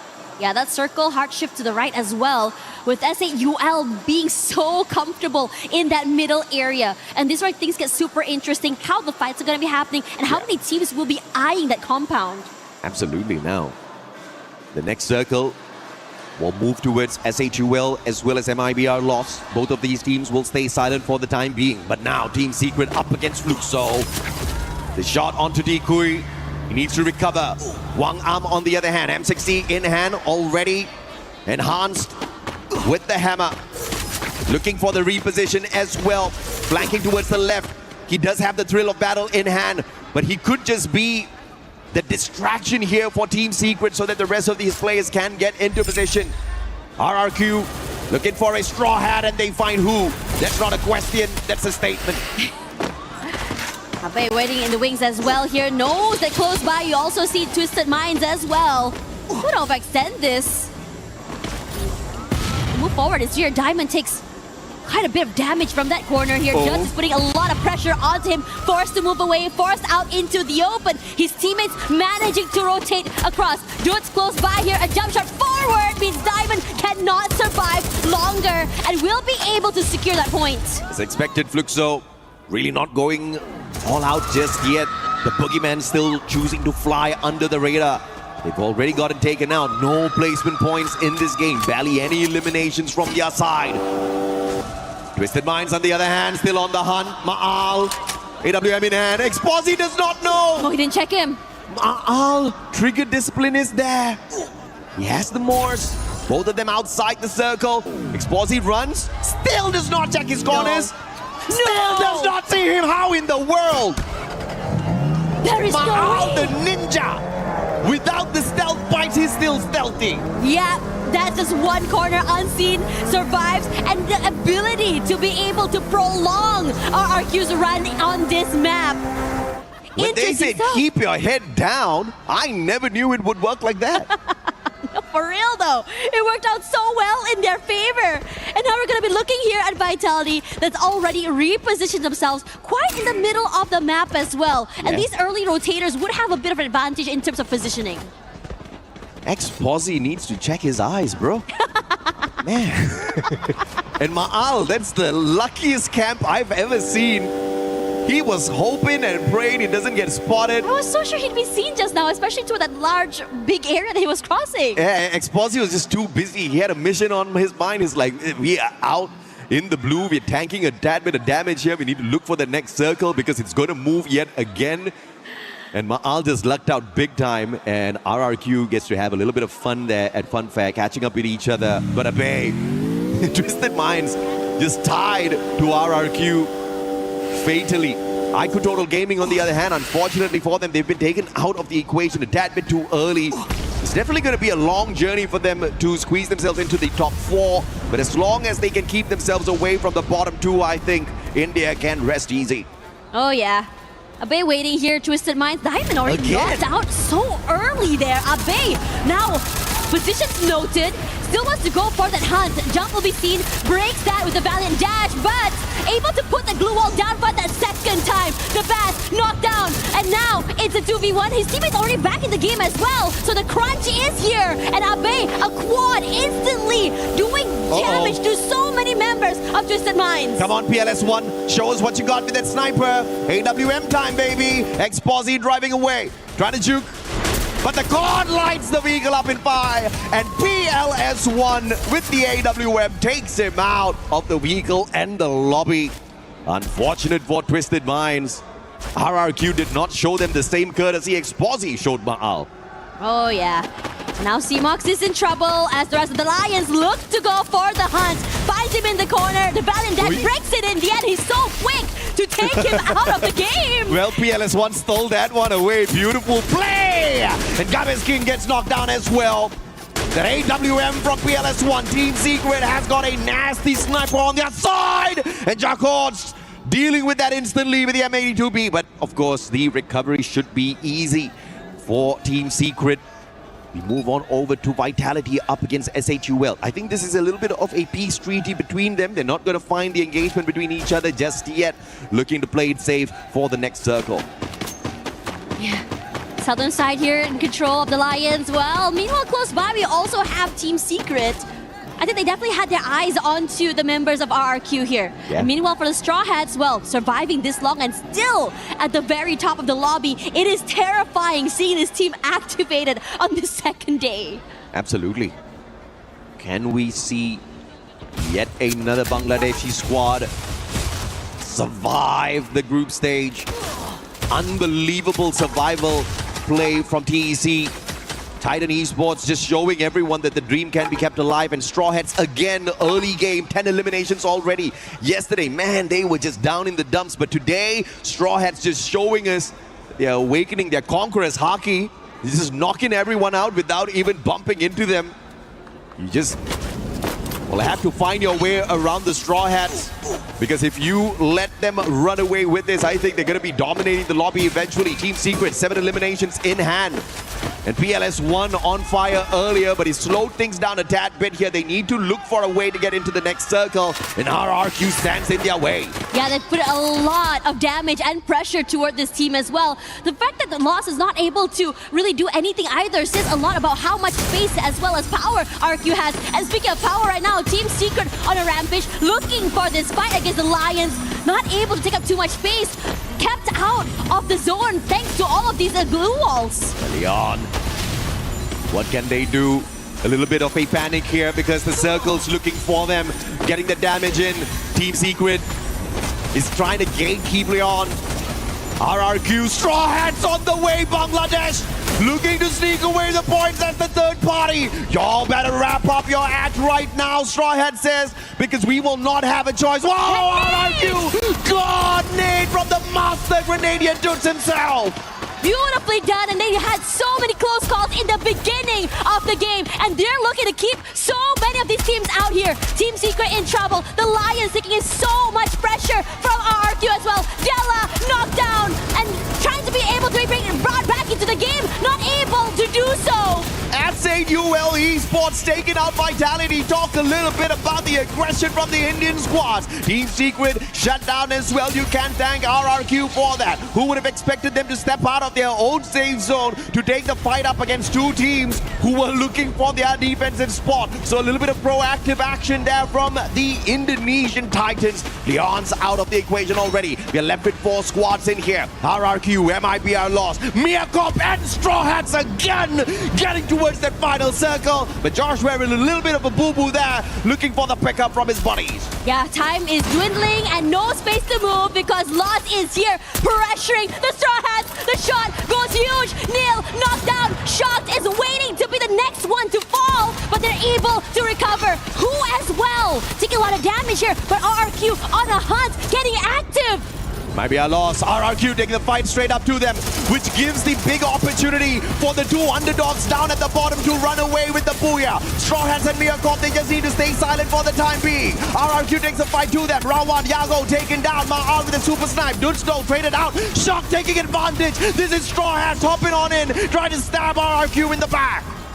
Oh, the Straw Hats still survive, but RRQ is the team who is on fire right now, surviving healthy with the 4. Both these two teams, Mia and Straw Hats, started the day at the very bottom, and they're survived again at the top 3 here. Shots knocked down already so quickly because Mia has their eyes on this team. Going for more, Mia will get 2 more points. Amitomake Balobasi, Bangladesh, that's the kind of spirit we want to see here in EWC. But now the battle, the 2v4, the odds against Mia, and RRQ will use the odds to their favor to walk away with a booyah here. And they want to show they are alive and kicking, and they want to make it into the top 4 for the early qualifier to the grand finals. Oh man, RRQ had so many close calls with one player left alive, whether it be Abe, whether it be Duds, and somehow still being able to bring the whole squad back into the game, recover, and get that booyah is insane work. Yeah, after a bad run at Bermuda on this game 1 for day 2, RRQ shows that they definitely can step it up. And Solara, not necessarily their best map out there, but they have shown that they have got that veteran experience, and a little bit of the circle, a little bit of the action on the battlefield favored them in multiple of those situations. Ma'al could have gotten taken out a tad bit too early, and the recovery could have been delayed a little further for the side of RRQ. But thank goodness Exposi did not check his corner in that particular sequence. Gave us a few entertaining moments. But RRQ making it back, like you said, almost annihilated on that recovery, still met back with Twisted Minds, took them out of the equation, got to that final circle, and if they were not proactive, they would have gotten taken out a tad bit earlier already. But Dudes with the master grenade onto the Team Secret players, because Team Secret was in the best spot to shut down RRQ. It was honestly crazy being able to see that, and I'm curious to see what exactly the comms were in that fight in particular, because it must have been huge knowing where the nade happened and they just go all the way till the end. Gol kiri satu. Ayo. Kena gol kiri. Bisa yang belakangnya. Sama bola. Nice. Man, Dudes is just a monster with those grenades. The accuracy, the timing, he cooks it up so well like a chef, and when he serves it, the dish is absolutely deadly. Yeah, honestly, there were just so many hero plays coming in for RQ, and it's also a testament to not only their teamwork, but also their individual prowess from every single one of these players. It's always really, really fun to be able to see these things happen as well, because for RQ, they always come so close toward the very end. And I think, after the interview, they said that this year is the year that they think that they had learned so much from the previous years, and this year is the year that they want to be able to get that trophy. Straw Hats showing the will of D is alive. You cannot take them out of the equation. You cannot count them out just yet. On the first page, they sit right here. Yesterday, just about 24 points from 6 games. Today, back-to-back, they've scored more than 20 points, or at least 20 points in the second game. Earlier, it was 22. 44 in just 2 matches. Straw Hats is just showing us a very different version of themselves. I hope they can keep this up. This is going to show the rest of the world of Free Fire that the dream can always stay alive as long as you make those plays. But of course, on the second page, your Team Vitality getting knocked out a tad bit too early alongside MIBR loss as well as Twisted Minds. Yeah, and I think that in this situation, there's a possibility that you're not expecting some of these teams to really go activated on day number 2. Yeah. Vitality did try to survive, but they got overwhelmed from so many different teams as well. We saw Dix getting knocked out so quickly, so many many times and separated from the rest of his teammates. I think in this situation, Vitality need to find a way to not only survive as a team, but how they approach fights. And I think awareness might be something they want to pick up as well. Yeah, absolutely. Straw Hats, unfortunately, they have to make sure that they don't hold on to such angles in the future because their feet exposed, no glue walls to protect themselves. Many teams found that to be that weak point of the squad, and 2 players got taken out of the equation a tad bit too early. If Straw Hats had 4 survivors down in that final circle to play for the Booyah, on the other hand, I think that would have been a much better chance for them. But of course, these small little mistakes is exactly what they need to fix. But of course, we've got an interview on the stage. Let's catch up with you guys in a bit. All right. We are back on the stage with Miko and Cheetah. And of course, we have Joel from Team Fatality. And we're also joined by the pretty Yeonsu. All right, let's have a bit of a chit-chat, shall we? Because I am so amazed by the way that you have been performing today. So yeah, the first question is, Joel, we all know that this is your very first international event since joining Team Fatality. How is the pressure difference? How are you handling it? Jadi Joel, ini kan kita tahu ya, pertama kali nih event internasional, ya kan? Sebelumnya pertama kali keluar negeri kan waktu itu World Series. Sekarang akhirnya ngerasain international event. Pressure-nya seperti apa perbedaannya dan gimana juga cara kamu menghandle tekanan itu? Kalau buat tekanannya ya biasa aja sih. Kalau soal pressure juga kita udah biasa turnamen-turnamen internasional juga, jadi ya aman aja. That is such a nice answer. So basically what he said is that, what pressure? I'm not feeling pressured at all. I'm just being myself, calm and collected, because this is something that we're not new to. This is something that I've trained myself to, and I'm just ready for anything basically, because I don't see any pressure coming from any of the other team. So yeah, that answer actually shocks me too. He has grown up a lot. I have been following his, his path since 2024 until now, and wow, he changed a lot. All right, up to our second questions. You start off a day with the very first Booyah and build up more a gap in the finals qualification. How much of a benefit will it be to not have to play in tomorrow's survival stage? Nah, ini pertanyaan menarik banget nih. Kalian kan tadi membuka hari di grup B dengan sebuah Booyah, yang artinya kalian juga nambahin jarak poin dari tim-tim lain yang harus ngejar tim Fatality. Sepenting apa sih sebenarnya buat kalian sendiri menghindari survival stage? Seru apa?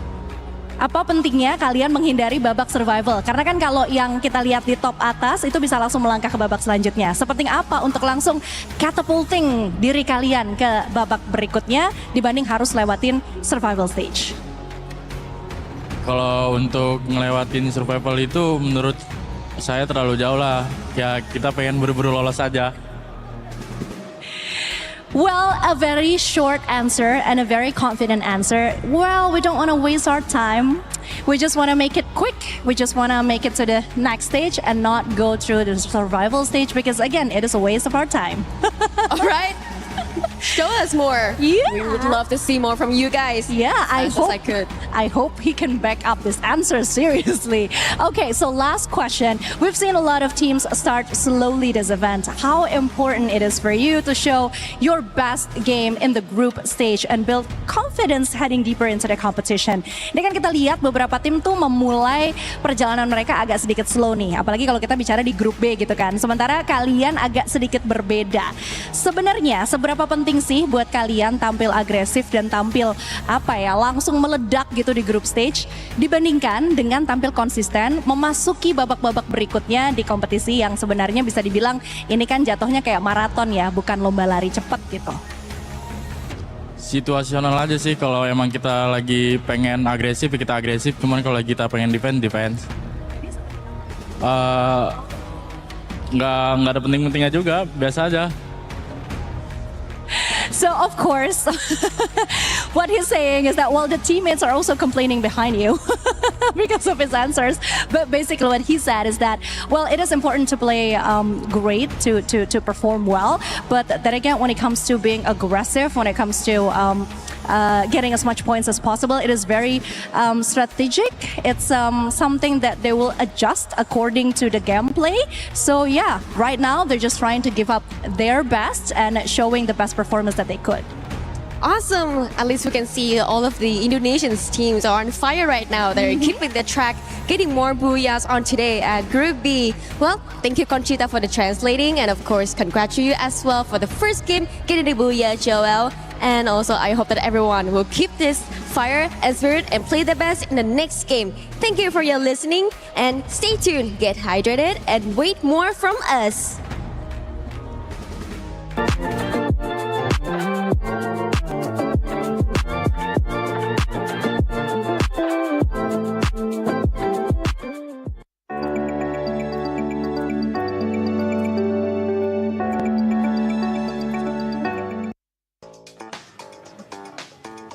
Hey, Seven, what do you got there?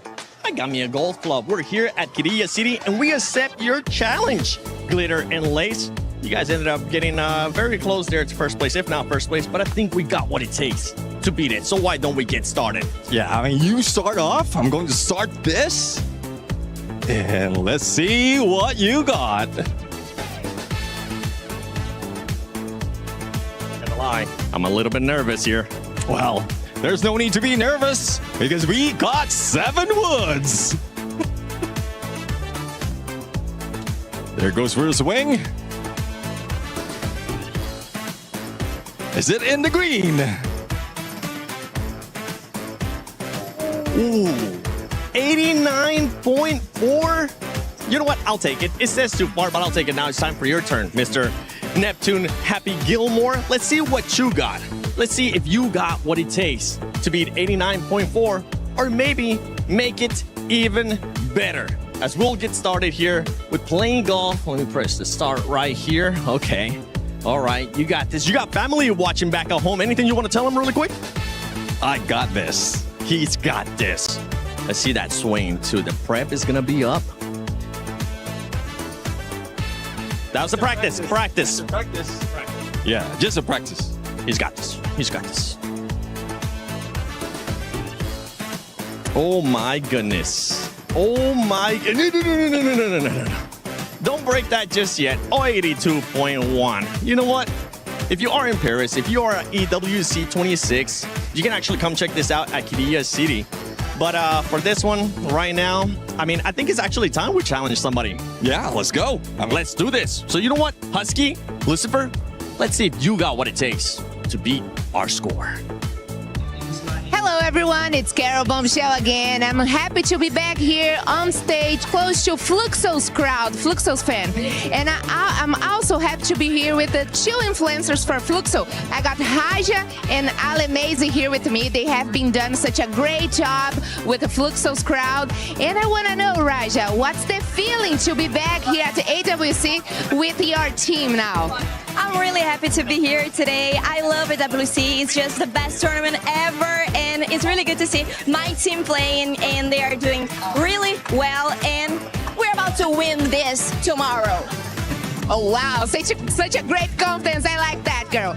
Okay, Ale Mazy. It's special to have you here for the first time watching your team, and I want to know, do you think they will qualify direct to the Grand Finals? É muito especial ter você aqui juntinho com a gente, torcendo pro seu time. Quero saber se você acha que eles vão se classificar diretamente pra final.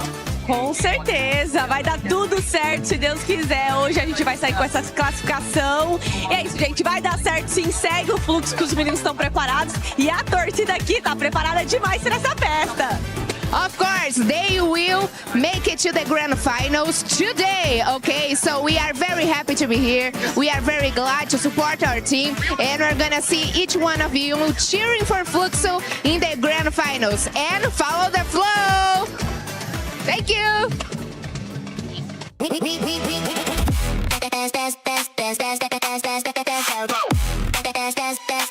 book Esports World Cup up.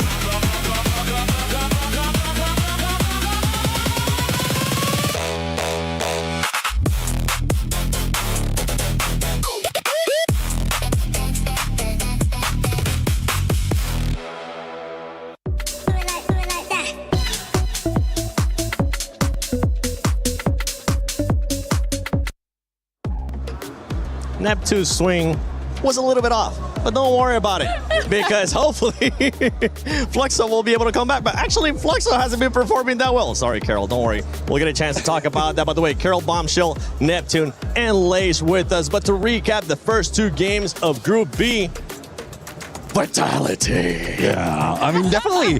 Vitality has been great from yesterday. Now they are dominating. And it's not only them. I mean, even RQ did manage to get that booyah. So there's just a lot of hopes right now that's coming from the team. And the climb for the top 4 is just getting easier and easier. Even for the interview coming from Joel, I think like he's just too confident that they will be getting there quite soon. Well, let's talk about that actually, because that confidence, it's good to see, Lace, but sometimes we've been seeing maybe too much confidence come back and bite you in the you-know-what.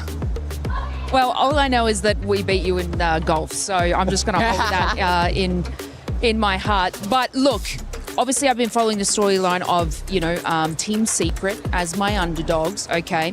So in that position, they were in that southeastern corner there with Bayside, and it looked like that they were going to, have a nice little easy rotation in. And I think this is probably why we've brought Carol up here, but they managed to get a team wipe on Fluxo down in that corner of Bayside.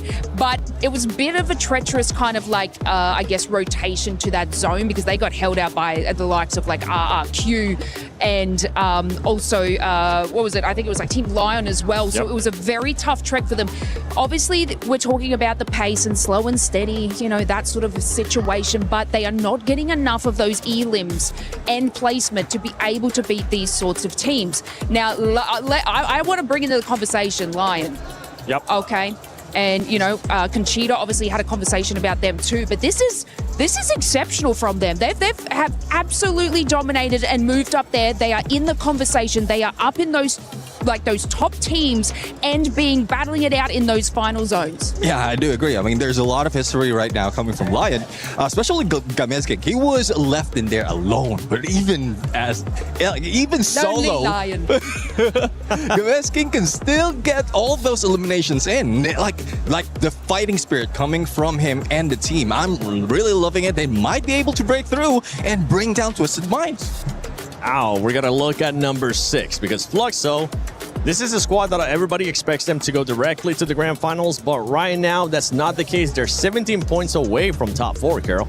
I don't understand why you guys invite me such in this moment that Fluxo is not doing so well. What's the point? They still did fantastic yesterday and are definitely in contention. So one bad game doesn't mean anything. Yeah, I know. I mean, they started really good yesterday. They had such a good confidence, but at this point, they should not going like that, because last year reminds me of last year when they were not doing so well, and then they lost completely their confidence. So if they keep doing the same performance, probably their worst nightmare will come for them. All right. Hopefully that worst nightmare is not going to happen. Now, you have a lot of experience with Free Fire in Brazil, and I know you know a lot of these players. They do have a superstar when it comes to Fluxo, right? MT7, the MVP out of that region as well. Do you think this is going to affect him in any way, shape, or form? Because they do need to make... Do you feel like they need to make it in the top 4 instead of going to survival? Of course, definitely they need to make the top 4, but yeah, answer your question, definitely that can keeps getting in MT7 mind. But you know what, this regular season in Brazil, MT7 was the MVP with 330 kills, 330 eliminations. So he knows what he needs to do to step it up and be on top. Here and there from them, but Vitality, I mean, if we talk about what we saw yesterday out of Group B in comparison to Group A, we saw a bit more of a chance for some of the other squads to kind of come up, and that's exactly what we're seeing right now in day 2 when these squads are trying to make sure they push for that top 4 with 4 games left. Yeah, I mean, what I'm seeing right now is in comparison as well as a cut-off line for getting the top 4. It's much lower right now in Group B because of how close it is against everyone else. So that's one thing that they can take advantage of, because it's easier enough for them to climb up like 1-2 spots, especially for those teams who are very, very close to the top 4. But there's still a lot in contention right now. After 2 games, we still have 4 matches. But as Carol did mention, like if you lose confidence, then even with it being easy, you might still lose it. Yeah, I mean, if you take a look at that, like the cutoff, isn't like so coherent, like you said just before, but basically Team Secret is probably that line there at 90 points at the moment. Then we move over to Fluxo, which is 92. So this is an incredibly close leaderboard for these mid-range teams to sort of intercept there. So like you're saying, there's still a chance. Carol, don't you worry, girl. Like they have every opportunity in these next couple of matches to bring it home for them, but it is incredibly close. So let's hope that, we can get the Fluxo spirit here a little bit higher and they can, definitely rile them up and get them some more eliminations. You know what, girl? I really hope Fluxo makes to the grand finals, but right now we already got loud, so we already have Brazil in the grand finals, and that's good. And talk a little bit more about Los. Los, it's good to see them. I mean, of course, yesterday they were the best team for Group B, but it's good to see them still keeping their regularity here. So I think maybe this is one of their secrets. They are really good to keep their game regular.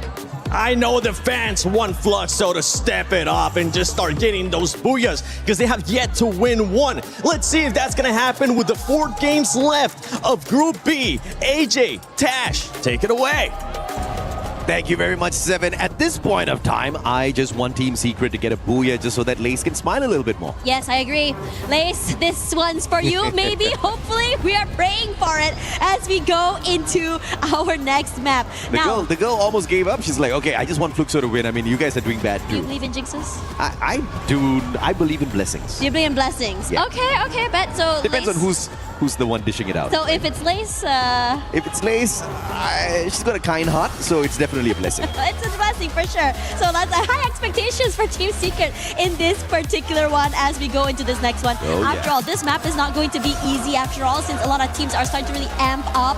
We see consistency across 3 maps. I mean, 2 maps, excuse me. I just see consistency from the 2 teams down at the bottom who are fighting for their dear lives. And it looks like Straw Hats will not stay at the bottom all throughout because little by little, they are making that climb. I mean, what a brilliant play so far, getting more than 40 points just off of 2 games. A very different version of Straw Hats we get today. And they're moving all the way out, potentially for a double compound drop here at Foundation as well as Old Hampton. This is going to give them ample loot to play their game well once again. I am very excited to see how aggressive some of these teams are going to go. I think during the break, we also talked a little bit about Mia, right? About how today it's more how they've been able to be consistently on that top 3, being able to survive a little bit more longer compared to yesterday. And wow, trouble's already brewing. IQ Total Gaming can do Mia, Corp, as well as Straw Hats a big favor here. If they take out Al-Ali, it's gonna be trouble a-brewing. But IQ Total Gaming might just be in trouble as well. So by hook or by crook, they need to win this out.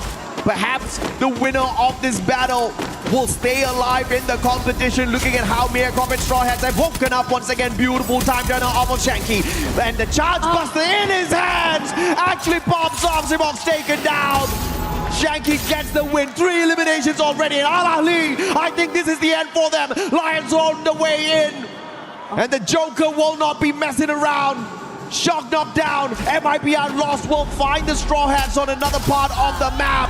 And that's about it for Al-Ali. They're about to be pushed down to the bottom 2. Oh, that is so unfortunate. We talked about not clearing corners, but for the rest of the team here, they do check and find him in the end.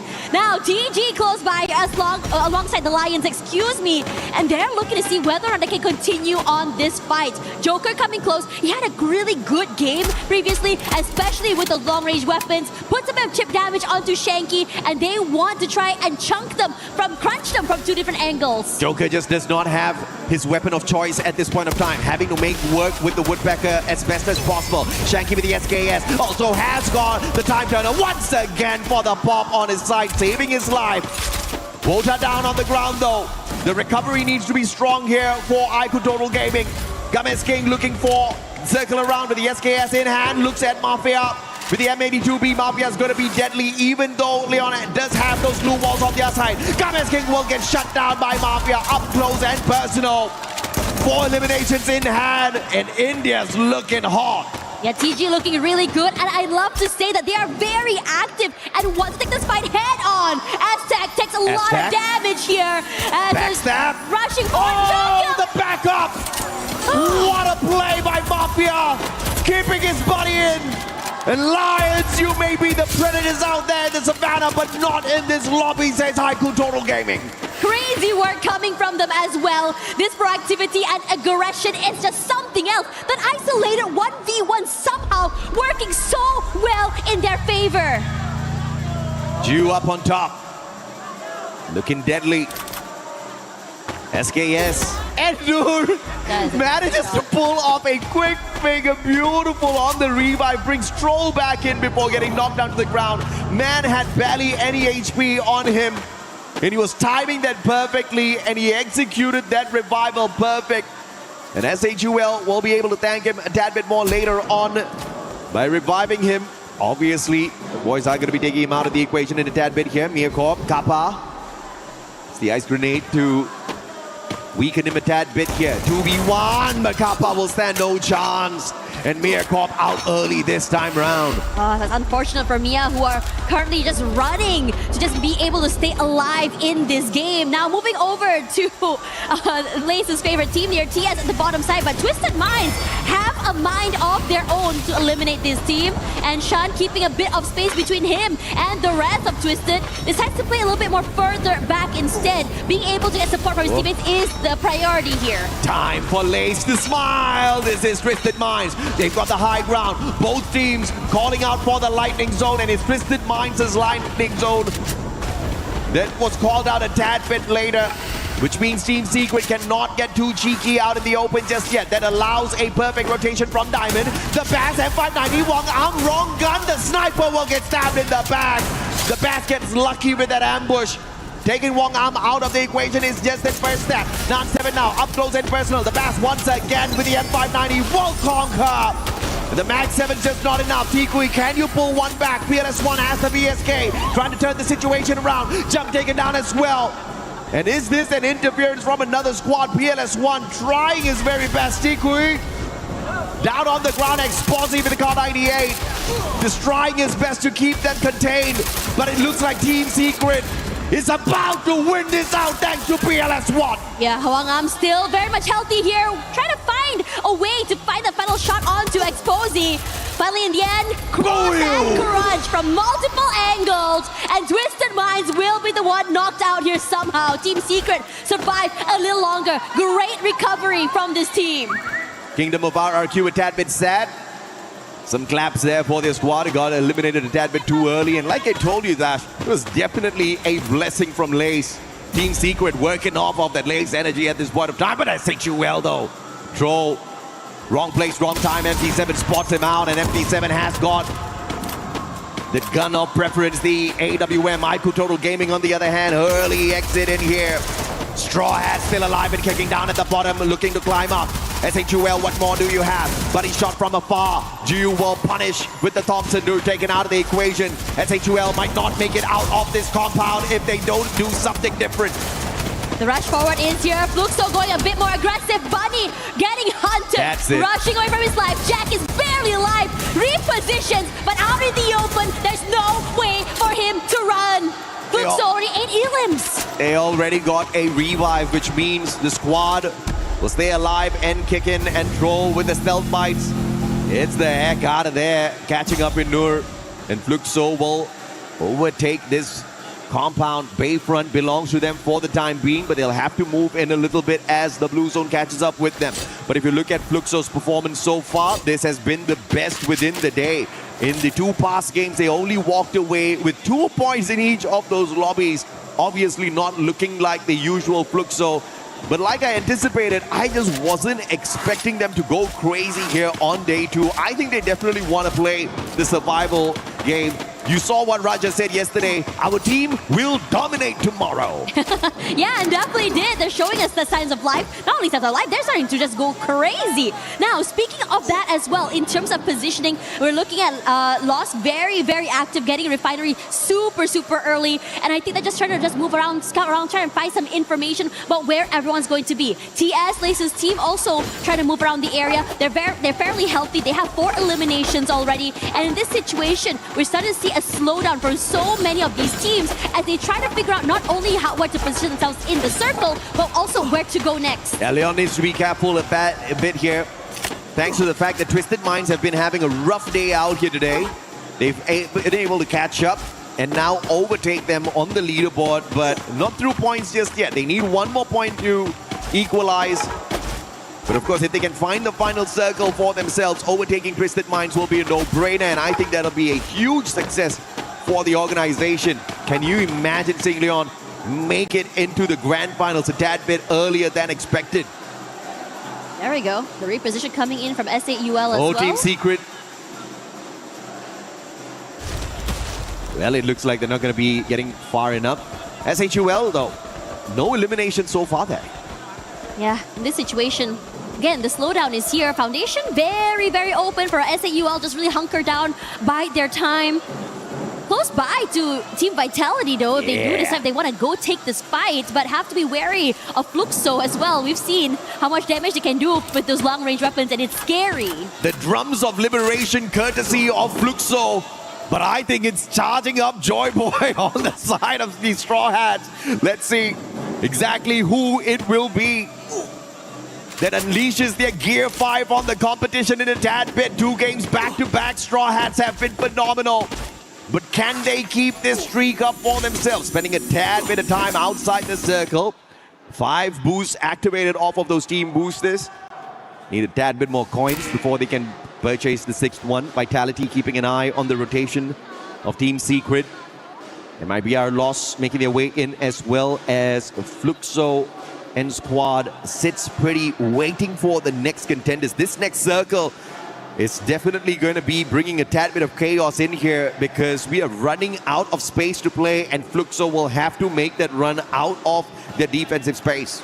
I have to say, Made in Brazil lost really good with the reposition. They were hanging around Refinery and decided to move off that area. And now they're prime zone in the middle of the area. And I should go head-to-head up against Team Secret, I feel. I mean, Team Secret does have a bit of that high ground to play with. But in terms of firepower, I would say Lost still a bit better in terms of speed and positioning.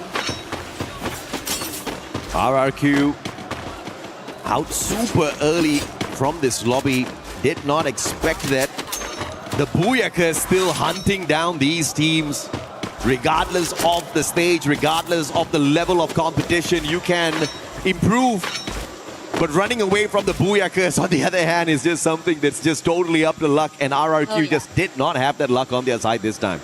No, I was quite surprised as well to see them getting knocked out super early. But again, we are seeing the teams that had a great start to the day start to slow down a little bit now. Who took a little bit extra damage there from those long-range shots? Have to be careful in terms of these rotations. A bit later to the area means that you don't have a lot of space to work with. And most areas are being, I would say, held by players like MT7, like Carol says. Really scary seeing this guy being able to just really work with his weapon. Absolutely. The AWMY in hand. And MT7, one of the deadly snipers out there. But can he outperform Yago, who was on fire yesterday? Today they've slowed things down, and MT7, speaking of whom, will punish 2 players from the side of Straw Hats. Spots out Extra as well. Needs to break down those glue walls. 1 more needed. Riptide Rhythm sent out. Extra got out. MT7, the monster. And now looking for who as well. Can he get the ace on the whole squad of Straw Hats? He sure as hell is trying and has got the right gun to do it.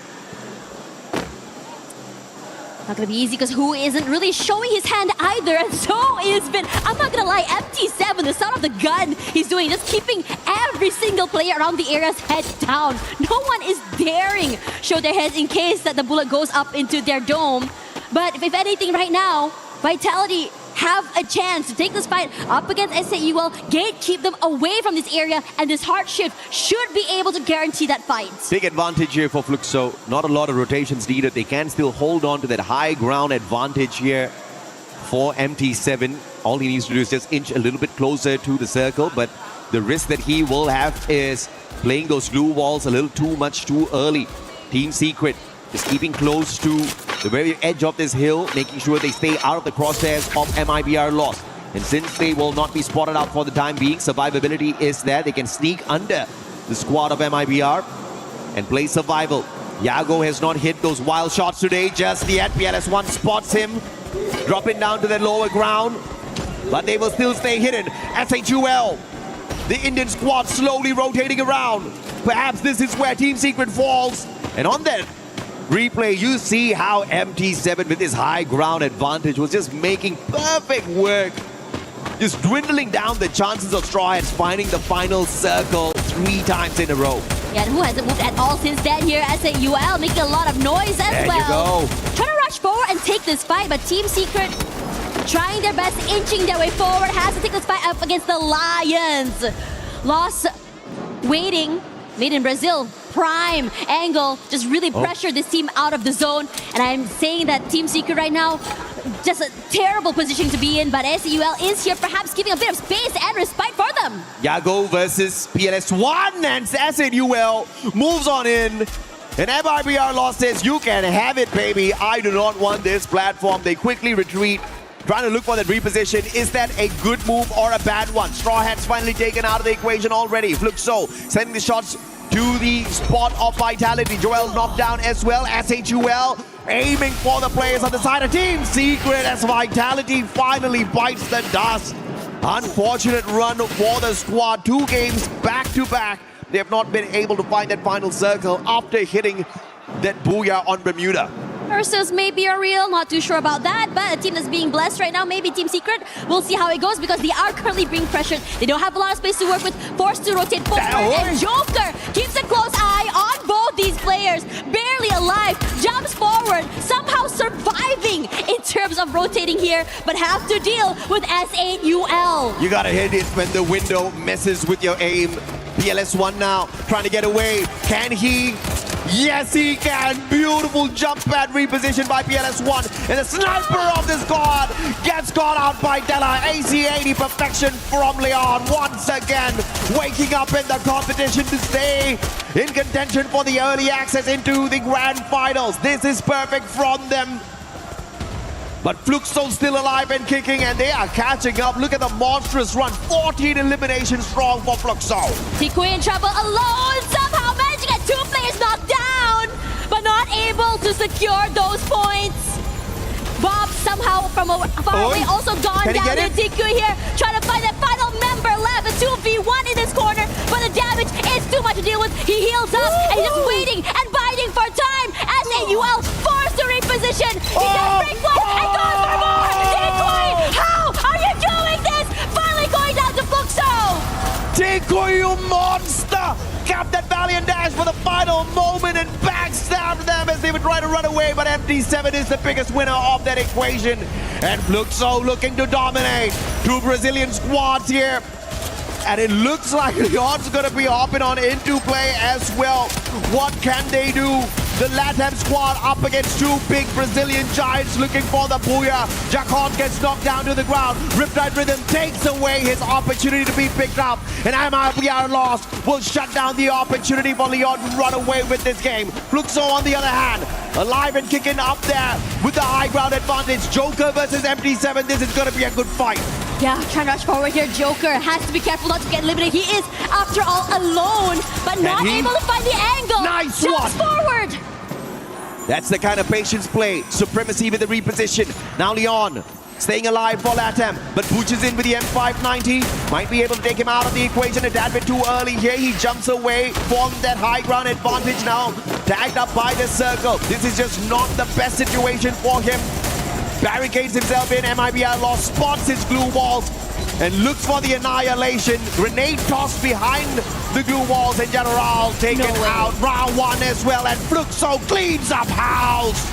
and makes it come back with a solid booyah. The boogeyman is back, baby, and is looking really good right now. Looks really clean. MT7 was the guy in the spotlight, keeping so many teams away, and every single team kept their head down when they heard the sounds of his shots. The very first booyah here for Fluxo in the group stage. SI anticipated the team flying under the radar, but if they make it into the top 4 whilst flying under the radar, you have to acknowledge they are a massive threat. I don't think Fluxo's trying. I think Fluxo's just chilling, and they're still doing so well. Yeah, just really taking their time, and it just felt so effortless seeing them play that map. But for the rest of the teams, though, everyone had a labored map. Everyone that was consistently on that top 3 earlier now knocked down super early. You know, as the Straw Hats weren't very comfortable. Mia wasn't very comfortable. RRQ got knocked out early as well.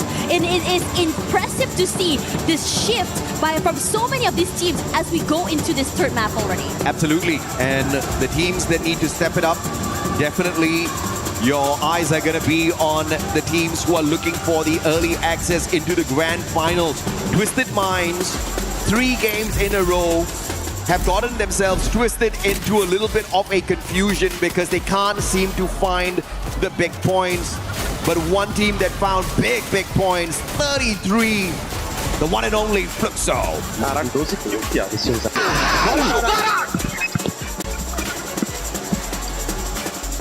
Yeah, they are so hyped, just so you can really hear them really bring in that energy for their game today. We talked about them not trying, but they are definitely excited to just really bring this up the ante and the heat.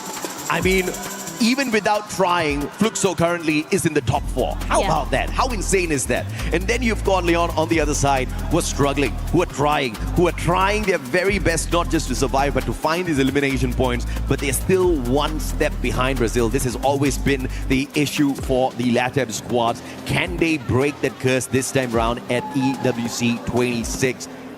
As Fluxo rises to the top again after struggling in the past 2 games. Bermuda and Solara gave them a total of 4 points in totality, but they obviously have made up for those weak showing with this third map at Kalahari. Yeah, it's looking really good, and I think this is where, you know, not only are you going to be worried for the bottom teams, but also for the possibility of maintaining that top 2. Yesterday, it felt like Made in Brazil loss was just so comfortable, so far ahead of the teams, right? Currently now they're at, 168 points. Vitality and the rest of the squad have a 20-point deficit compared to the rest of them. But if this continues, we might see a shift in toward the finals. This time, Straw Hats only managing to sneak away 4 points from this lobby. Mierkop, on the other hand, way too early of an exit. I'm sure they wanted more, but eventually the momentum that they started the day off with dwindles down. Can they work that back up?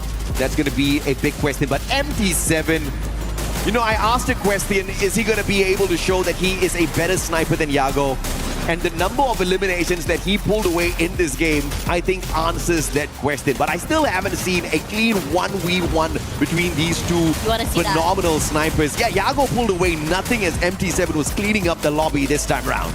Yeah, after all, I think one thing's for sure that when you see this, you know, we talked about riding the height in the beginning of the game for Straw Hats, for Mia. Yeah, it was the thing for map 1 and number 2. But now Kalahari comes through, Fluxo is online, and my worry is that they're going to start dominating, they're going to start farming these eliminations. We saw that happen on day number 1. It was a change in pace from the usual style play, and now it's currently still going on all the way till now. And I think for many of these teams that want to be in this top 2, well, I think their hopes and dreams might just be dashed. Well, at the end of the day, you're aiming for the top 4, and it's obviously not going to be an easy run. This is a slightly easier lobby compared to Group A, mainly because you've got many teams very capable of pulling away big numbers through eliminations there. Here, on the other hand, it's all about who can play the game of survival. We've seen Leon already 3 games in a row. You got to respect the kind of hustle that they have on their side. After yesterday, it was a decent run today. It's so much better, so much more consistent coming through from the team, right? And now they have to battle against the one and only Fluxo. Twisted Minds, unfortunately for them, after running 3 games in without many points, they've been kicked out of the top 4. Yeah, and I think that this shift is just I think something that everyone has been expecting as well. Yeah. We talked a little bit, I think I talked to Lucifer earlier as well about what to expect from today. And they did say that we can expect anything. And after all, we also are expecting a bit of an area for us. So after this, we'll be back soon for more games. We were there. For every click, every clutch, every respawn. We were there for the years of grind. And we're here. Now. The proud founding partner of EWC. Powering the biggest event in gaming. Shoulder to shoulder with the world's best. Making history. Greatness deserves a stage. Lenovo Legion. Reach your impossible.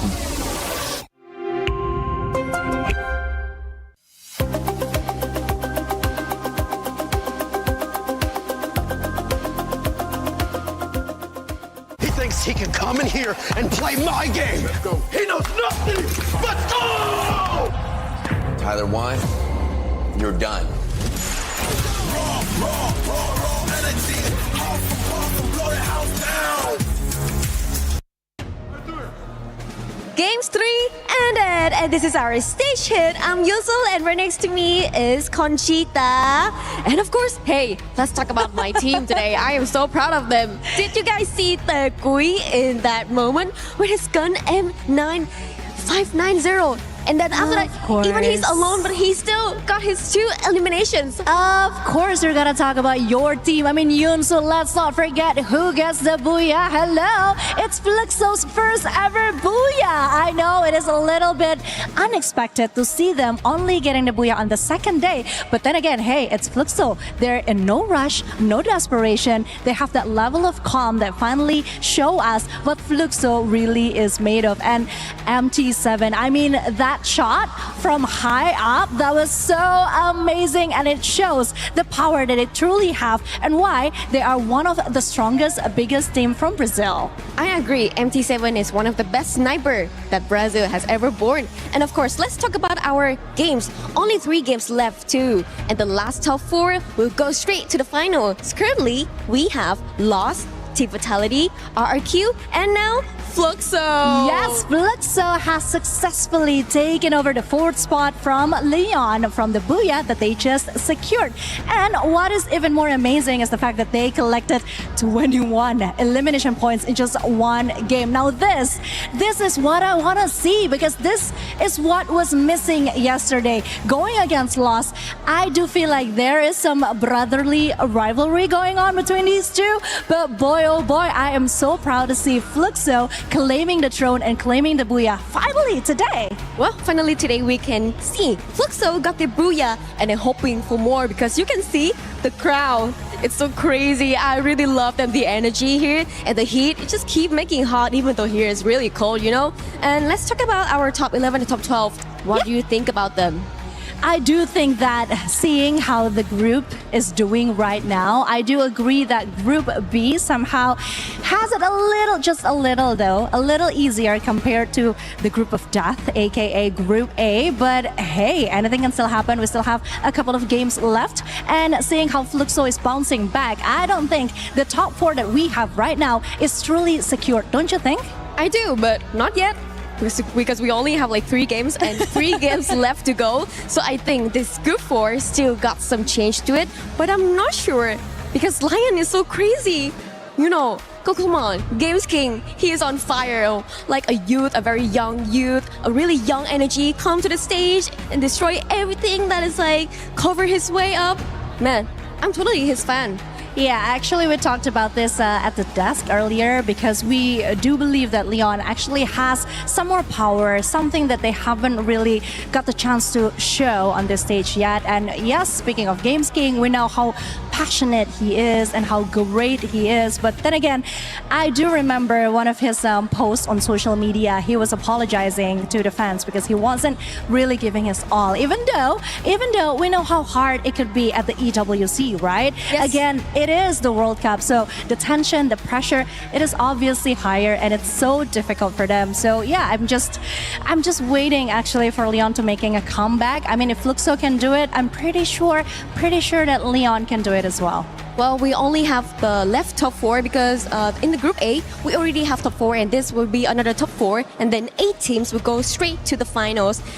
Don't let yourself step into the survival mode tomorrow because they're only gonna pick 4 teams out of 12. Yeah, and honestly, it's just gonna be harder for the team because, hello, it's called survival stage for a reason. They're gonna have to survive, and it is not an easy task. But I'm still quite happy because call me biased all you want. I am so glad that we have 2 Indonesian teams right now at the top 4. Can we talk about that for a second?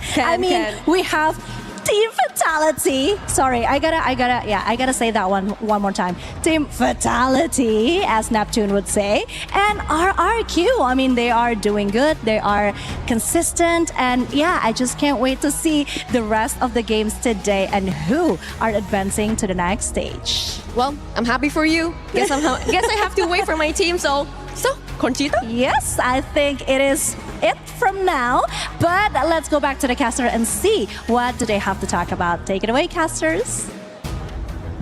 Okay, things are heating up right now. Yeah. I mean, after all, we are talking about the teams that are, I think, supported by both Conchita. We're also talking about teams that are supported by Yunsul as well as Lace as well. But the team that is currently on top, after all, is Fluxo. They are heating up. They're looking very aggressive. MT7 is starting to come online, and it is looking very terrifying. Well, not on top just yet, but definitely getting there if MIBR does not wake up in a monstrous way, right? We did see them get to that final circle this time around, walk away with the second spot, but just 4 eliminations to their name. Obviously, that's not going to be enough to protect your throne, but they've already put a phenomenal distance between themselves and the rest of the squads yesterday, so they do get a little bit of lag time here. But like I said at the start of our Group B, regardless of what MIBR loss does, I don't think they're going to get kicked out of the top 4, and that is something that truly deserves our respect because they pretty much earned their spot at the early access into the Grand Finals just off of one day's phenomenal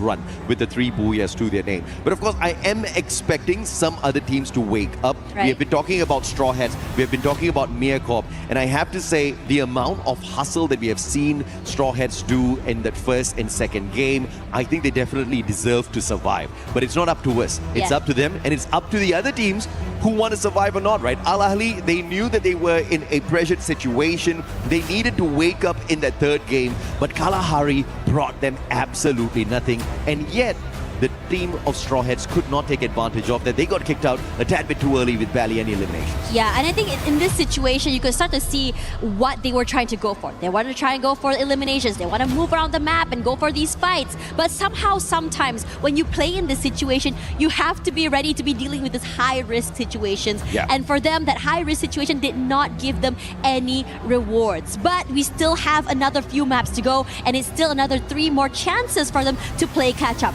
Between the bottom 3 teams right now, Meerkorp, Al Ahly Esports, Straw Hats, only 2 points, 4 points between another. And in this situation, only between them 3, 2 will have to go home. Yeah, absolutely. And obviously, it's savage to have your totem crushed out here within the group stage in itself, but that's exactly how lethal things are at the Esports World Cup. We are savage, baby. You gotta be good enough to step into not just our grand finals, but good enough to step into our survival stage. And the teams who do not step it up, they will be crushed. Not just their totems, but their dreams as well. At least they get a little bit of a longer holiday in Paris.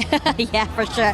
And I think in this situation, right, I mean, for those that are not going on holiday, you play another extra day. You have to go, you have the stress to try to survive today. You have to survive again tomorrow to be able to go to that grand finals. Oh, yeah. Regardless, the next map is now here. I am curious to see how things are going to go today. Are teams going to just change up things? Are they going to be able to just go very aggressive, just start to farm up those eliminations? Or are we going to be seeing a more passive approach for some of these teams as well? Because after all today, I mean, the interview just now we have Joel, they said that they are playing very dynamically based on how exactly the rotations and the circles go, and they don't want to just go aggressive the whole way. I say wow because you have more words than what Joel gave in that interview. I mean, Yeah. the guy was barely giving us any answers, but you got to love the fact that he was cool, calm, collected. He was confident. He was like, yeah, we're just doing what we always do. We're going out there, we're kicking some good butt.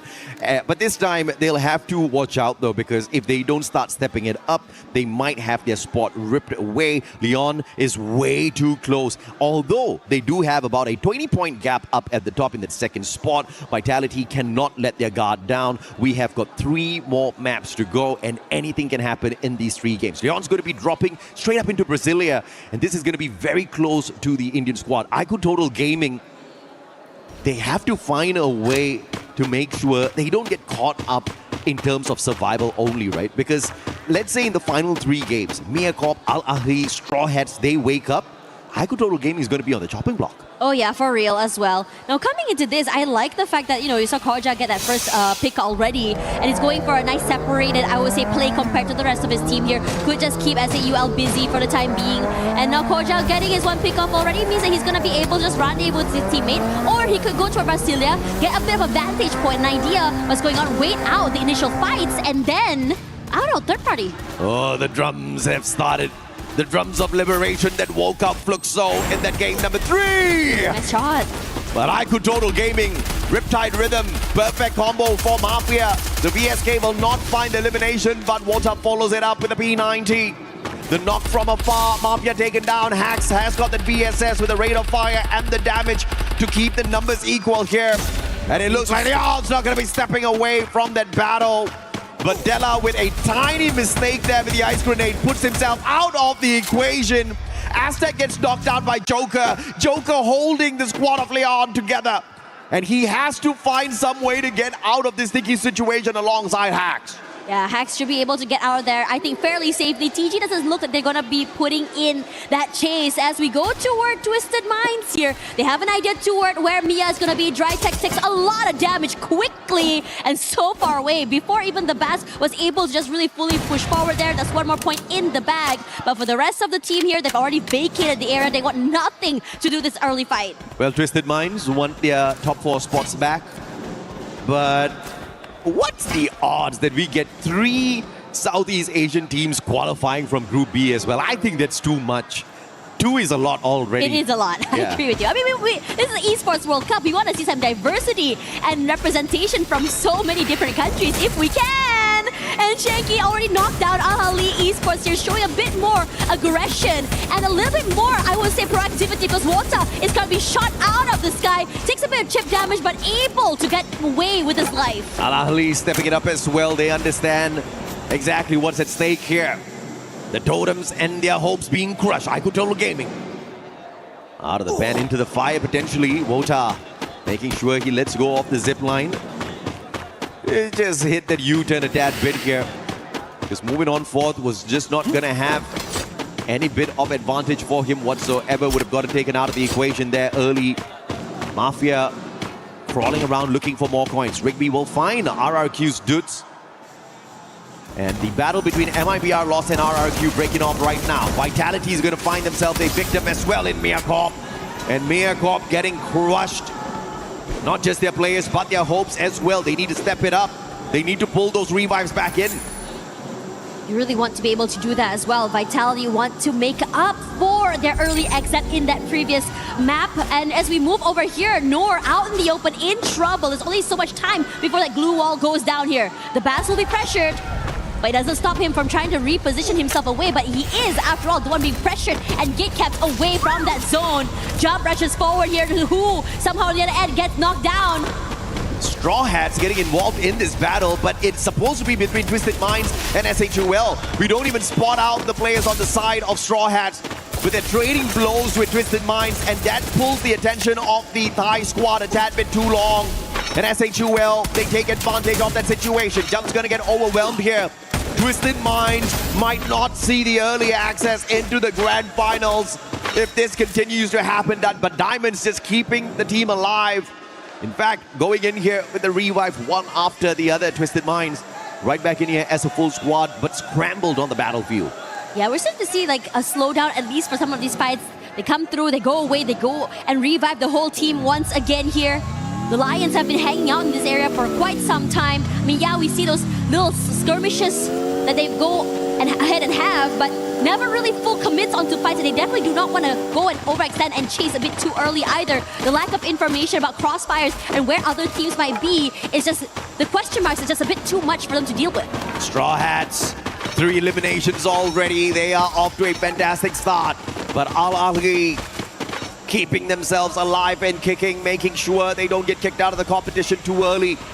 The focus, for me personally, is definitely on the lower side of this leaderboard. Who gets their totems crushed today? We've got 3 more games to go for them to save themselves from annihilation. And Miakov's just one of those 3 who are desperately trying to stay alive. Those revives have been solid for the time being. SHUL, on the other hand, 90 points on the leaderboard. But 3 games can really change the state of this Indian squad.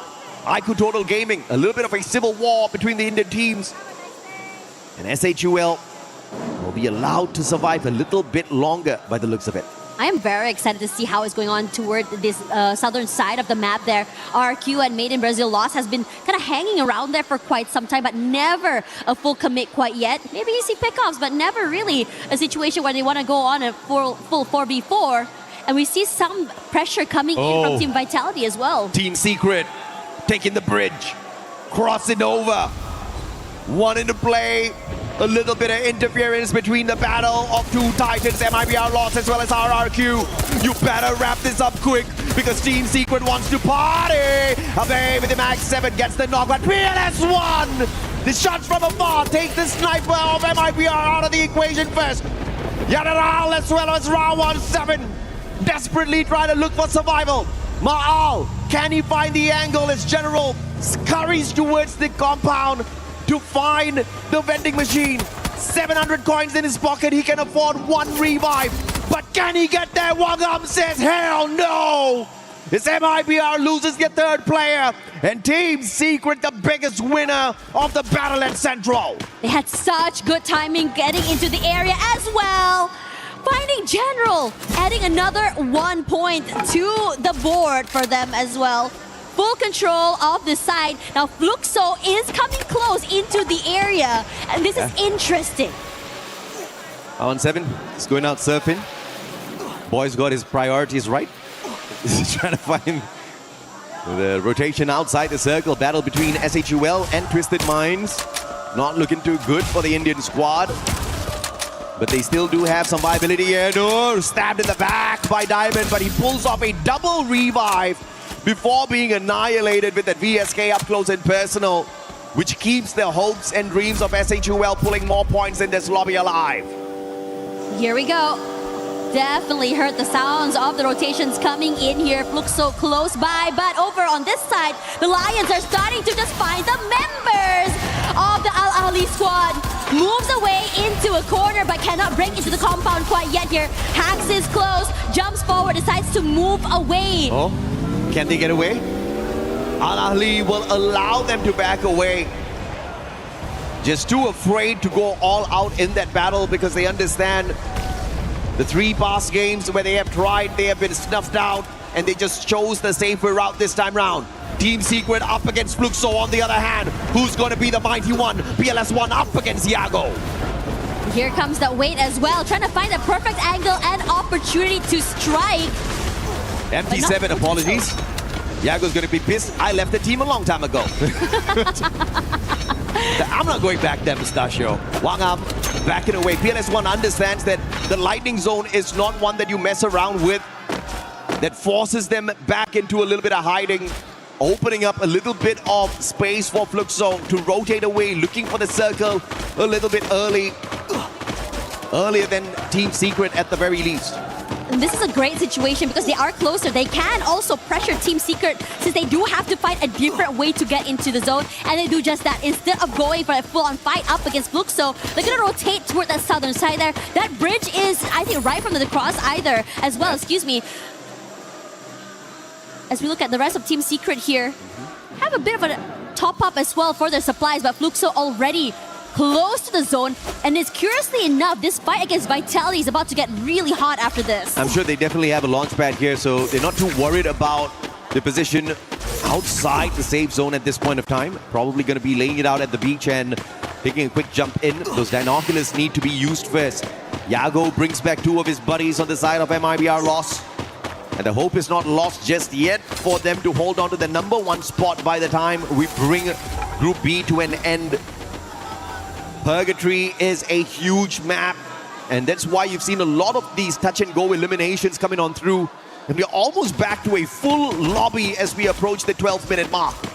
Can't believe that everyone is still all so healthy as we come into this stage of the game. Usually it's so hectic. The full-on fights happening, and Fluxo catching the members of TG, rotating into the area. TG nothing to do with this. The sides just really move away, not really paying attention to Fluxo, focusing more on the repositions. This is a rough one. Time turner pulled up perfectly for SHUL, but they're going up against the Titans of Indonesia. And RRQ just runs through SHUL, reaping away their souls one after the other. And the chances of survival for Troll is really low here. Outside the circle, has got those glue walls to protect him, and he lucks out. RRQ does not commit. They back away from the opportunity as they focus on Team Secret instead. Yeah, and this is huge because Team Secret is currently not only outside the zone, but also pressured. Vehicle option taken out as well. The rotation is going to be annoying. And Troll, despite being able to stay alive for quite some time, not able to do so for time being because Fluxo now is in trouble. Vitality is just really pressuring them. Bunzin knocked down. Koja wants to rush forward here. Kept alive by the glue walls for the time being here. But Bobs once more rushes forward. Koja, huge by Bunzin. Take them out of the way. Koja will be traded out quickly. And Joel as well from Ali Esports somewhere in the fray. Wow, beautiful play by Diggs there. He made sure Butchizin does not get picked up. And now as these two teams are a tad bit busy with each other, MIBR Lost looking to take advantage of the situation. Team Secret in the area as well. Lost focusing to take their players out. Secret can't jump into a full-on battle just yet. Now 7 picks right back up as SAUL Esports finally bows out of the lobby. Jiu making sure Wang Arm's not going to get picked up in that situation. But it is Team Secret that has the advantage with the zone here. They're looking to gatekeep Fluxo. And it's interesting because Team Secret was the one kept out here. But because of the commotion, they were able to find that space to get here. And now Fluxo will try to just really buy some time and survive. But over on this side here, the Lions are rushing forward. Twist their minds once in on this as well. To be able to steal away a pickup in the middle of the fight could be huge for them. Tikui pissed off.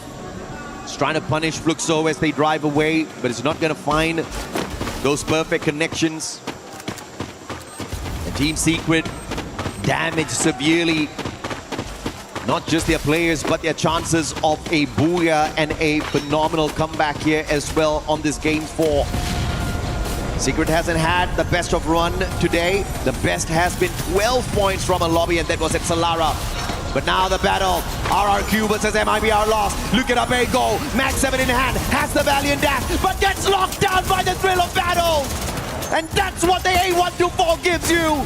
But Yago, the only survivor, as Dudes pops them with the M590.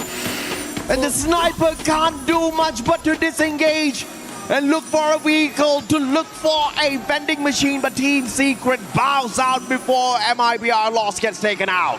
Crazy work. RRQ able to come back into the game as well. Yago needs to be able to survive longer. That's it. But the pressure coming in from the rest of the RRQ squad is just too much to deal with. And they're eliminated. Remind sneaking that point away for the squad. Every single sneaky point is going to make a big difference for Al Ali.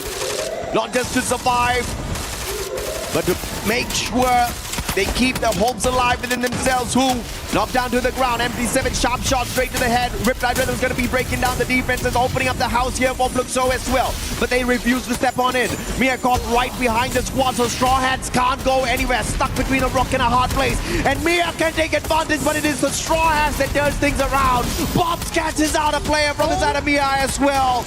And it is Miakov that gets annihilated instead of the Straw Hats. Clearly, you cannot cage a cornered animal because Straw Hat now decides to move forward here. Truckstop already knocked down here as Fluxo tries to find a way into the zone. They're gate capped. They don't have any space either, but they can buy their time. Hoping to see who exactly be crossing paths here. Twisted Minds should be able to backstep onto TG, but at the same time here, Fluxo goes head-to-head against Al Ahly Esports. Man, Al Ahly, Remind is going to be the playmaker here. Put up another grenade, baby. The M79 making magic work for Al Ahly. 3 Fluxo members taken down, make that 4. And reminding everyone that Al Ahly's no easy picking. As TJ rushes forward here, that's not a space to work with. But the ones to go down here is not going to be them, because Twisted Minds completely annihilate this team. Lions cannot survive, hunted by the Twisted Minds. A lot of space to work with, and now SH waiting the wings, who almost got knocked out but survives a little bit longer as Sek is just waiting and biting for time. But who falls? The efforts were from Twisted Minds, but the winners of that battle were the Straw Hats, who sneaked away those points from them. But that's all they're going to be able to eat off of the efforts of Twisted Minds as they personally take the Straw Hats out of the equation. But a valiant effort for the Bangladeshi squad to find the final circle. Al Ahly, on the other hand, with the survival gameplay, will no longer be able to pull away points as they get tortured in the hands of Twisted Minds, looking for their comeback match. And this is it. One more player to shut down, to walk away with a massive booyah for Thailand. Waiting in the wings here. There we go. And always it's going to be them. Incredible work coming in from Twisted Minds, just completely collapsing. Looking good. A lot of respect given as well to really cinch up that game. Damn, what a play. What a comeback. Twisted Minds in the past 2 games, they had an accumulated 10-pointer. 7 from Solara, 3 from Kalahari, but they definitely broke away from their unlucky streak here at Purgatory, making sure to farm on anyone they spotted out there. Straw Hats did eat off of their plate quite a little bit, and that does not result in a super monstrous round for Twisted Minds, but they didn't need it. They already had a ton of eliminations on their side, and it looks like the hopes of making the early qualifier for Twisted Minds might not be over just yet.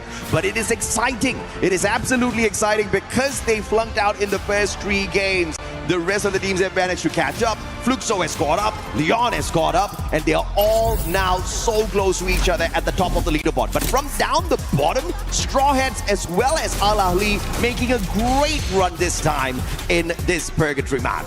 Yeah, we're starting to see them really come online. Aggressive as heck as well. We saw a lot of movement coming in from both these teams. Yeah. And I have to say, Mia was just so interesting as now. They were in a situation that they should have won that fight, but somehow Straw Hats being able to turn around the game. Regardless, Fluxo currently waiting on the stage. Let's see what they have to say. Hello everyone, we are back on stage here and I'm happy to be here with my colleague, Barney. Thanks so much for joining us on this interview, MT7. And actually, I want to hear Fluxo's crowd!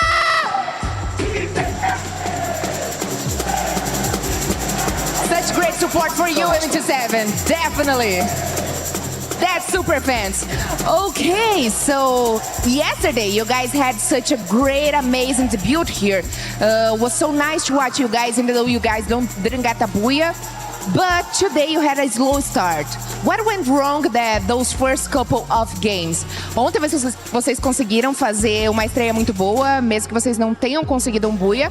Porém, hoje vocês começaram um pouco mais devagar. O que aconteceu nos primeiros jogos que acabou dando algumas coisas erradas?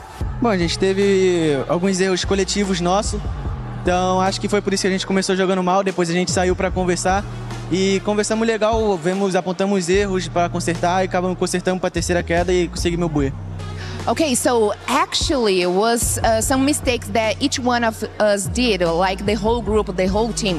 After that, we team up again, we talked with the coach, and we decided to fix some little mistakes that we were doing, and that's why we got a booyah, because we could finally step it up. I mean, making those micro adjustments is exactly what you need to do, especially in a team of your caliber now, MT7. We've got to talk about Game 3. You absolutely popped off. There's a reason why your nickname is the Baby Goat. And not only that, but also you're like the MVP of your season in the Brazil region, okay? So let's talk a little bit about when you get into that flow state, when you're hugely popping off on the main stage. You're playing incredibly well. How do your teammates complement you with their play styles that then allows you to go and play the way that you did? Obviamente que no jogo 3 a gente pôde ver muito mais do MT7, a gente viu que você conseguiu de fato ter uma performance muito melhor e é por isso também que você é conhecido no Brasil como Baby Gold, você foi o MVP da fase regular do Free Fire e a gente gostaria de saber como é que o time consegue também acompanhar você em todas as eliminações, como é que o time consegue ajudar o MT7 a sobressair no jogo. Eu acho que é muito entrosamento da nossa parte, é muito treino, a gente já tem mais de anos treinando juntos, jogando as mesmas partidas, fazendo coisas diferentes, porém com o mesmo objetivo. Então acho que isso acaba influenciando bastante e acaba que a gente meio que tem um entrosamento muito forte por causa disso. A gente passa horas jogando junto, até quando acaba os treinos a gente joga junto. Okay, so one thing you guys should know about us is that we consider ourselves not only teammates, but as a family. We practice every day, all the time. Even we don't have to practice anymore, we still keep it practice all the time. And that's why you have such a great chemistry. We go out together, we go have dinner together, we do everything together, and that's why it explains the good chemistry that we have. Not only me, but each one of these guys sitting by my side, they are the best of the world, and I'm gonna prove this here at EWC. First, to finish our interview, there is a really special question here, and I want you to be honest on that, okay? So you were the MVP of Free Fire World Series Brazil, despite not winning the title. Do you think you can win MVP again here at AWC, or is this challenge even harder, even bigger for you? Você foi o MVP, né? Finalizou ali a fase, a FFWS Brasil, com mais de 300 eliminações. Você acha que você consegue ser o MVP aqui no EWC ou esse é um desafio maior para você? É um objetivo que eu sempre quis, que é ser MVP e campeão. Acho que por mais que tem os caras tá muito aqui na frente, mas mesmo assim eu vou ir atrás, porque é o meu sonho ser campeão e ser MVP. Então, por mais que possa estar difícil, eu ainda acredito nisso. It looks hard, definitely. Is this a big challenge for me? But that's my goal, that's my dream. I don't want only win this. Of course, this is the most important thing for me and my team. But also, I want to be the MVP. I want to be the winner of AWC 26 and wear the crown of the MVP of AWC 26. So that's my dream and that's my goal, and I'm going to do everything to reach that. That dream could definitely come true. MT7, thank you for joining us in this interview. We really appreciate it. 2 more games left to go until we close out the group stage, and they're going to pop off. We can, of course, imagine, and it's going to happen right here on the main stage. But for now, we're going to head back to the studio right after this.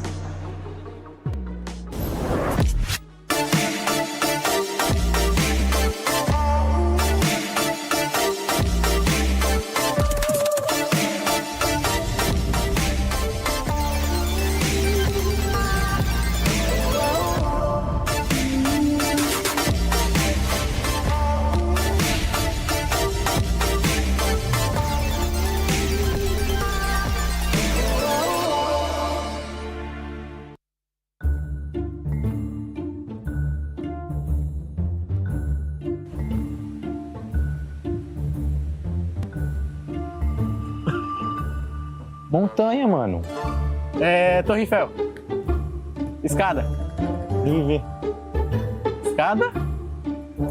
Torre Eiffel. Buia. Buia. Eu acertei primeiro. Vai puxando o VAR. Pode pra frente não, cara. Eu não posso. Procurando. Macaco. Que isso? Mas esse aqui tá muito difícil, essa. Hoje, ó, quantas letras?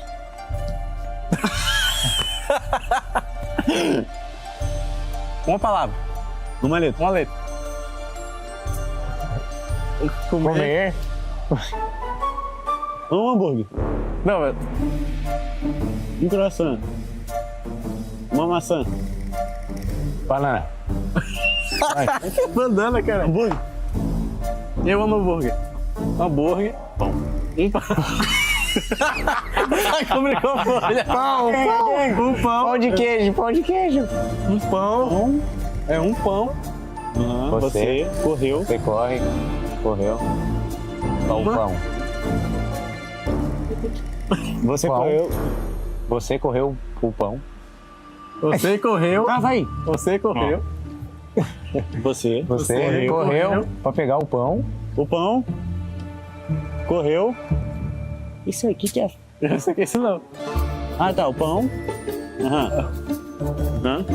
Correu. Você correu o pão? Eu matei o pão. Não, o pão. Tá. Correu. Ele roubou teu pão. O pão correu de você. Correu. O pão correu dele? Pão. De você? O pão. E você? E você foi atrás dele? Atrás dele. Aham. Do pão? Sim. Você, pão.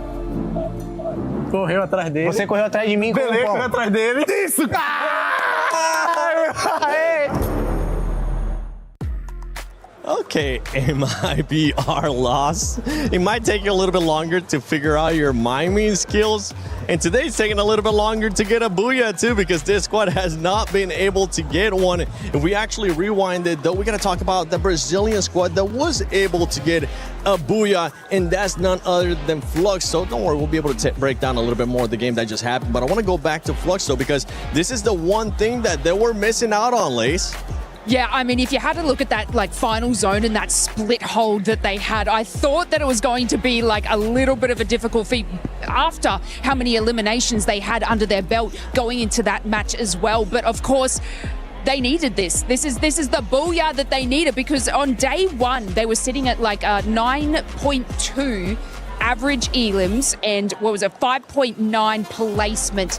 And before that booyah, they were actually on 0-1, Yikes. which is after match 3. That's not a great time, but that booyah brought them to about an 8.3 in elims and a 4 average in their positioning points. And I mean, if you just look at this fight that they had between, I think it was them and Team Secret, just Central, and they literally decimated them. I want to sort of bring like Team Secret into the conversation with Fluxo, and the reason being is that Team Secret are getting eliminations on the edge of zone, but they are not moving from that. You could see the fight that was happening between these two teams sort of in that south, southwest corner, and Fluxo made the decision to rotate early. They're like, okay, nothing's happening from this fight. We're not winning it. No exchanges are happening. They're like, we're going to rotate.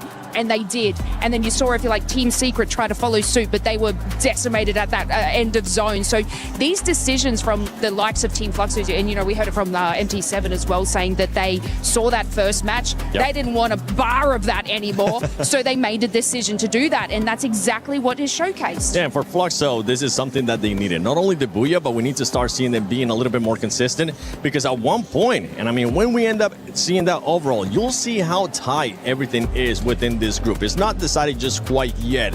A team that was able to get just a booyah, none other than Twisted Neptune. Yeah, I mean, Twisted Mind, aggressive? At last. Finally. I mean, Twisted Mind, I mean, their aggressive way when the first time we saw them is now showing up once again. I mean, there's one thing that we expect out of Twisted Mind, and this Thailand team has been one of the threat that doesn't really care about the booyah. So I don't even know why they got a booyah.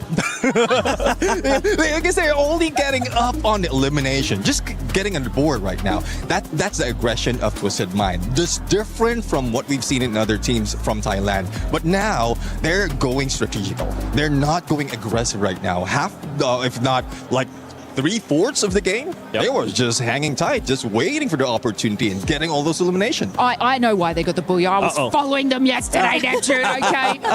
It was after such a, you know, they started at those first 3 matches, throwaways. It was not great for Twisted Minds, but then they started their rotation and getting those placement points. And what did I say? The kills come to them. So it was only a matter of time. I thought the booyah was going to happen yesterday for them, like I was really hoping, but they got it today because they're following the same formula that they were doing in those final 3 matches of groups yesterday. A team that's putting gotta pick up my themselves cards. there. Yeah, I was about to say, you just I threw need them them, back. bro. There goes all your notes over there on the floor. Don't litter, I will pick it up ladies. after production, I promise. Now, KsHiTiJoP, actually going to some of the Indonesian teams as we'll see the overall ranking here. Yeah. You can see Team RRQ right now in 4th place, but they're being followed by Fluxo. Yes, it is not safe at all. I mean, just by looking at what Twisted Minds just did in the game that we have just finished, they sneakily crept up to the 2nd position, and that was supposed to be the safe zone for Team Fatality. I mean, by the way that they're playing today, the consistency that they've been showing, apparently it is still not enough. And if we're talking about RRQ, like I said before, this is the true test that they need to face. Are they ready to really be clutch about this couple of last games? Because if we're talking about them, again, this is where they usually shakes, and I would really hate to see that happening again.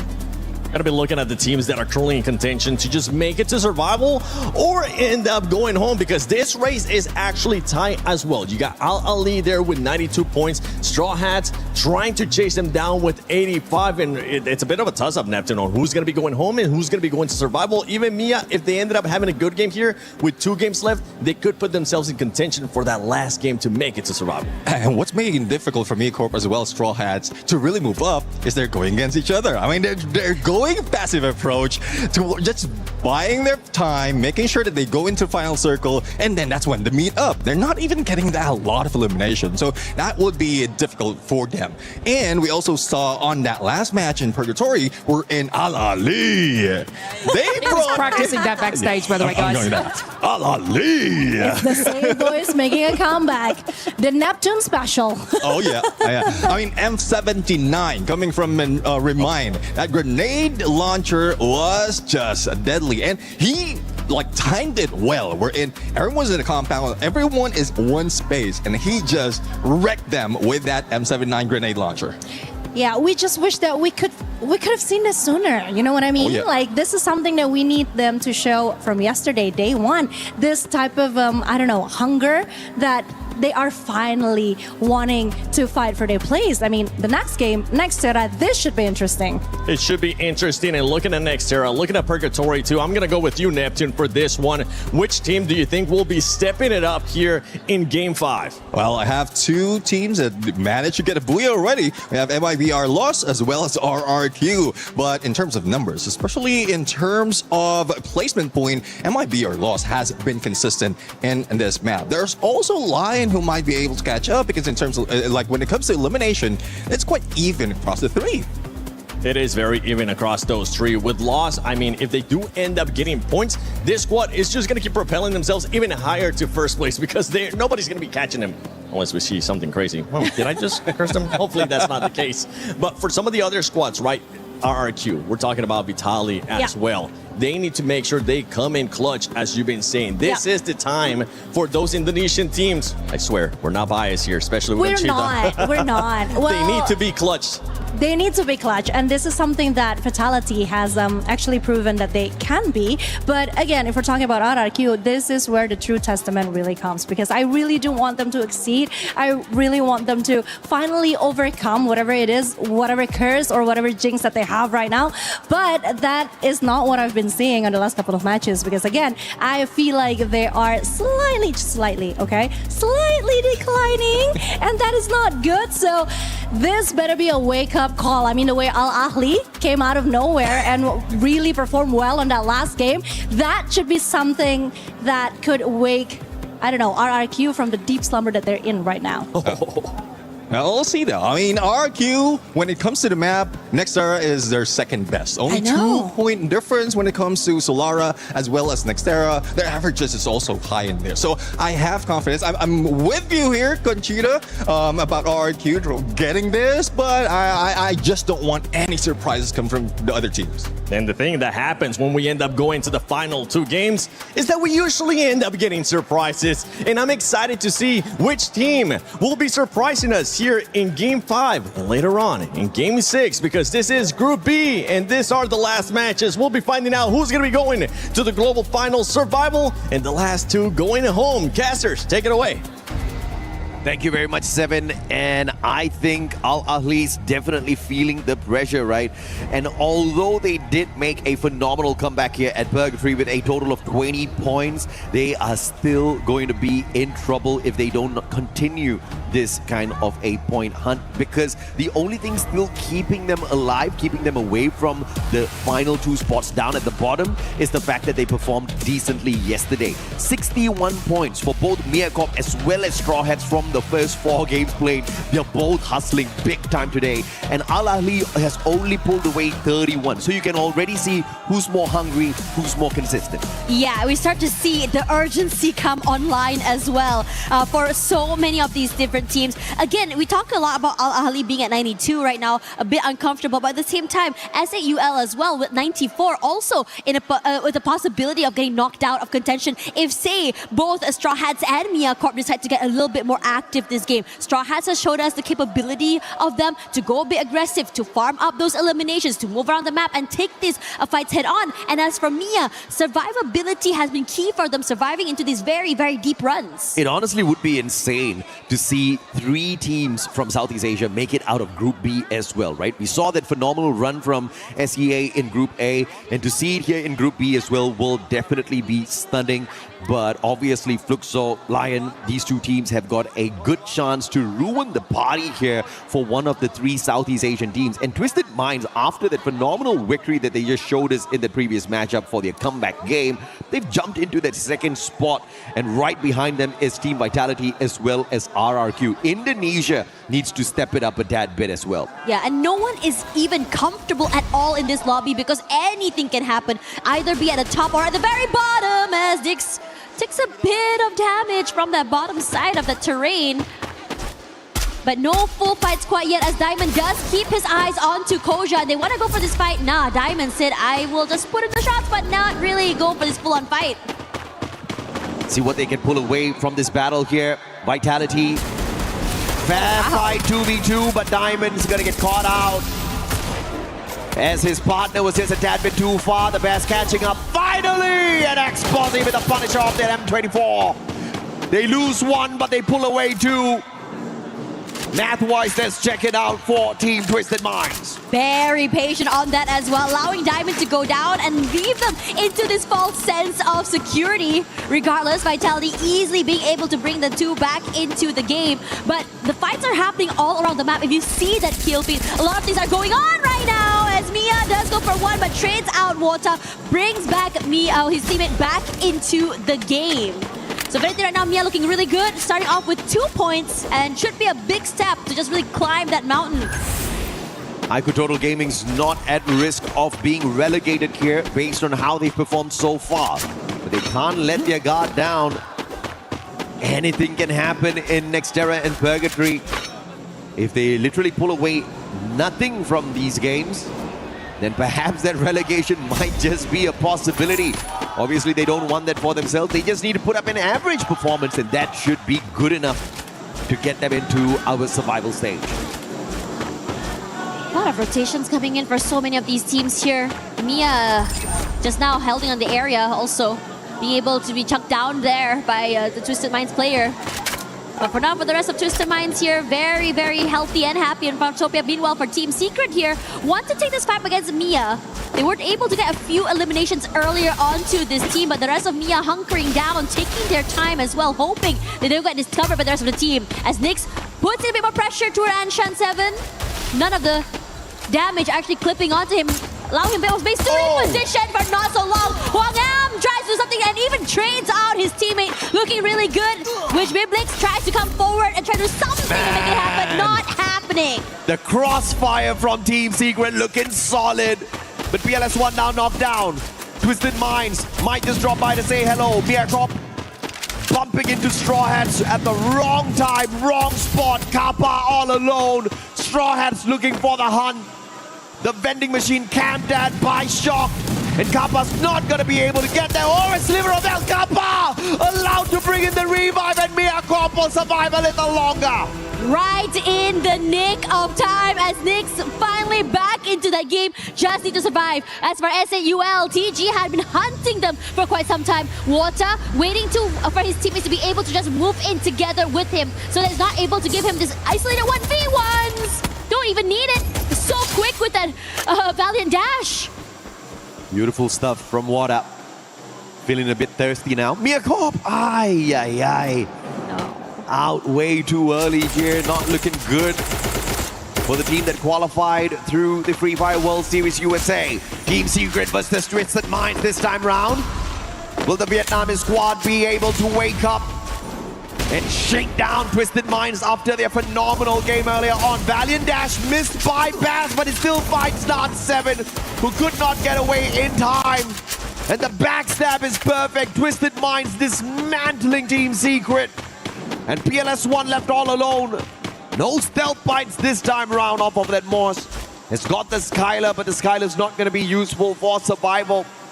But he is going to luck out. Twisted Minds not close enough to take him out of the equation just yet. iQtotal Gaming, on the other hand, bumping into MIBR loss. And this could just be a huge loss for the Indian squad if they don't manage to wiggle out of this water. Beautiful Valiant dash to stay alive for a little bit, but Ra17 with the Winchester clips him. Shanky's now going to be spotted out as well, and he's going to hold the fort as the distraction for iQtotal Gaming as Mafia scurries away to revive the rest of the team members. Yep. Should be so quick, so I think hard for him to be able to find that last final elimination. Perfectly done. Now, Made in Brazil already with 5 eliminations so quickly into the game. So we just see them get active on the map here as the Straw Hats now shocked, now knocked down by the Lions. But still 2 more members to stay alive for the time being, but not for long as Hax quick to find Nil. Barely alive right now. Tries to keep the wall up for him to have a bit more space to work with. Oh, man. But not too much. The pressure, just too much to deal with. There's a double kill elimination already. Yeah, got Miss King just finding that angle towards the right. Taking out the player from the side of Straw Hats. And they are absolutely broke on their revival run here. So it's going to be a rough one for the Bangladeshi squad. They'll have to catch up with them in a little bit. The Dinoculus used here by the Lions as they are trying to snuff out the squad that they were just engaging with, the one and only Straw Hats. Dinoculus finds nothing, but if they continue on this pathway, they are going to bump into them eventually, and the Straw Hats are scrambled on the battlefield at this point of time. And this is the quick revive, the Bass with the Valiant dash. Not really breaking down those glue walls to find the advantage, but Nan7 just got caught out.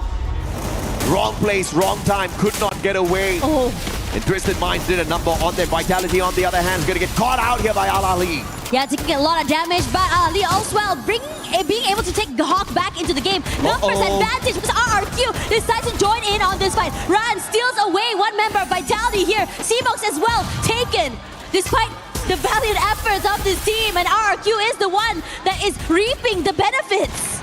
Absolutely. Say full max 7! And Diggs just ran straight into that one. But how much can you walk away with Al Ali? With RRQ here as well. Survival is going to be close to impossible. They find Tifu. They put him down 6 feet under. And Al Ali is out super early. We're seeing a lot of these teams getting knocked out super quick and super fast. In RRQ, this time around, timing is just so good, so aggressive as well. Not allowing any of these teams to recover from any of these fights. SAUL as well will be joining in on that lobby. Things are getting really hectic as the pressure mounts. We are running out of maps after all as we hit the end of the day. 5 eliminations strong for RRQ, who wants to make sure they find the access into the grand finals as early as possible. Allowing the rest of the regions to fight against each other. Southeast Asia is looking to take a break tomorrow. I wonder what they'll do with the extra free day, as they can just sit back and watch those rotations, do a lot of homework, see those drop spots, and cherry pick who they want to punish with a couple of hot drops on the grand finals day. It's a big advantage if you can skip over the survival stage. MT7 still very happy and healthy there, being able to just go for these long-range pickoffs. And as for the rest of the team here, Straw Hats, who able to just really survive for the time being, but this three-way crunch from three different angles, I'm not too sure how long he can survive this. Maybe hopefully steal away a pickoff, not happening. Quick to just take down the glue wall and just finally going down to General. It's not the right strategy here for Straw Hats as they just scrambled on the battlefield, but I understand as well, right? Because both the players just looking for those coin machines, trying their best to revive their downed members, but that has kept them scrambled continuously. Without the support of each other, the rest of the squads are gonna have a field day running across them, picking up easy points one after the other. Luck is still keeping them in the race. Those Straw Hats have got one final survivor tasked with reviving the rest of his team members. Let's see if or not Nil will be able to pull that off for the squad.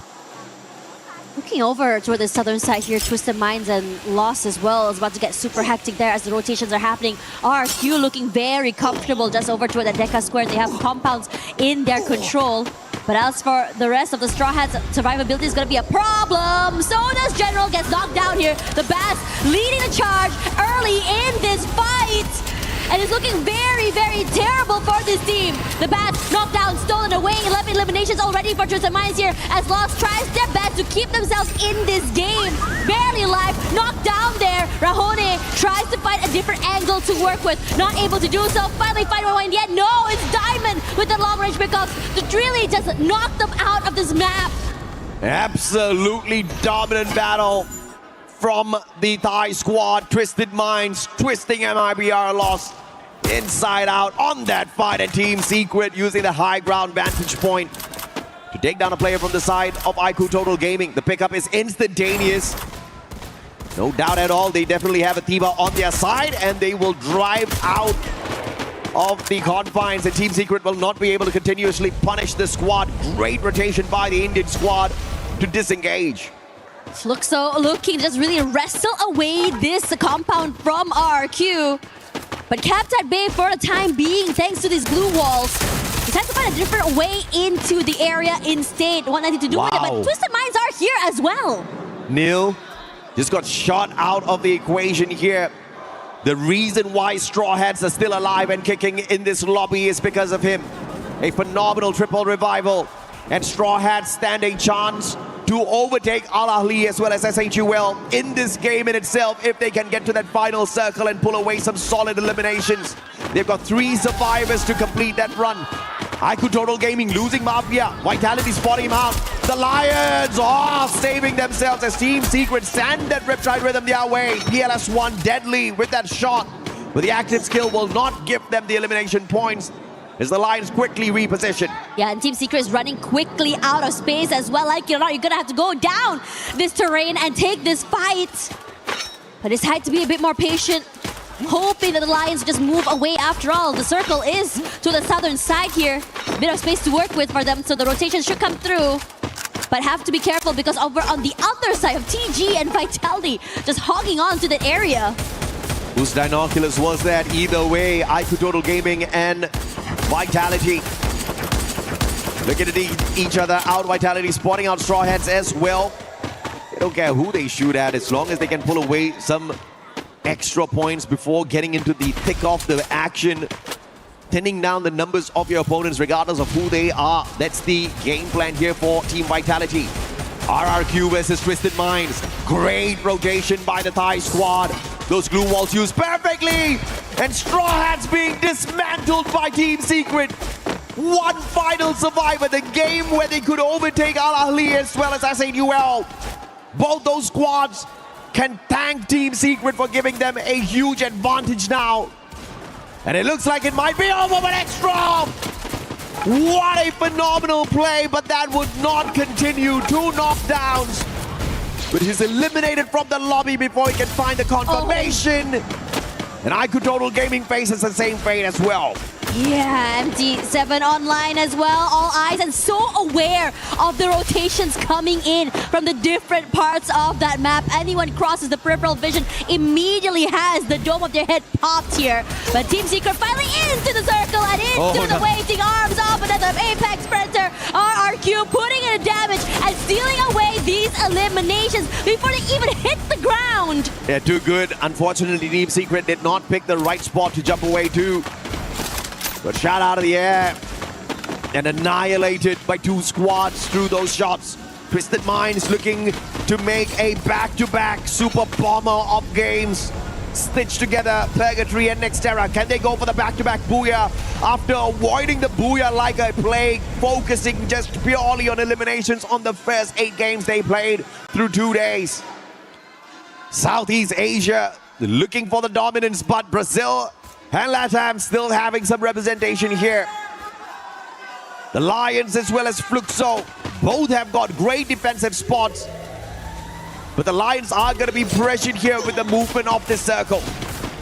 Waiting in the wings, buying some time. You can hear a lot of pressure coming through from both these teams with MT7 opening it up onto the Lions. Della knocked down as well. And Twisted Minds decided to just chunk down all of the members of the Lions as well. They are pressured and they are crunched. Where can you go, Joker? As your HP slowly gets depleted. It's Jump that steals away the final point. Lions are now out of the game. Great time turner, but when you have got 3 squads shooting at your time turner at the same time, it's gonna melt that dome down. And RRQ now, like the birds of prey, staring down at everyone with his vantage point. And a smart play executed by Twisted Minds. They quickly run below them to take away the angles from RRQ. So that vantage point is not going to give them a very big advantage. But if Twisted Minds continues to make this very early rotation, maybe they can take advantage. And then Riptide Rhythm breaking down the defenses. And a crucial glue wall flurry from Twisted Minds to keep themselves safe. Yeah, somehow despite all that pressure, they're still unmoved, undeterred, and just repositions themselves onto the other side. And they rally back. A bit of damage onto Maal, barely alive, even a nade to come through. Make it 2! Tosses up here, but RQ manages to just walk away. A bit of damage is enough, but after this, there's just safe and sound inside of the compound. But Abe goes huge with a knockoff onto Exposé. M249 response by Abe, just pushing away Twisted Minds. And Fluxo's just sitting back watching this. You Southeast Asians, get it done, man. We'll just clean up the lobby later on. MT7 high ground, huge advantage for the super sniper. But both Twisted Minds as well as RRQ have got a defensive compound here to work around for themselves. And they will avoid MT7's crosshairs perfectly.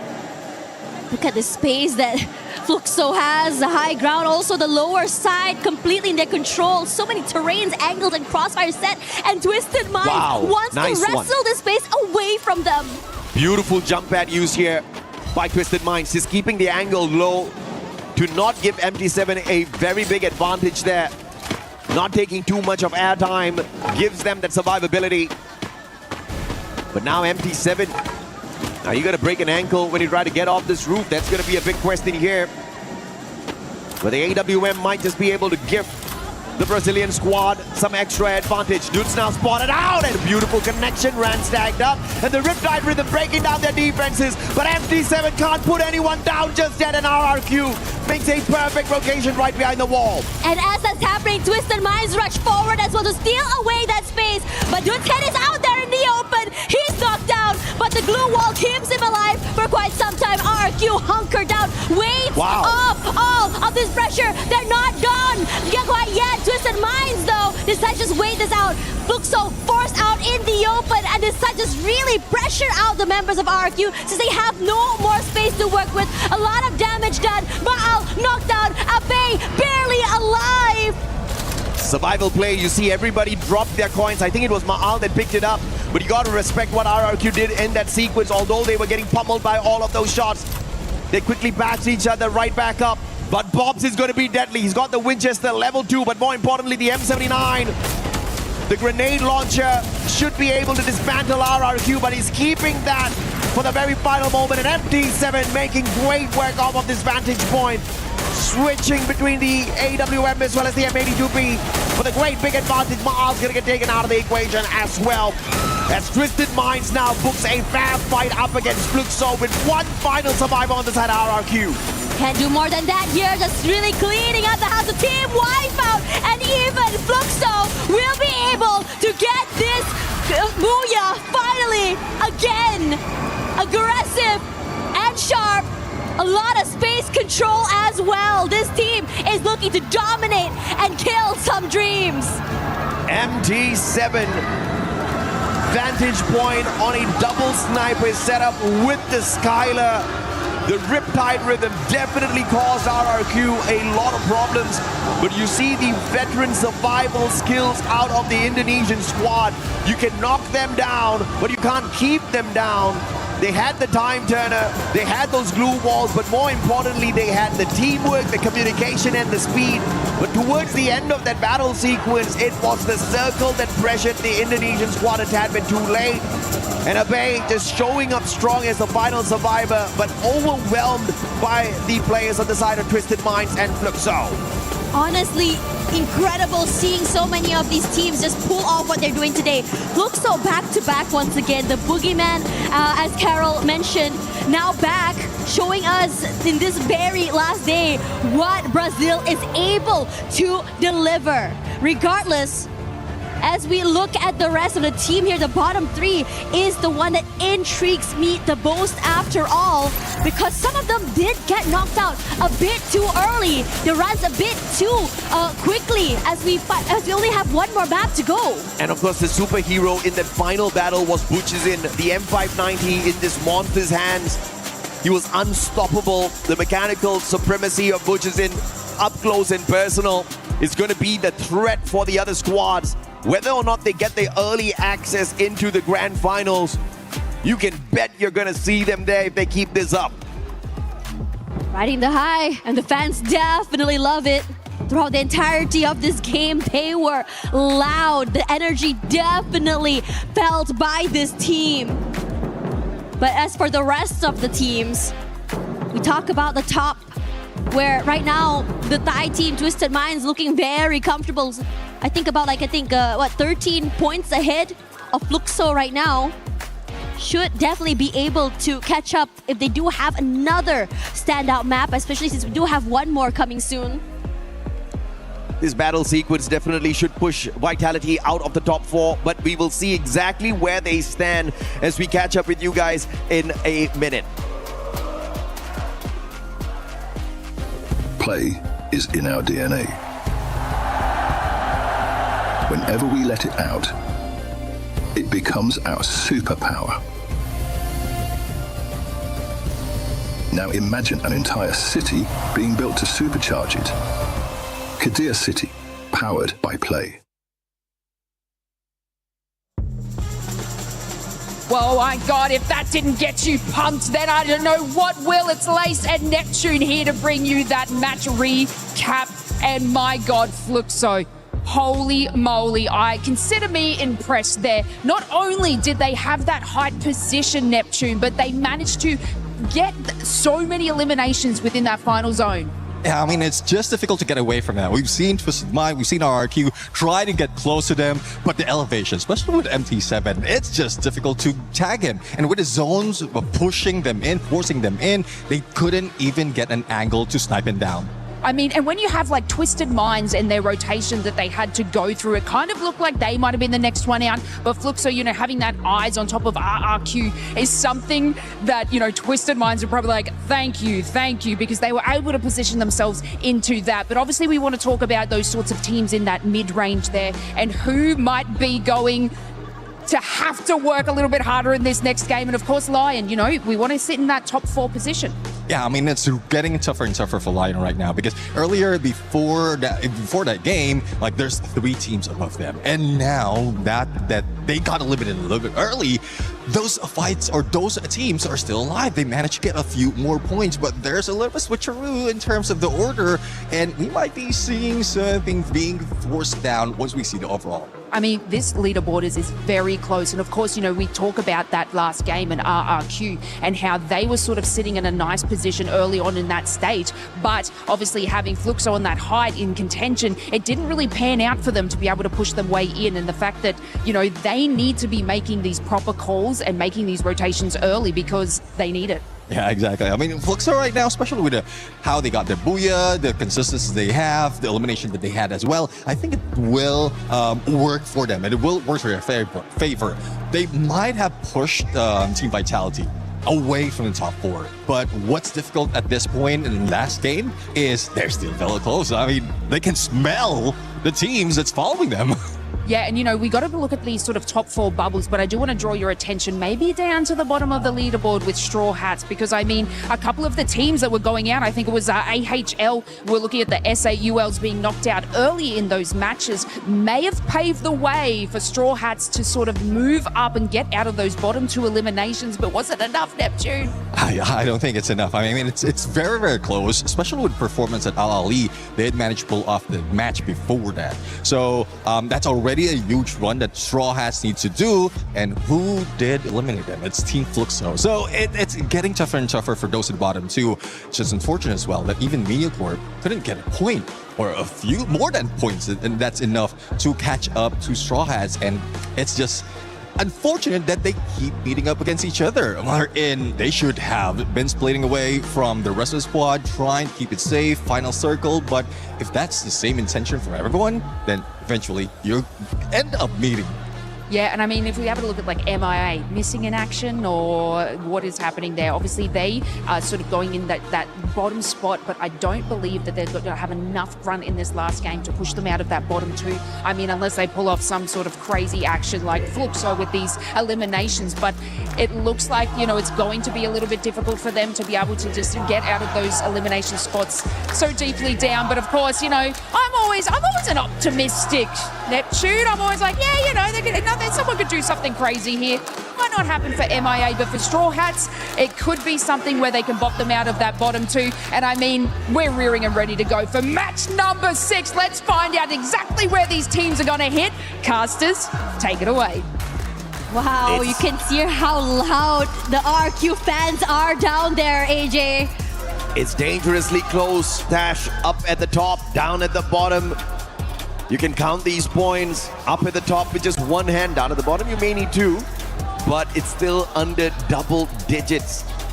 MediaCorp can still make it, but they need to have a breakout run this time around, and they need to hope and pray that either Al Ahly or SHUL does not get any points from this lobby whatsoever. Straw Hats as well have that exact same opportunity. We saw an explosive start from them today, but in the first 5 games, it was mainly recovery from their inability to pick up those massive points yesterday, and they've done well. Recovery has been perfect, and now it's all equal down at the bottom. 4 teams fighting to not end up down at the very bottom. You're talking about SHUL from India, you're talking about Al Ahly, you're talking about Straw Hats, you're talking about MediaCorp, and up at the top, it's still a question whether or not we're gonna get 3 Southeast Asian teams find the early qualifier out of Group B, because MIBR lost. Obviously, they've guaranteed a spot here for Brazil, but Fluxo slowly but surely bringing out the beast mode within them.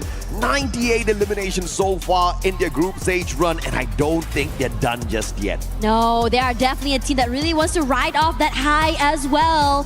But I have to say, looking at Twisted Minds and how they've been able to really activate throughout the second half of the day is just really, really scary. I mean, these are teams that just not only super aggressive early, but also active, moving around the map, and it's always intentional how they're rotating, how they want to take these fights, and most importantly, the timing on when they enter these fights as well. There's so many fights that between these 2 teams are happening, any 2 teams are happening, that somehow a third party comes in and just completely dominate as well, and they get so much of the rewards from the weakened teams. Absolutely. Can see all of the comments coming on through. Everybody setting their wishes to the teams out there, and let's check this out. Group B is more diverse. I mean, Lucky is even here on the EWC stage being highlighted. This guy is a super fan for sure in the world of Free Fire esports. But of course, MediaCorp, they showed us a lot out of FFWS USA, but here they just haven't shown us what we have been looking out for their side. They have always been very proficient at finding that final circle, but this time, somehow their rotations just keep getting cut off. it's really hard to really pinpoint where exactly the rotation is going to be happening, since everyone is just so proactive and moving around the map as well. And I think in this situation, I think just now Lace talked a little bit about the middle side of the brackets, right? I mean, we talked a little bit about the Lions that I think had a great start to the day, but start to struggle toward the end. Vitality start off really, really hot, and they just weren't able to really secure some fights as well to really be able to secure, their positioning on the top side of that ladder. And as things get super interesting here, top two, maybe we might have an answer as well, but at the same time, it's getting more and more aggressive, more and more competitive between many of these teams. If anything as well, we had a bit, we heard Des talk a little bit about Team Secret, but they weren't able to have the most stable of fights, even recoveries as well, despite their best efforts. Yeah, I think it's safe to say Team Secret is not going to find the early access to the grand finals. They're going to have to play survival. And I just pity the rest of the teams because Team Secret is savage when you really push them to the edge. But they've got their backs to the wall. They don't have any other way out of it. They'll fight you for it, and they most probably will walk away with a victory as well, knowing them. Let's not forget, they became the kings of Southeast Asia recently with 4 magnificent back-to-back booyahs. Nobody saw that coming. Everybody was shocked. But for them, they were cool, calm, collected. They saw that all the way. They knew exactly what they could do. But for me, it's not about what's happening around the mid part of the bracket. It's all about who gets the early access into our grand finals and who survives the crushing blow. Down at the bottom 2 spots will get taken out of the equation. Is it going to be Mircorp, Straw Hats, or will Al Ahly as well as KsHiTiJoP Esports get pushed down to the bottom? This one game, the final match of Group B, will tell us exactly what their fates are going to be like. Here comes the drop, and things are getting interesting. The crowd definitely has their breath baited right now to see who makes it all the way to the grand finals and who will be going home right now. We start to see an early drop coming in from Fluxo. And as for the rest of the teams here just dropping through, TG as well as Lions dropping side by side. These early fights are going to be super excited to see who makes it out alive. Man, this is not the kind of hot drop you want if you are IQ Total Gaming. But then again, how much of risk do they run here? Even if they do get eliminated early, I feel like they have started off the day fairly fine. They've done enough to stay in the competition to make sure relegation is not a danger. They'll have to see. But the super hot drop between the two teams down at the bottom, it's not going to be helping their cases at all. I cannot take a pick. I love them both equally. Mircorp, Straw Hats, who survives this deadly encounter? It's Mircorp with the big advantage here off of that vending machine. Yeah, SH with who knocked down as well. They do not have numbers advantage, and Shox really hoping to equalize. The sprays are there, but only chip damage is around as the rest of Mia looks to collapse. Not able to get close enough quite yet here as Shox still tries to buy some time. But as for the rest of the team, not happening. Shox will be the next one to fall. His teammate tries to follow through. Nil able to find one in exchange, but not able to secure that point. And it's looking very, very terrifying for SH. KsHiTiJoP hearing the gunshots. They want a piece of this. Can they rip away the lives of the side of Mircorp? That was a valiant effort there from the players on the side of Straw Hats because they kept one guy in there, 2 people in there to just hold Mircorp back, distract them. There's one final survivor left the compound to play those revivals. And Mircorp, they look for those points on Straw Hats, but it looks like Karma is going to catch up fairly quick here as KsHiTiJoP dawns upon them. And India's definitely good with the Karma game as they rip away the points. Mircorp, the sacrificial lamb in that sequence. And Troll, can he stop Kappa? Kappa, does he have coins? Kappa does not have coins, but he doesn't need to. He's already gotten the deed done off of that vending machine. Those revivals will keep Mircorp in the run. Spots Nor out here, but not able to really take this 1v1. Forced to move away, isolate these fights there. Nor barely alive, but it's Kappa that falls. Another point in the back for KsHiTiJoP. That's 4 eliminations so quickly in this early game. KsHiTiJoP Straw Hats Mere Corp, we just highlighted them before we stepped into this match. They're down in the bottom 4. Any way those points go, they're going to be crucial points. To dare shoot that horse, I tell you, Vitality. There you go. Good job. They quickly disengage. Shocked is going to get run over here. No. A tad bit shocked that he was run at, but Dix will be able to lay him out with the Drogon, and they continue their journey. Yeah, Vitality really taking this step by step in this situation, but Remind also getting one more pick-off while everything is going on here. The rotation from Vitality will cross paths against SH, who is back into the game, steals away one more to his aim. Dix falls, immediately brought to the game, and even taking down Jiyong. This guy, you do not mess with him. So proficient is going to be one and one more to the bag. As Biflix also will join in onto his elimination count. Their backs up against the wall, but Straw Hats not giving up just yet.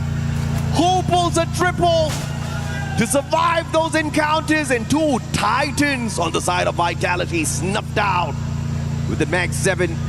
Catches up with Nil, showing us a little bit of a drift as well. But Straw Hats are split up on the battlefield. They need to regroup. Al Ahly, on the other hand, spotting out the Lions out. And it looks like they want to hunt themselves some predators.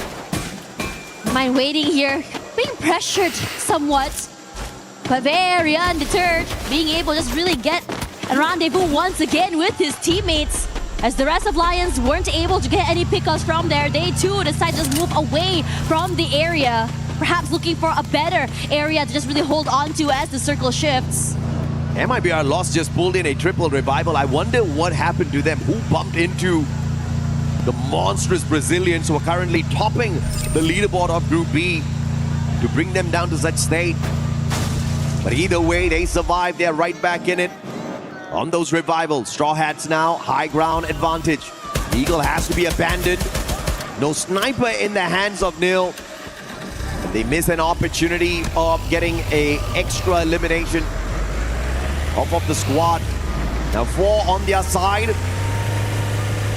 Straw Hats definitely looking confident this time around.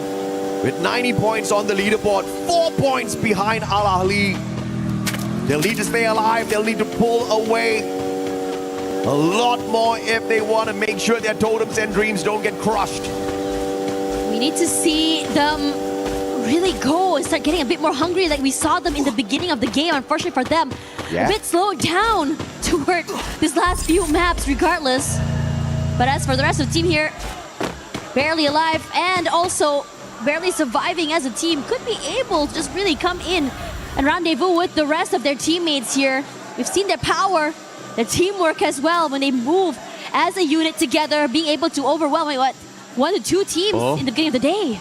Who would have thought that it would be Straw Hats to potentially ruin the chances of Southeast Asia getting 3 teams in the grand finals early out of Group B, bumping into Vitality early, snuffing them out.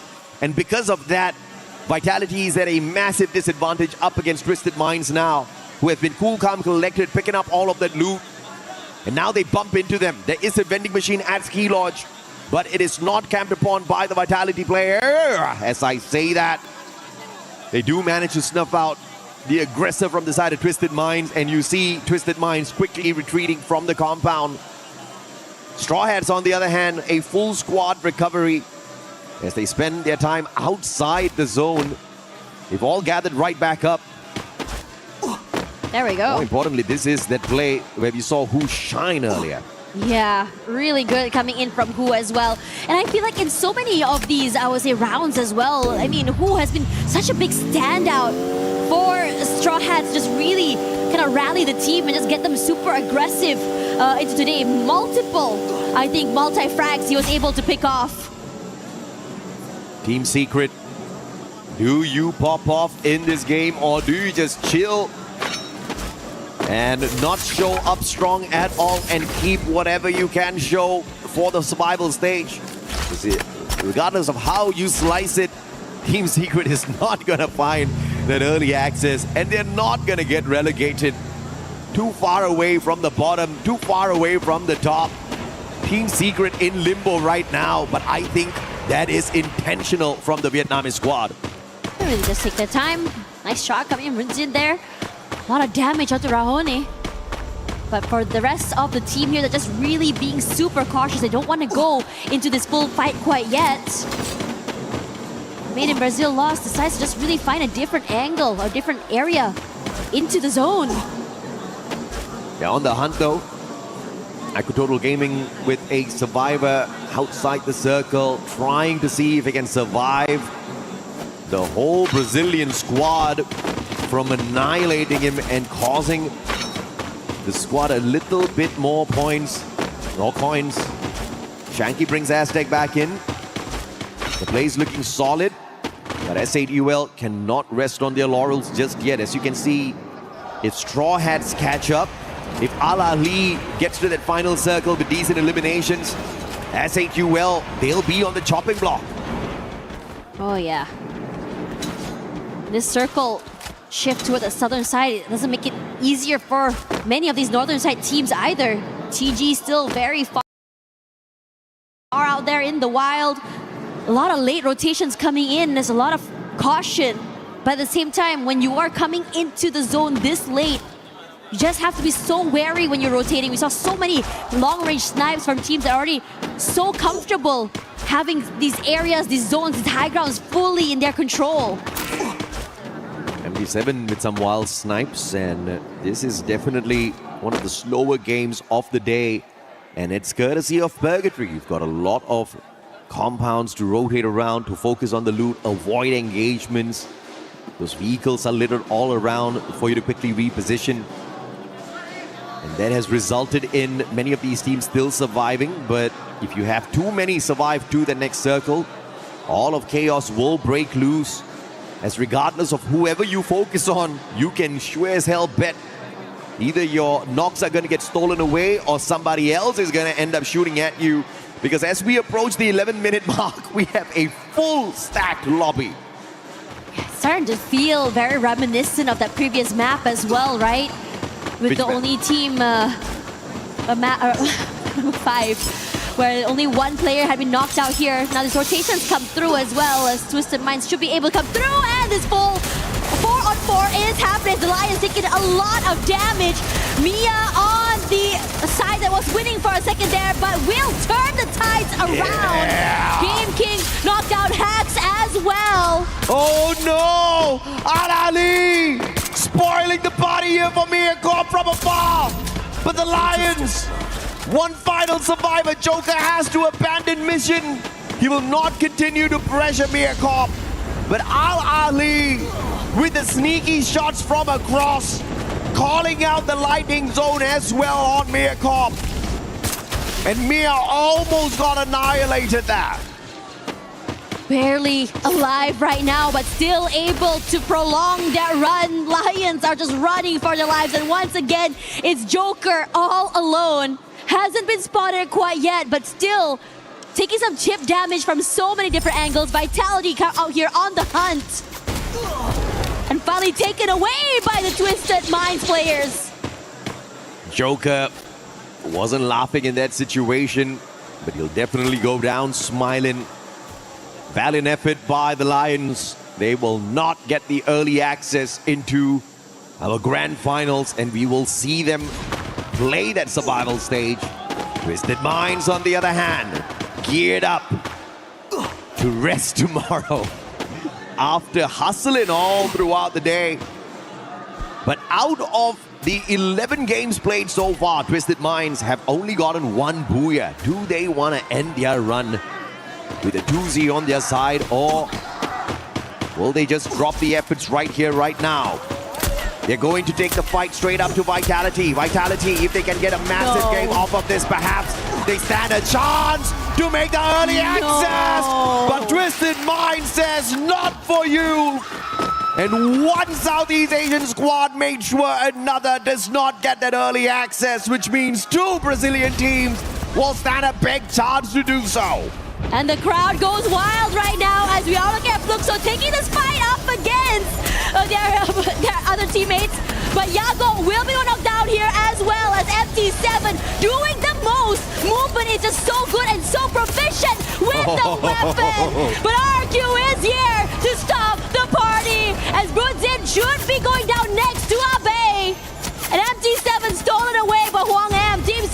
we're close here as well. It's always a party when Southeast Asia gets involved in a battle. And RRQ the biggest winner. Then Miyako out way too early. They were down at the very bottom. And I think we can confirm that their totem is not gonna survive that crusher. Bobs for the desperate revival. RRQ on fire. Now knocked down by the circle. Al-Ali! Earning off of RRQ. A base gonna get snuffed out of the air. But that's the warning shot that will keep the rest of the RRQ players using the jump pad. Yeah, a bit too aggressive and a little bit too overzealous there. Punished so quickly, but at the very least, you do still have two more members, that Duts and Rans, still alive and in the game, but forced to go for a bigger rotation into the zone. Oh, Straw Hats, are you actually doing it? They're punishing Twisted Minds. But their pickup was instantaneous. The best, though, a sliver of health left on him. Taken out of the equation, but Al-Ali farming Twisted Minds from the opposite end. Straw Hats just pushed the point straight towards Al-Ali. And these two squads are fighting for survival down at the bottom. Both one diamond for themselves. And they cannot move at all. He peeks out immediately. He will be knocked down here. But the zone is not in their favor at all. But this high ground should give them a bit of advantage, but aware that S8UL is close by. And now Al-Ali Esports just decides to wait in the wings. No space, no HP. Will India help out their buddies this time round? IQ Total Gaming Mafia doing a number on the Al-Ali players. C-Mox can only depend on his medkits at this point of time. RRQ, not much of a chance to walk away with a booyah. And Dudes shut down by Mafia. But Al-Ali, the C-Mox goes down right here, right now. The potential of Straw Hats surviving the crusher. This potential of Bangladesh having two teams play in the survival stage tomorrow is gonna stay alive. And now it's gonna be the battle between IQ Total Gaming as well as S8UL, who have that advantage with that high ground, but they're not taking aggressive moves just yet. C-Mox is gonna get taken out. Aztec claims that life. And Straw Hats will have the advantage with the circle. Ali Esports also now down and out as SH to the high ground here, looking real good right now. Putting in the damage and the pain to the players of S8UL. But they decide to chase up against TG instead. Their backs out there in the open. But Shanky puts a bit of safe space toward them as well. Nil top side and their crutch. TG, where are you gonna go here? SH awaits and so does S8UL. Bunny steals away the first knockdown, and so does the rest. Waterfalls, so does Aztec.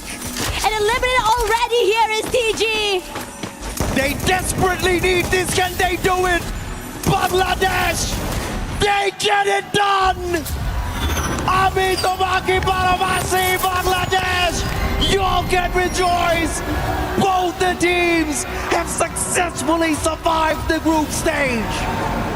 From the bottom all the way to the very top. Night and day, yesterday and today, this team show us what it looks like to climb from the bottom. The upward hill is not too high. Nothing is too high for them to climb. But damn, it was difficult to take Pickens down at the bottom. Al-Ali, they tried, they struggled, and you saw the fight in them in this final game. They gave their all just like the Straw Hats.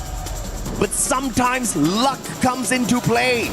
And Al-Ali just was not lucky enough with their positioning in that final circle. The zone started moving with a massive advantage for Bangladesh. But I also have to say they took their own proactive moves to focus their pressure on the Indian squad to make sure Al-Ali as well does not get away too far. But this final run was just so beautiful. Unfortunate though for Al-Ali, they will not be making it through to our survival stage. And honestly, we started off the day with an idea of what the bottom of the bracket is. But today the switch up happens, a new mindset and mentality came in. many of the teams stepped up, a different style of play, a different idea, whatever weaknesses that they needed to fix on day one, completely done. We saw the struggles coming from Miyako Al Ahly Esports, and most importantly as well, the Bangladeshi team, Straw Hats. Not only did they manage to claw their way up, but also be able to push themselves up onto the ladder, further up than just the bottom three. You gotta name yourself well. And if you take the name of the Straw Hats, you know, you're not gonna stay down for long. They can be beaten, they can be pushed down, but they rise up. When they most definitely needed those points, they served it up hot. But Al Ahly gave their best, and they were so close. Like I said, the difference in points, you could count them on one hand between Al Ahly as well as the Straw Hats. Let's take a look here at the overall leaderboard. Twisted Minds at the top as Southeast Asia sneaks it away from Brazil. But of course, MIBR loss is not going to be too tickled by that at all. They were not trying today. They were just sleeping, snoozing their way through, and they sailed on through after showing what kind of a monster they were yesterday. But down at the bottom, Straw Hats jumping over KsHiTiJoP Esports to show that the dream is real. But unfortunately for Mircorp and Al Ahly, the same ends right here after this game 6. You could tell how much this meant to them as well. They were hungry. They looked very dejected despite their best efforts. I mean, who would have thought that day 2 would bring in this fire from the bottom side of the bracket? I thought you thought, everybody thought. Right. It's day 2, man. Everybody said that it was Group A, that was the group of death, but this was the exciting grouping. No, actually. It was so difficult, it was so close, both at the top and the bottom dash. Yeah, the struggle happened everywhere. It was anyone's game. And for now, we are gonna be going to Barney, who will be looking at the teams that will be, I would say, destroying, crushing the keys. Thank you so much. Twisted Minds just edging out that Group B leaderboard, placing top. And congratulations to you boys. Obviously, the journey is only partly way done. So I just want to ask you at this moment in time, how does it feel to close out Group B and the top spot? ก็ก่อนอื่นเลยนะครับขอแสดงความยินดีกับ Twisted Mind ด้วยนะฮะที่ชนะมาได้จนถึงจุดนี้นะครับก็ตอนนี้เหมือนเราก้าวขาเข้าไปครึ่งก้าวแล้วกับการที่เราจะเป็นแชมป์นะฮะอยากถามว่ารู้สึกยังไงบ้างฮะในตอนนี้ก็รู้สึกดีครับแต่วันนี้ก็มีปัญหานิดหน่อยครับเลยอารมณ์ไม่ค่อยดีนิดนึง Well, to be honest, we are very happy and excited. Like we didn't know like we're gonna come this far, and to be honest, like our mood is not that good today. So, but in the end, mood's like, not here. good. You closed it out in first place. Now you closed down a really impressive lead that was taken into day 2 by MIBR loss, and you managed to catch them up, finish in first place. Now, obviously you had a really good day today, but is there anything that you believe you guys need to work on either tomorrow or just before the grand finals on Saturday? ก็เมื่อวานนะฮะเราเหมือนกับว่าเราจะโดน MIBR loss เนี่ยฮะบอกว่านำขึ้นไปใช่ไหมฮะแต่วันนี้เนี่ยเราก็คัมแบ็กกลับมาได้เนี่ยฮะตอนนี้เนี่ยเราคิดว่าเราจะทำอะไรต่อไปบ้างฮะหรือว่าเราจะเตรียมตัวยังไงกันบ้างกับรอบแกรนด์ไฟนอลครับครับก็เดี๋ยวจะกลับไปทำแผนครับแล้วก็ปั่นจักรยานไปหอไอเฟลครับ So after this one we're gonna go back and revise all the plan again, and after that we're gonna ride a bike to the Eiffel Tower. Nice, a bit of culture. I like that. Okay, gentlemen, follow me. Let's go this way because as you place first in your group, you get to crush the 2 keys from your group. Okay, so let's do this the right way. Okay, firstly, can one of you press the button and open up the crusher? ขอpress the button. ขออาสาสมัคร1คนฮะกด No one wants to do it. Just press the button. แค่กดปุ่มก่อนเลยเบาๆกดเลย Here we go. The crusher is now activated. The teeth are spinning, ready to crush these keys. Is there anything that you would like to say to the teams before you crush their keys? ก่อนที่เราจะได้ดึงคันโยกลงมาฮะเพื่อส่งเดอะคีย์ลงไปนะฮะมีอะไรอยากจะฝากบอก2ทีมนี้แล้วก็ทีมอื่นๆไหมฮะก็เดี๋ยวเจอกันรอบชิงจะแก้ตัว Yeah, to the team who qualified to the finals, see you soon. We will have our revenge. Okay, I like that. Okay, and very gently, if you could please pull on the lever and send the 2 keys home. Okay, there we go. Congratulations, placing first, destroying the keys, and making it through to the grand finals on Saturday. Now, of course, we are not done here. The survival stage begins tomorrow, and we've got plenty more action coming your way. But for now, let's head back to the studio to round out the group stage. That's right, Barney. I mean, there's plenty of action for Free Fire at the Esports World Cup 26. And what a heartbreak, to be completely honest, for Mia Corp, for everything that they have gone through. Honestly, congratulations to the squad for even making it here, for even being on this stage, Neptune. Yeah, I do agree. I mean, they've gone through a lot already, and now, despite of all the efforts that they have, it was just going down for them. And again, one reason why it is happening, because the battle at the bottom really didn't stop, even towards that final game. And it was difficult for Mia Corp to really catch up, because even those at the top are trying to beat them down. So it's just unbelievable that they couldn't make it, but it is what it is. And a huge surprise too to see Twisted Minds end up in first place out of this group. We thought it was going to be lost. They had such an insane lead, but they were able to just knock it down little by little. Little by little, they climbed to that top spot, and you heard them. Even though they didn't have a good day, it was still a great performance out of that squad. SAUL Esports. Oh my gosh, what they were just trying to make you sweat. They were trying to make it uncomfortable. By the way, welcome back to 7WG, none other than, sir, please introduce yourself to the crowd. Husky. Yeah, that's right, Neptune and Lucifer. Lucifer, SAUL Esports. It was sketchy. I mean, I was scared of that teeth when the button was pressed. It almost looked like there was an opportunity that key could have been crushed. It got so close, especially because of Straw Hats. Imagine, yesterday they were sitting at the bottom, 24 points in total, nothing in their way. And today, 90 points and a booyah is what they've gotten, and they almost shook even Total Gaming. And it came down to that last game too. Yep. But you can see the overall ranking, the top 4 teams going directly to the finals. You got Twisted Minds. Honestly, we kind of already knew that loss was going to be going.